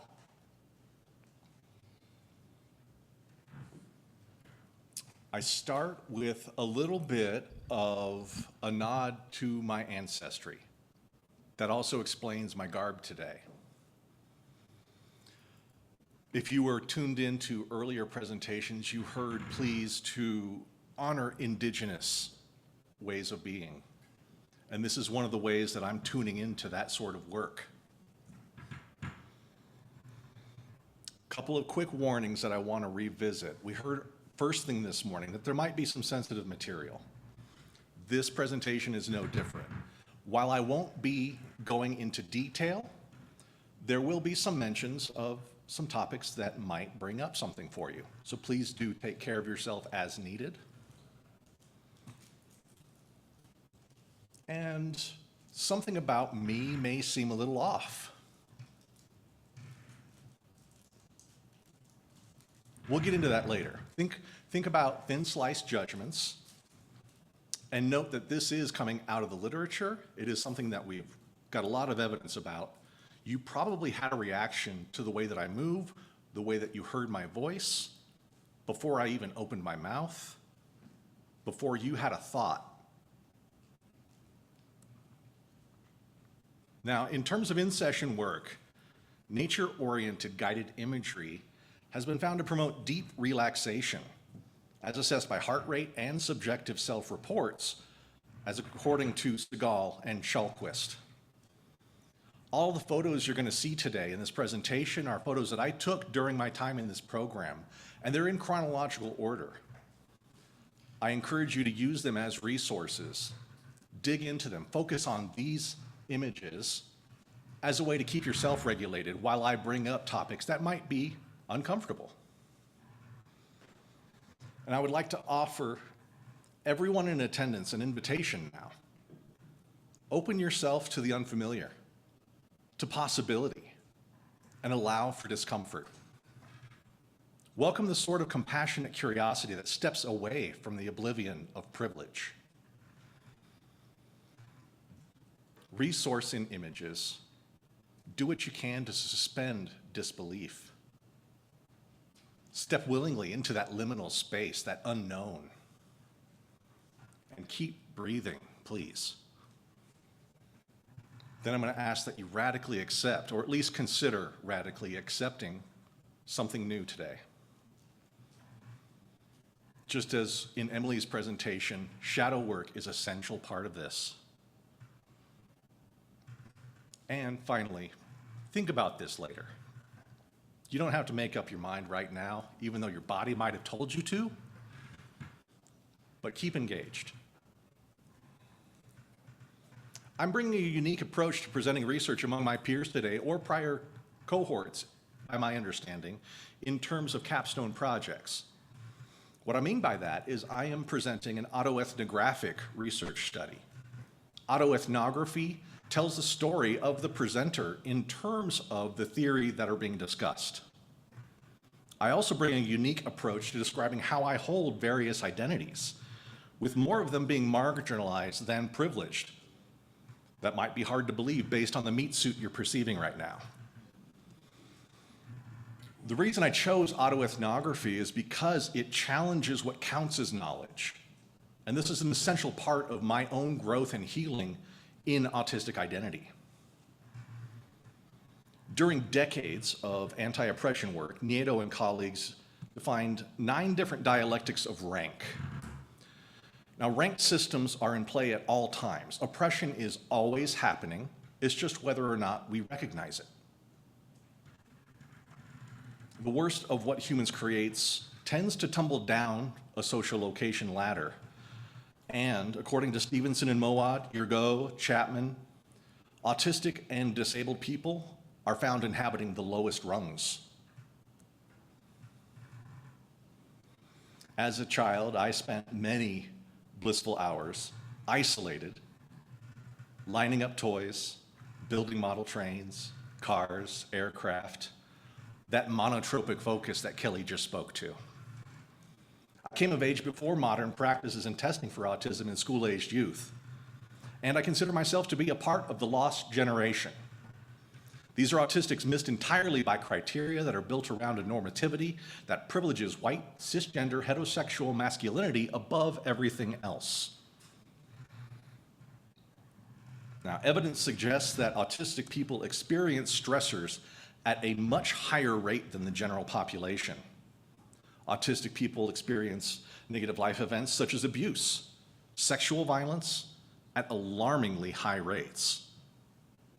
And though norms are argued to be transient, these framings of autism have been incredibly sticky.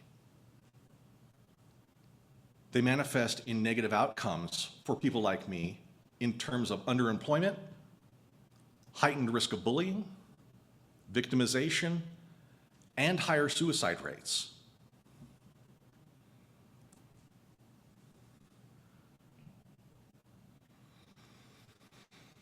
Rhetorical failure is omnidirectional, Yergo said in a 2015 presentation.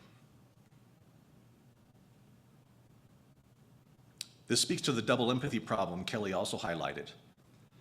Rhetorical failure happens in every direction. Ever-present oppression operates in ways that compound advantages for people with unearned privilege, while compounding impacts weigh upon others. And as Carolyn Miller suggests, rhetorical impulses are often imperialist impulses, whitening, converting, persuading, assimilating. Rhetoric's lies are that its violences are not really violences. Now, Pearson and Rose described a study from Bearden and said, described how societal norms and their influence on the environment of autistic people, both people and place, have a destructive impact on autistic lives and lead to what Milton and Sims referred to in 2016 as psycho-emotional disablement. Now, I had a prior career, computer software architecture, development, and engineering. And in that career, I toiled in dozens of different roles, resulted in negligible savings and even fewer dependable social connections. A quarter century of dedication to teams where I never really fit in and excelled nonetheless. This, however, left me in my deepest autistic burnout out of 7 that I can count so far, as I began to notice how I was increasingly impaired in various ways while working 80-hour weeks just to keep up with increasingly unreasonable demands from my peers.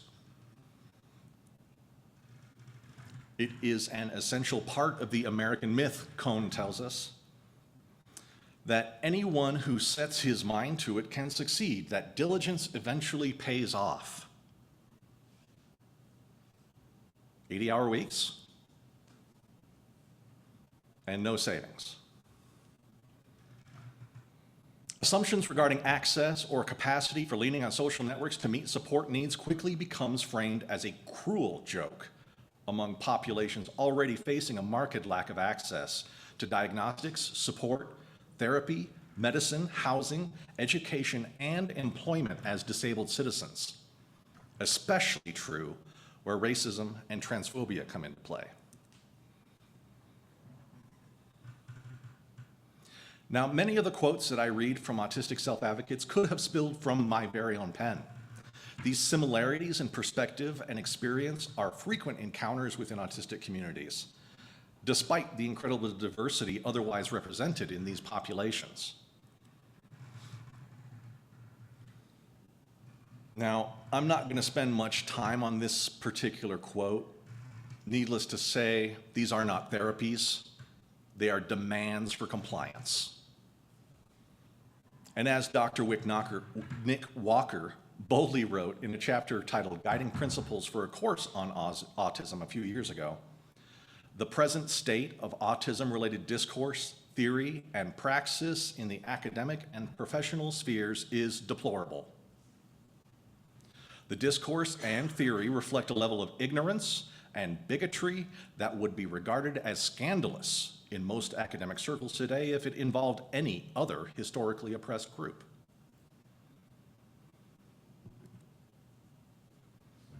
Now, there is a notable difference between advocacy efforts when we talk about autism as compared to other causes. Think of any advocate, right? This is somebody who's promoting something generally, somebody who's arguing for a cause. Not so with autism, where most autism advocates seek to eliminate us. So I am doing this work, much like McGuire, in the hope that it might offer a means of further understanding and further contesting the ways autism violence is normalized as reasonable and even necessary. Here, it is especially important to note the political difference that autism as modifier and autistic as modifier make. The former relates to the broader discourse on autism that's typically authored by non-autistic people, whereas the latter imparts that which is autistically created. That again from Yurgo in her 2018 publication called Authoring Autism, a searing rhetorical analysis. Ellipsis, those dots, occupy a kind of lore status in autistic communities. And when autistics speak of rhetorical emissions, we often speak of what Judy Endow described as a hidden curriculum violation. This hidden curriculum, these assumptions that Kelly's presentation also referred to, these assumed meanings, are things that are socially acceptable for neurotypical people to point out when autistic people violate these norms. That is decidedly not true in the other direction. Why am I spending so much time on rhetoric? Why so much interest in semantic value and words? Well, because words matter, especially to oppressed groups. Lloyd Bitzer, in a 1968 article, introduced the model of a rhetorical situation. A rhetorical situation was described as an event that consists of an issue, an audience, and a set of constraints arising from a given context. So given that definition, I bet you might be able to come up with just about any conversation you've ever had. When autistic people enter rhetorical situations, we are often silenced, ignored, berated, infantilized, corrected, scolded, behavior planned, extinguished, institutionalized, electroshocked, restrained, hogtied, faux praised, tasered, secluded, shamed, raped, shaken, hit, teased, studied, molested, laughed at, stalked, drugged, excluded, discredited, robbed, gaslit, beaten, or murdered. And your ghost says, in this list, I am not being hyperbolic. I am not being hyperbolic either. I added those items in the square brackets from my own personal repeated experience. Most of the other items in the list are things that have been happening to me throughout my life. And now we're really getting into the weeds, aren't we? I find it telling, says your go, that shrinks and scholars concern themselves so frequently with autistics and eye contact, and yet they refuse to consider the violence of their own gazes. In avoiding the eyes of others, I am indeed missing out on things, and yet there is much that I do learn, experience, feel, intimate, attract, and repel. I know your scent. I know the rhythm of your pace, the pulsing force field of the space between our bodies. These are intimacies and knowledges that certainly exceed eye contact.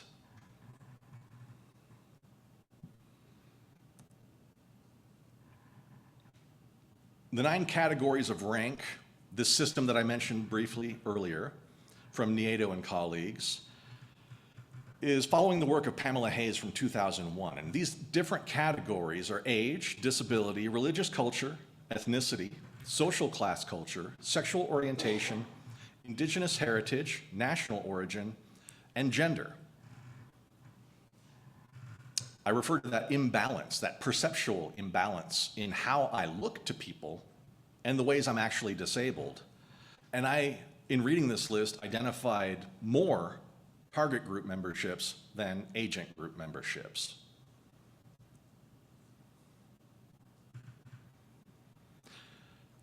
This might be one more radical bit for you all. There is no valid evidence base detailing support for ABA.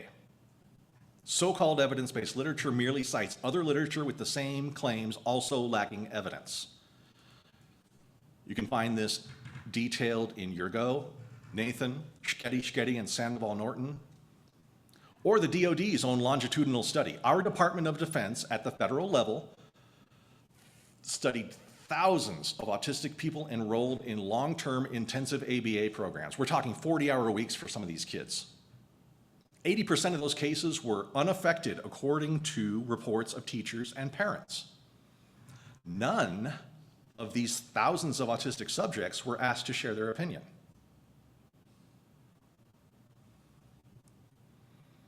If, as a matter of principle, we would like to see disparities in power among people minimized wherever possible, we already have plenty of reason to turn away from applied behaviorism.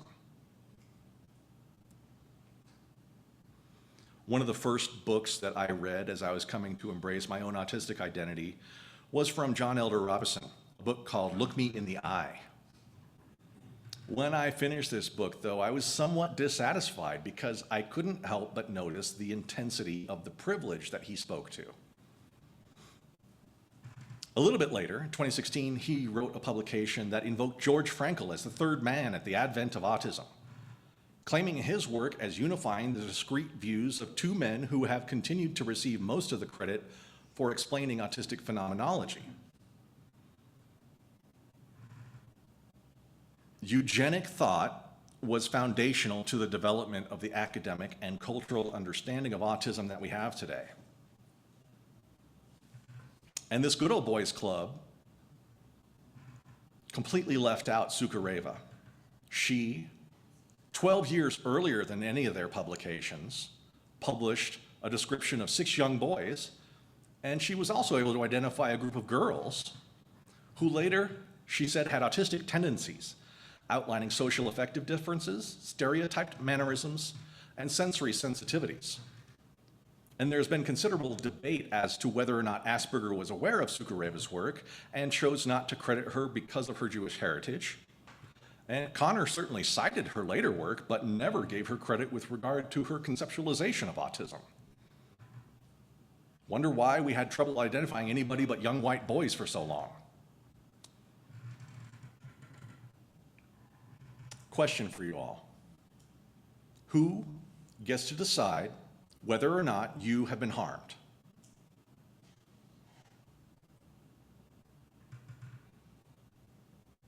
How often are you contemplating microaggression? So my own experience of microaggression is that there is nothing micro about them.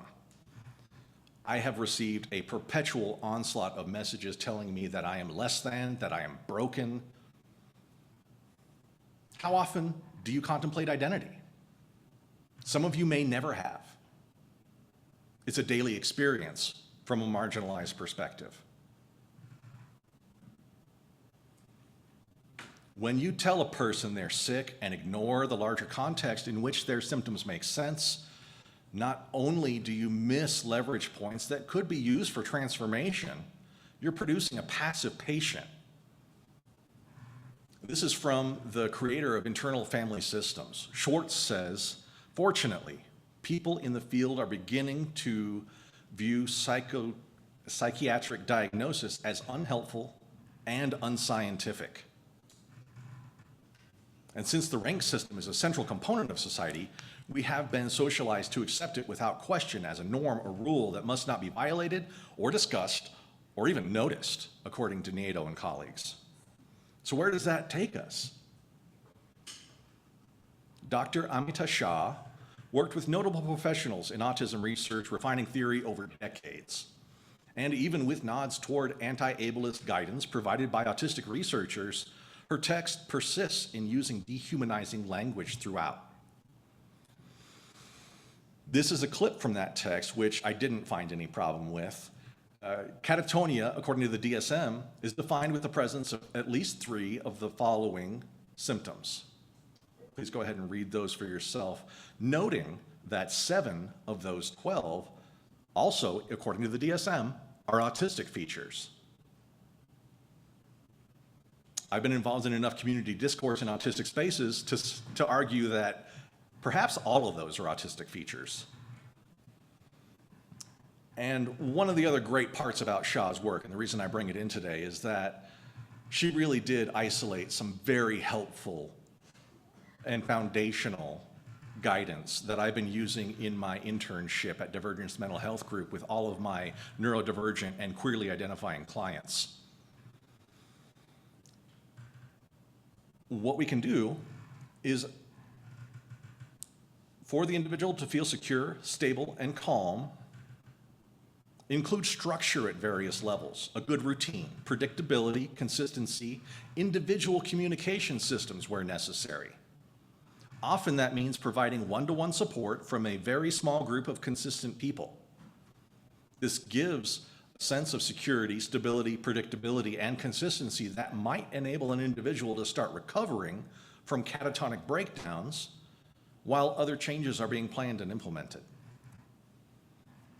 Now, autistic burnout appears to be a phenomenon distinct from occupational burnout or clinical depression, according to Raymaker and colleagues. They define it as chronic exhaustion, loss of skills, and reduced stimulus tolerance that result from a cumulative load of life stressors without relief, which negatively impact health, independent living, quality of life, and suicidality. The important part of this quote is that these disabled people are starved of the means to take on the basic challenges and pleasures of life while surrounded by citizens granted full access. I'm going to read that one again. Starved of the means to even take on the basic challenges and pleasures of life while watching other people take whatever they want.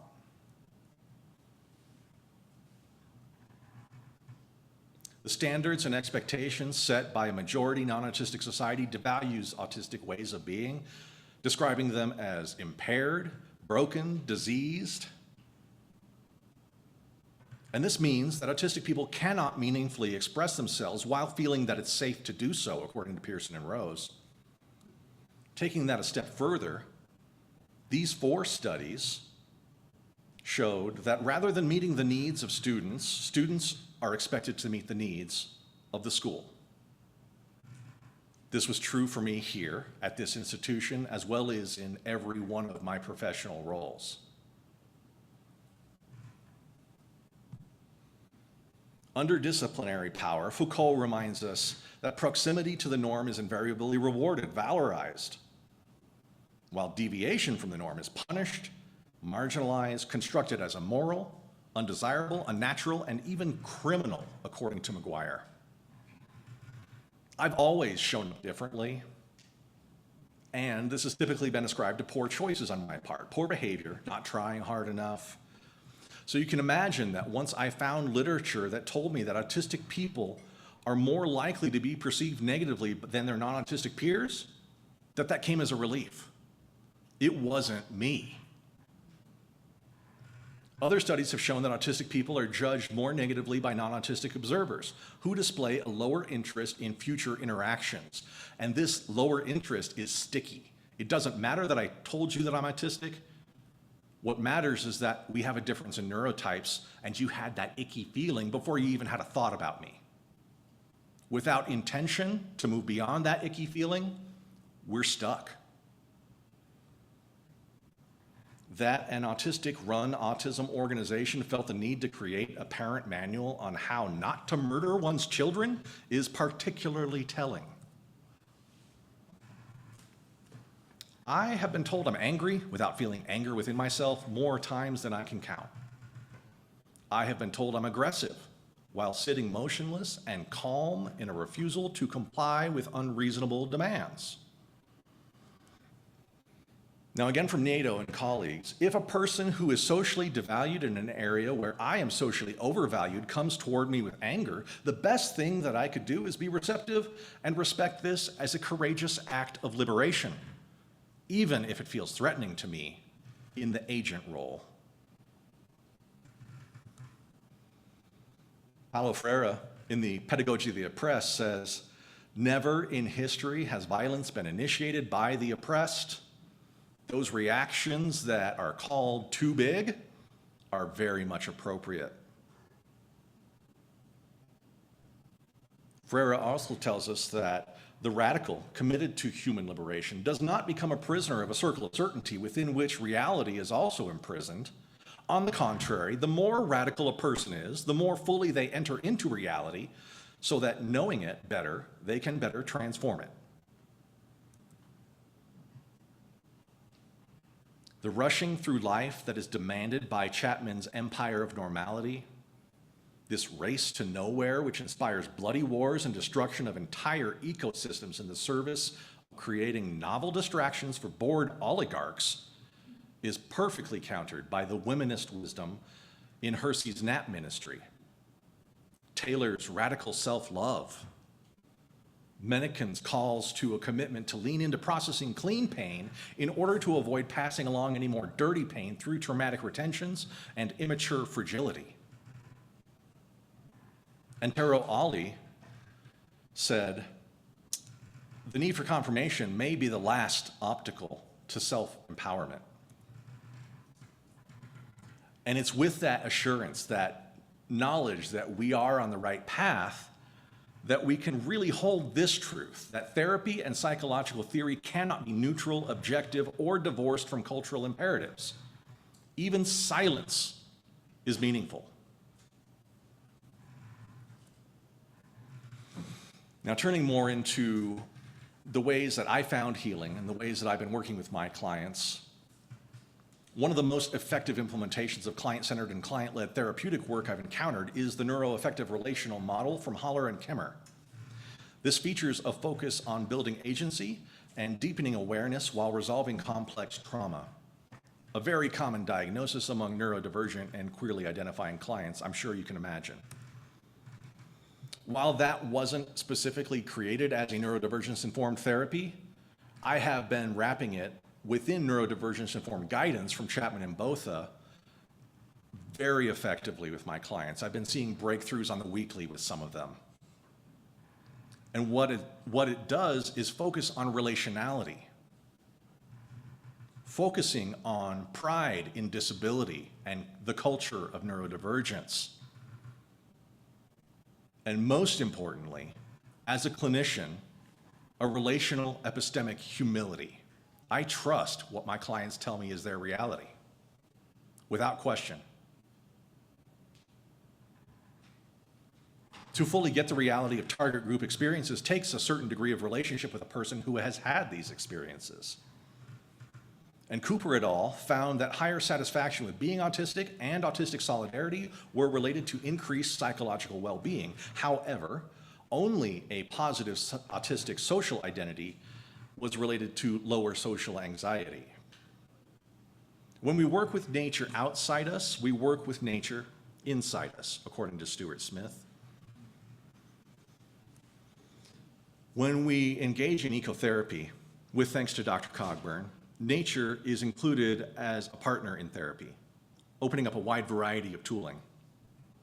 And eco-wellness describes the measurable relationship between humans and nature, as well as its impact on our wellness.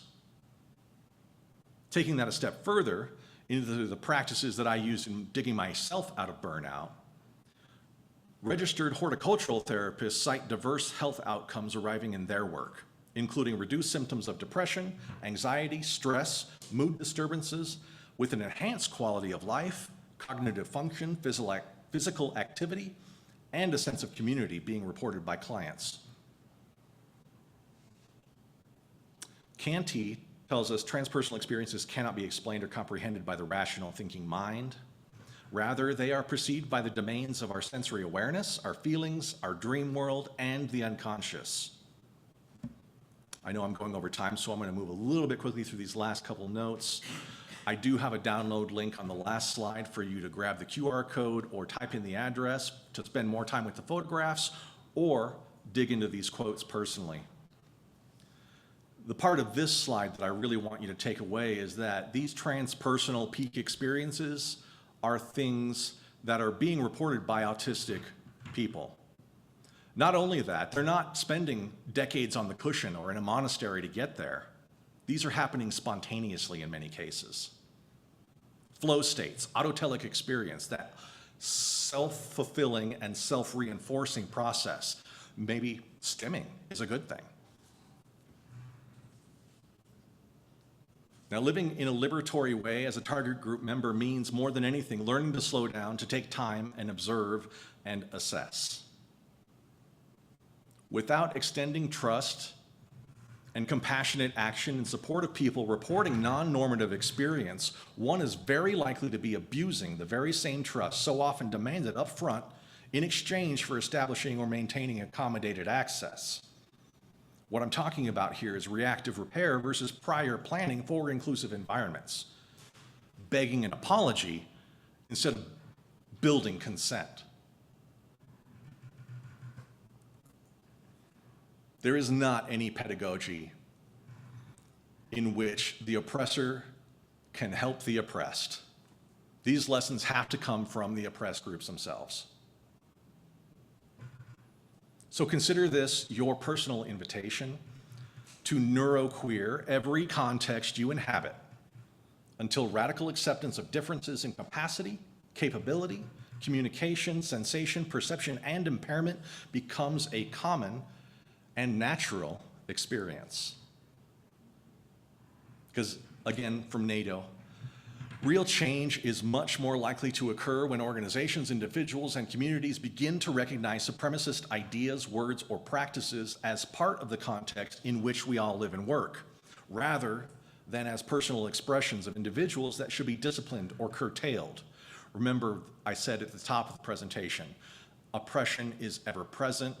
It's merely how well we're attuning to that reality. Most of all, the autistic community has adopted this motto of disability rights activists, and I encourage you to take this as your one takeaway, if you can only hold one. nothing about us without us. Thank you very much for your kind presence and attention.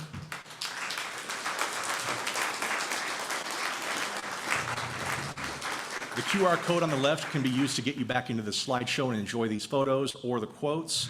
The QR code on the right can download a PDF of 20+ pages of resources and appendices that I prepared for your convenience. Thank you.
It's on.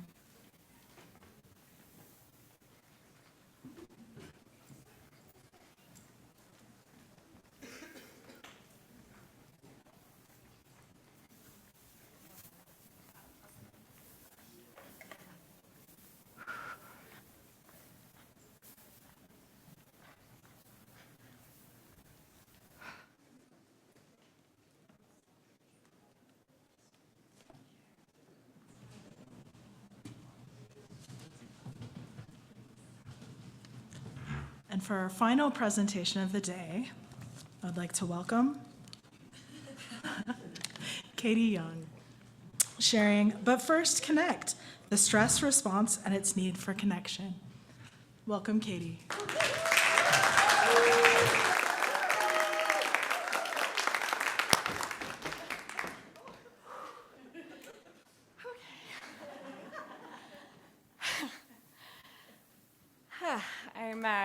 I'm noticing my face is turning red, heat is rising, my heart rate is increasing, and my feet are sweaty, but I'm not sure if that's because this room is hot.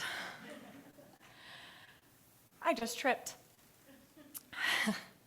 Hi. I'm Katie, and that was staged.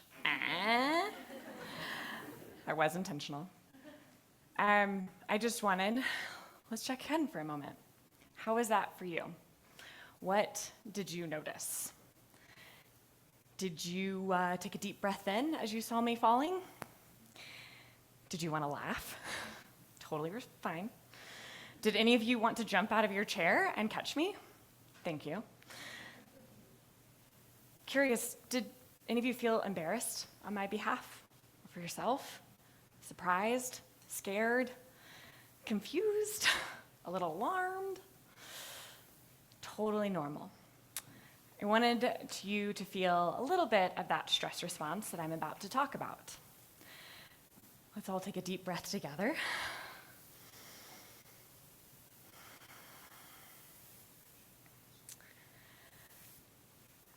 For most of my adult life, I have been on a quest for connection and community. And why is it so important? In grad school, I dug in real deep on that. and found myself looking at internships and came across Joshua Station. My first interview with my soon-to-be supervisor, and now former supervisor, love you, Monica Rowell, she said, "We believe at Joshua Station that healing happens in community." So of course it was hook, line, sinker. I was in the door, here's all my paperwork, let's go. Joshua Station is a nonprofit. It works with families who are experiencing homelessness. They move into this remodeled motel for about 2 years. They meet bi-weekly with a social worker and set goals for themselves, completing GEDs, taking college classes, finding a stable job. They also have mandatory therapy. Enter the interns. Most of my internship was with children and teenagers. And we use this modality called synergetic play therapy. I would see massive transformation in the playroom. It was amazing. But then I would go and have my monthly meetings with the parents, and the parents are like, ugh, the behavior is out of control, no one listens, they're saying terrible things to me, terrible things about themselves.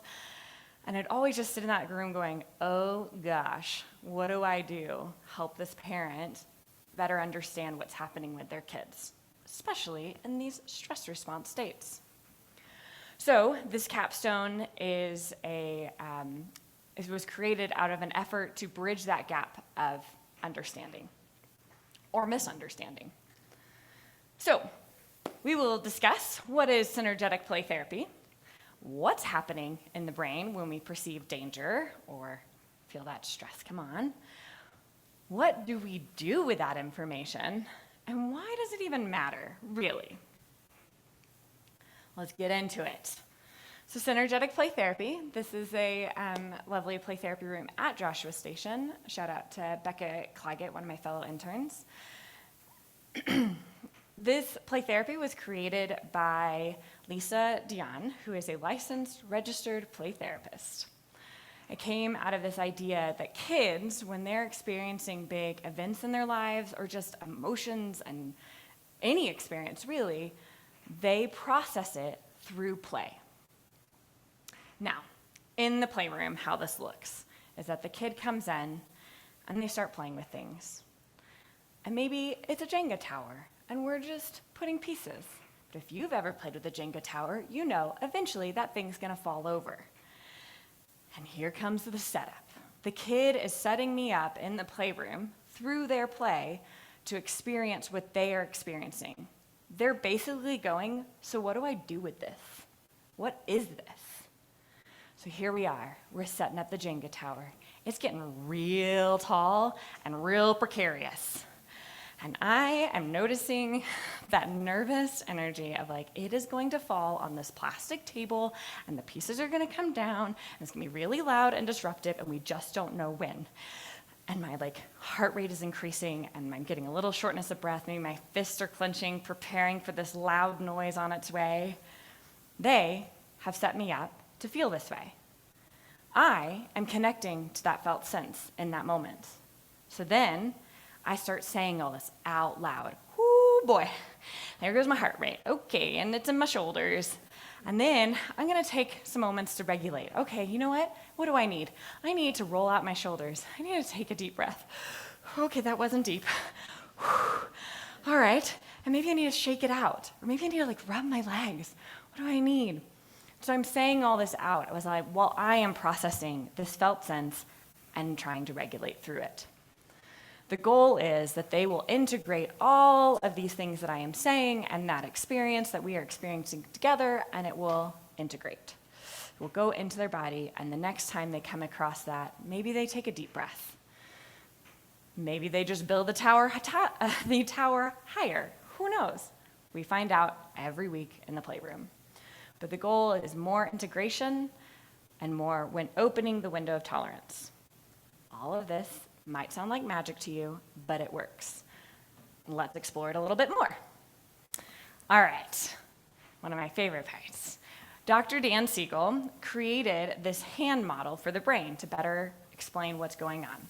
So if you will all raise one of your hands, left, right, both, they could be down there. Awesome, this does tell me everything I need to know about you. Just kidding, it doesn't tell me anything. Just that you have a preference and you listen. Good job. All right, so we have the hand model. Right here is the spine, your forearm. Then you have the palm facing outward. That is your brainstem. It's working in the background, it's taking breaths while you're not paying attention, it's doing all the background work. And then you have the limbic system. You'll fold your thumb in, holding out 4 fingers. This right here is the limbic system. We'll explore a little bit more using the terms watchdog and possum.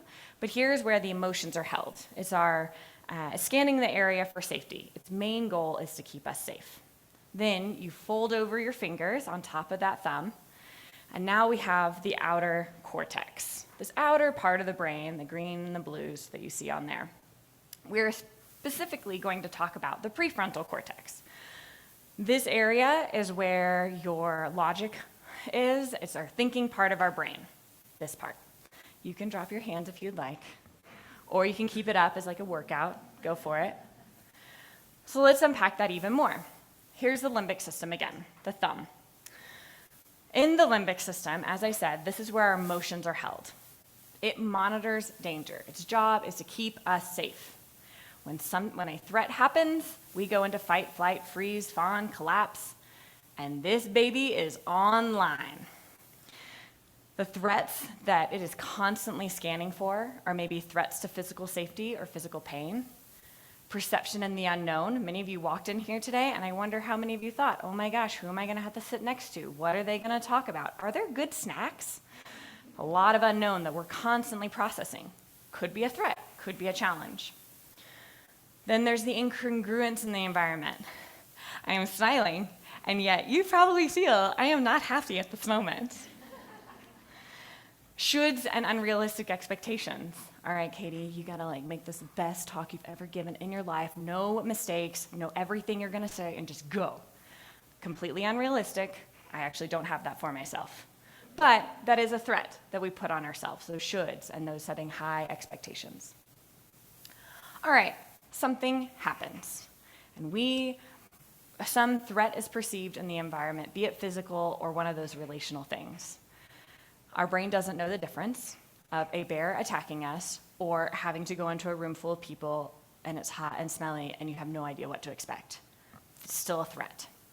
Something happens really big and it kicks on our limbic system. We're like, uh-oh, what do we need to do? We go into the watchdog mode. Fight, flight, freeze response. We have excessive motor activity, hyperarousal, the energy goes up, defensive, high heart rate increased, verbal or physical aggression. We're defiant, we're highly irritable, we're anxious, we're overwhelmed, disorganized, and dissociated. That are some ways that a watchdog shows up in our bodies. How does it show up in the playroom? Well, I'll let you know. I had a client who's a 4-year-old boy, and he often would come into the room, and we were just playing kindly, and it was maybe little monster trucks and things. And then some sort of energy would shift, and all of a sudden, the bad guy came online. And the bad guy went around to all of the shelves and dumped out all of the toys and just kept dumping them and dumping them and dumping them, and then pulled down the trampoline and jumped on the trampoline and then hopped in the back room and then came back out. And then maybe even, this was like the icing on the cake when this would happen, watchdog I knew was on, would grab the sand out of the sandbox, lock eyes with me and go, "Sand stays in the sandbox." Ha! Watchdog was on for that kid, and by the time the bad guy had knocked off the third box of toys, my watchdog was coming online too. I was like, oh gosh, here we go again. How are we gonna clean up all these toys before we leave this room? And oh, how am I gonna get them out of this? And I just don't wanna be here, this is too much. Watchdog. So that's one response to a threat or challenge. The other response is the possum. It's a collapse response. It looks like a helplessness, unmotivated, lethargic, tired, over-compliance, la-la land, dulled capacity to feel things, numbing, isolation, depression, and dissociation. This one is harder to explain, but it really was a felt sense in the room. I had a 7-year-old boy who would always come in and go, "So what are we doing today?" And I was like, "Whatever you want to do, this is your time." He'd always grab the Connect 4 off the wall, set it down, and we would play. I never yawned so much in a 45-minute session. We just played the game, and I would yawn. I was like, "Man, I'm tired. I wanted just to lay on the ground." My favorite was when he really forced it, and we're like, "We're gonna go play football." But the whole time, all I wanted to do was just like collapse. Okay, so we've talked about watchdog, and we've talked about the possum. Then we have the prefrontal cortex. Again, this function is creativity, logic, reason, control response, language, empathy, and all the other things that your brain does all the thinking for. This part we call the wise owl. Very collegiate, yes? Look at all those books, the glasses. They're open. In this state, one is open and available for connection, cooperative, curious, respond with appropriate behavior, take responsibility, yes, please, and has empathy. So what will happen is in the playroom, kid will come in and they're like, hey, Kate, today we're gonna play a game. And I'm like, all right, let's play a game, yeah. And the game at first is really like simple, easy to follow. And then it becomes really complex, and all of a sudden you're trying to like, but wait, I don't understand what's happening. And the next thing I know, we both have pool noodles in our hand, and we're sword fighting, and there's rules, and like I can only do this, but she can do that, and we're going for it. And we went from wise owl to watchdog really fast, especially when all of that energy kept building up, and inevitably, who could have guessed, a pool noodle hit the face of the kid, not mine. Sorry, child. There's a height difference that kind of helps sometimes. Anyway, so child goes, all of that energy was building up, and I was like, oh, it's coming. Something is about to happen big. Pool noodle hits. Watchdog came on real big. The tears start flowing, the uncontrollable sobbing. I'm sitting there with the shame and embarrassment and going, oh my gosh, what do we do? We went from here to here very quickly. All right, cool. Thanks, Katie. Thanks for explaining that. What do we do? I've got a crying kid in the playroom who will not stop, and I have to do therapy with them? What is this? So, what do? We first connect to that sensation. Whew, that was scary. Yeah, and that hurt. Then maybe we take a deep breath. And then once we get into the body and regulate, the wise owl can come back online. Let's unpack that even more. So we're back to connecting to the sensation. We have to name it to tame it. There is a woman, Dr. Jill Bolt-Taylor, who studies the brain and found that when those initial responses to something happens, the pool noodle hitting the child's face, me tripping on the stage, there's an initial physical reaction in our body, right? Our transmitters are coming online. That response, that heat in the cheeks, that rapid heart rate, the sweaty palms, they're just like overwhelmed, frozen, kind of like, oh gosh. That lasts, if we allow it, 90 seconds. That's it. However, there's 2 reasons why that might be hard to understand. 1, it is really hard to sit up here and be embarrassed and hurt and feel through all of those things when I know I have to present to you and supposedly I can't filibuster this thing. We'll see. 2, at a young age, we are told that there's not time to fully feel that. In an example, and I'm going to just put this qualifier out there, Joe, don't get mad at me. We're all doing the best that we can, okay? Imagine I was a 5-year-old kid and I fell off the stage. What would be a reaction? Immediate rush in, a freeze, maybe a going, you're okay, you're okay, you're okay. And maybe physically they are. But boy, that was shocking and scary. They're definitely not okay, but we tell them they are. And so we're a little confused. Oh, okay, we have to be okay. Push this down, dust it off, let's go. Got to go to the next thing. Instead of maybe, ooh, that was surprising. Boy, that was a big jump. Oh my gosh, you were scared. Oh, and you're, okay, there's a little blood. Yeah. I bet that hurt a little bit. Yeah. Instead of allowing to be with it for that full 90 seconds, right? So we learn at a young age to just push on by. Push those feelings down, push that emotional response down. So when we come to name it to tame it, if we can actually, I'm offering a different way of being with that sensation. Oh my gosh, my heart is racing right now. Okay, you know what this is? Anxiety. I can feel it. So we're going to bring awareness to that sensation and maybe even giving it a name, anxiety. Name it to tame it. Because once we do, it's telling our brain, oh, you're safe. You might be in it, but you're safe. So that brings me to step number 2, regulation. All behavior is an attempt at regulation, including aggression. Our watchdog comes online, our possum comes online. Every way that we react in that is our body's way of saying, oh gosh, we are unsafe. We need to get out of this. How do we fix this? How do we be with it? And it is this attempt to get us back into the body. We might have to shake our leg. We might have to, shake it out or throw all the toys on the ground just to feel that chaos and move through it. Regulation, though, does not necessarily mean calm. Regulation means connected. Right now, I am in no way calm, but I know that I am regulated because I keep taking breaths. I keep rocking myself back and forth and soothing myself through this experience. Regulation can look like thinking logically, able to make conscious choices, feel grounded, invite connection, attentive, able to notice breath, sleep cycle stable, in the body, able to communicate verbally in a clear manner.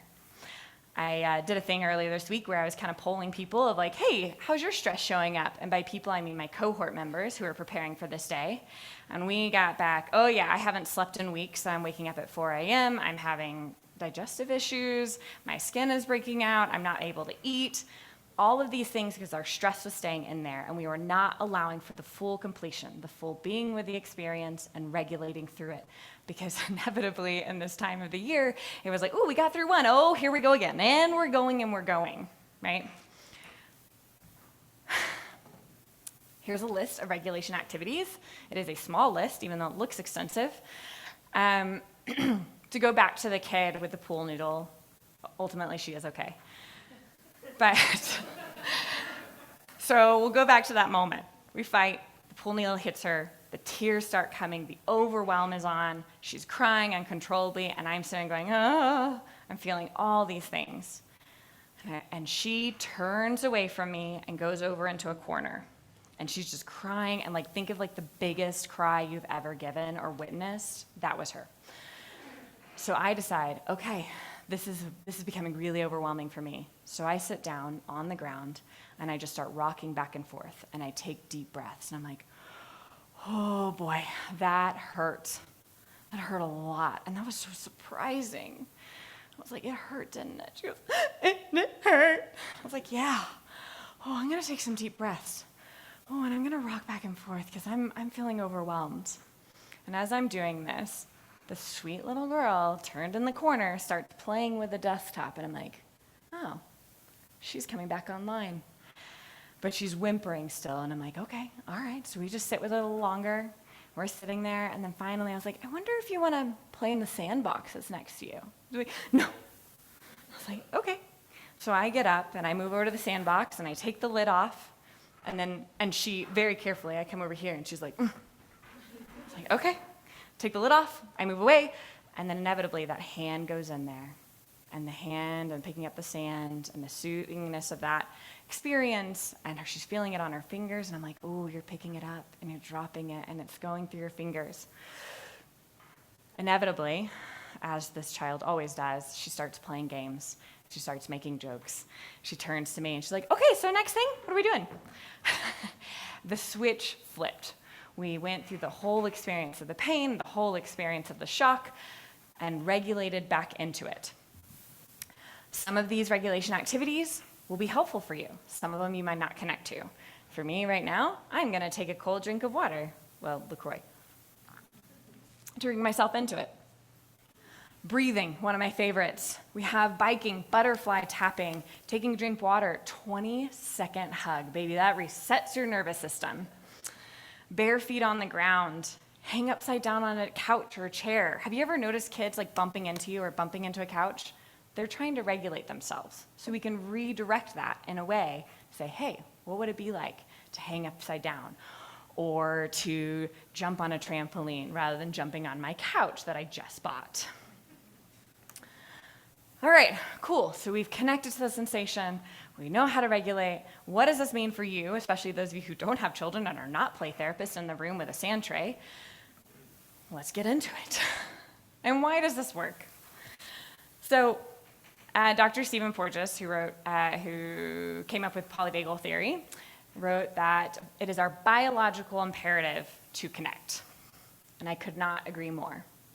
A way that we know this is true is through mirror neurons. Mirror neurons are neurotransmitters that fire when we do something and we watch others do something. Our brain is built upon learning from others in infancy.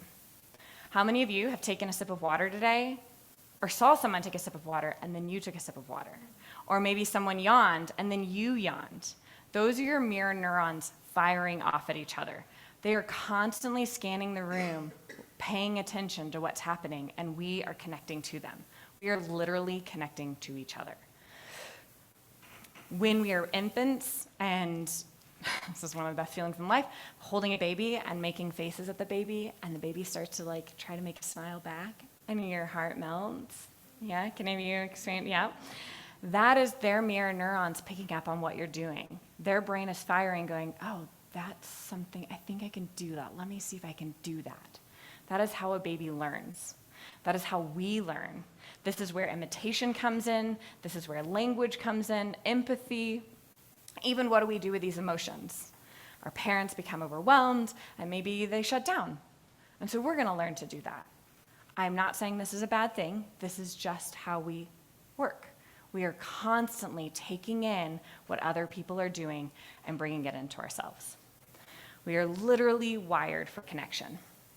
Earlier when I tripped, how many of you connected to a time connected to that pain of tripping or that embarrassment?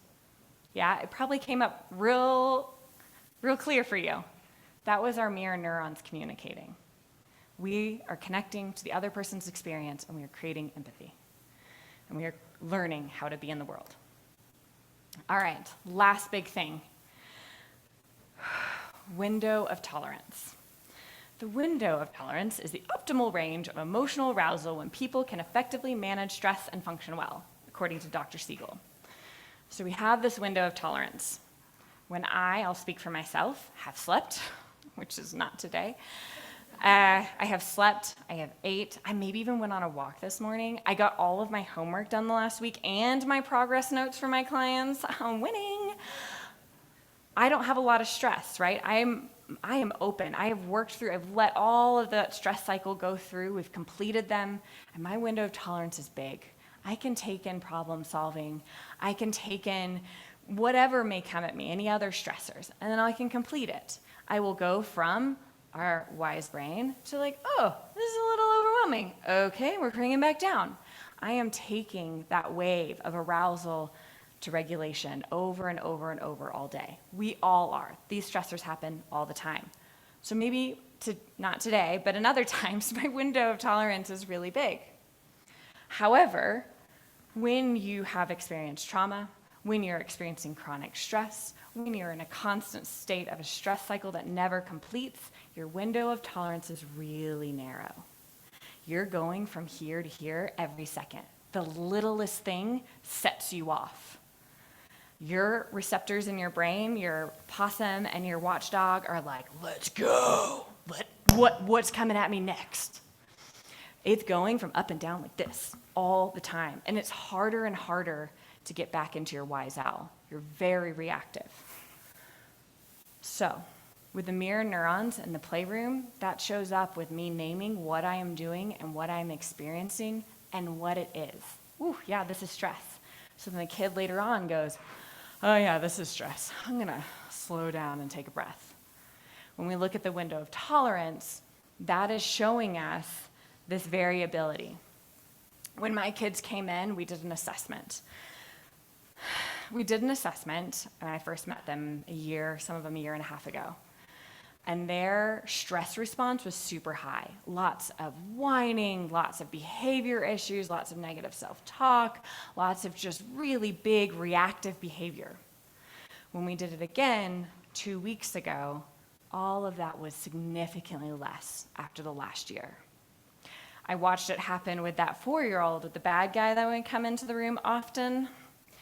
And what I started to notice in the last few months, really the last half of the year, is that he would have these moments where everything felt really big, and he'd go, I'm gonna go turn off the light. He would turn off the light, and we'd sit in the little tent, and we'd just take a deep breath together. And he was able to name, I'm overwhelmed, I'm angry, I'm really sad that you're leaving. Whereas before, there was no way we could connect to any sort of sensation or feeling in the body. It was just a constant chaos. So we took that window of tolerance and made it bigger. And we did that by bringing more awareness into our body, more awareness to that felt sense, and more ways to help ourselves bring ourselves back in. This works. So, in conclusion, when you or someone you might be around notice them, they go up into the watchdog or down into possum. If you yourself can take a moment and go, uh-oh, it's happening for me. Yep, I am feeling this really low lethargic energy. Everything is coming down. What do I actually need? And take a moment to take care of that need and meet that need. Regulate through it, the bubbles. And then you can address the problem. What happened? What set me off? So it might start out with, hey, Watchdog is about to come online. I'm about to lose it. That's okay. Maybe the next time you can go, Watchdog's online. Yep, shoulders are tense. Okay. Maybe the next time you can go, oh yeah, I'm angry. And the next time, maybe you need to stomp it out. Maybe you need to go for a walk. Maybe you take a bike ride, drink a cold drink, something to shift, to redirect that energy and allow yourself to fully feel through it. And then you can start getting curious about what happened, because we went from watchdog, we connected back to the body, and the wise owl has flown back, and we can start getting curious and bring logic to the experience. So, thank you very much for listening.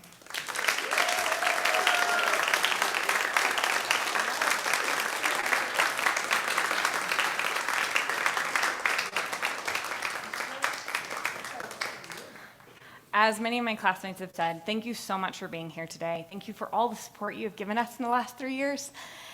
And just so much gratitude for you all. Thank you.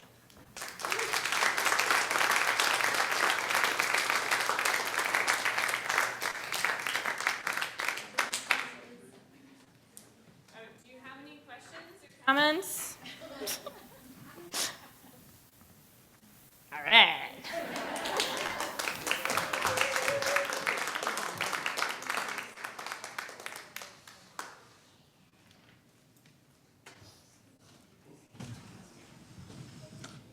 You did it. Congratulations. Let's celebrate.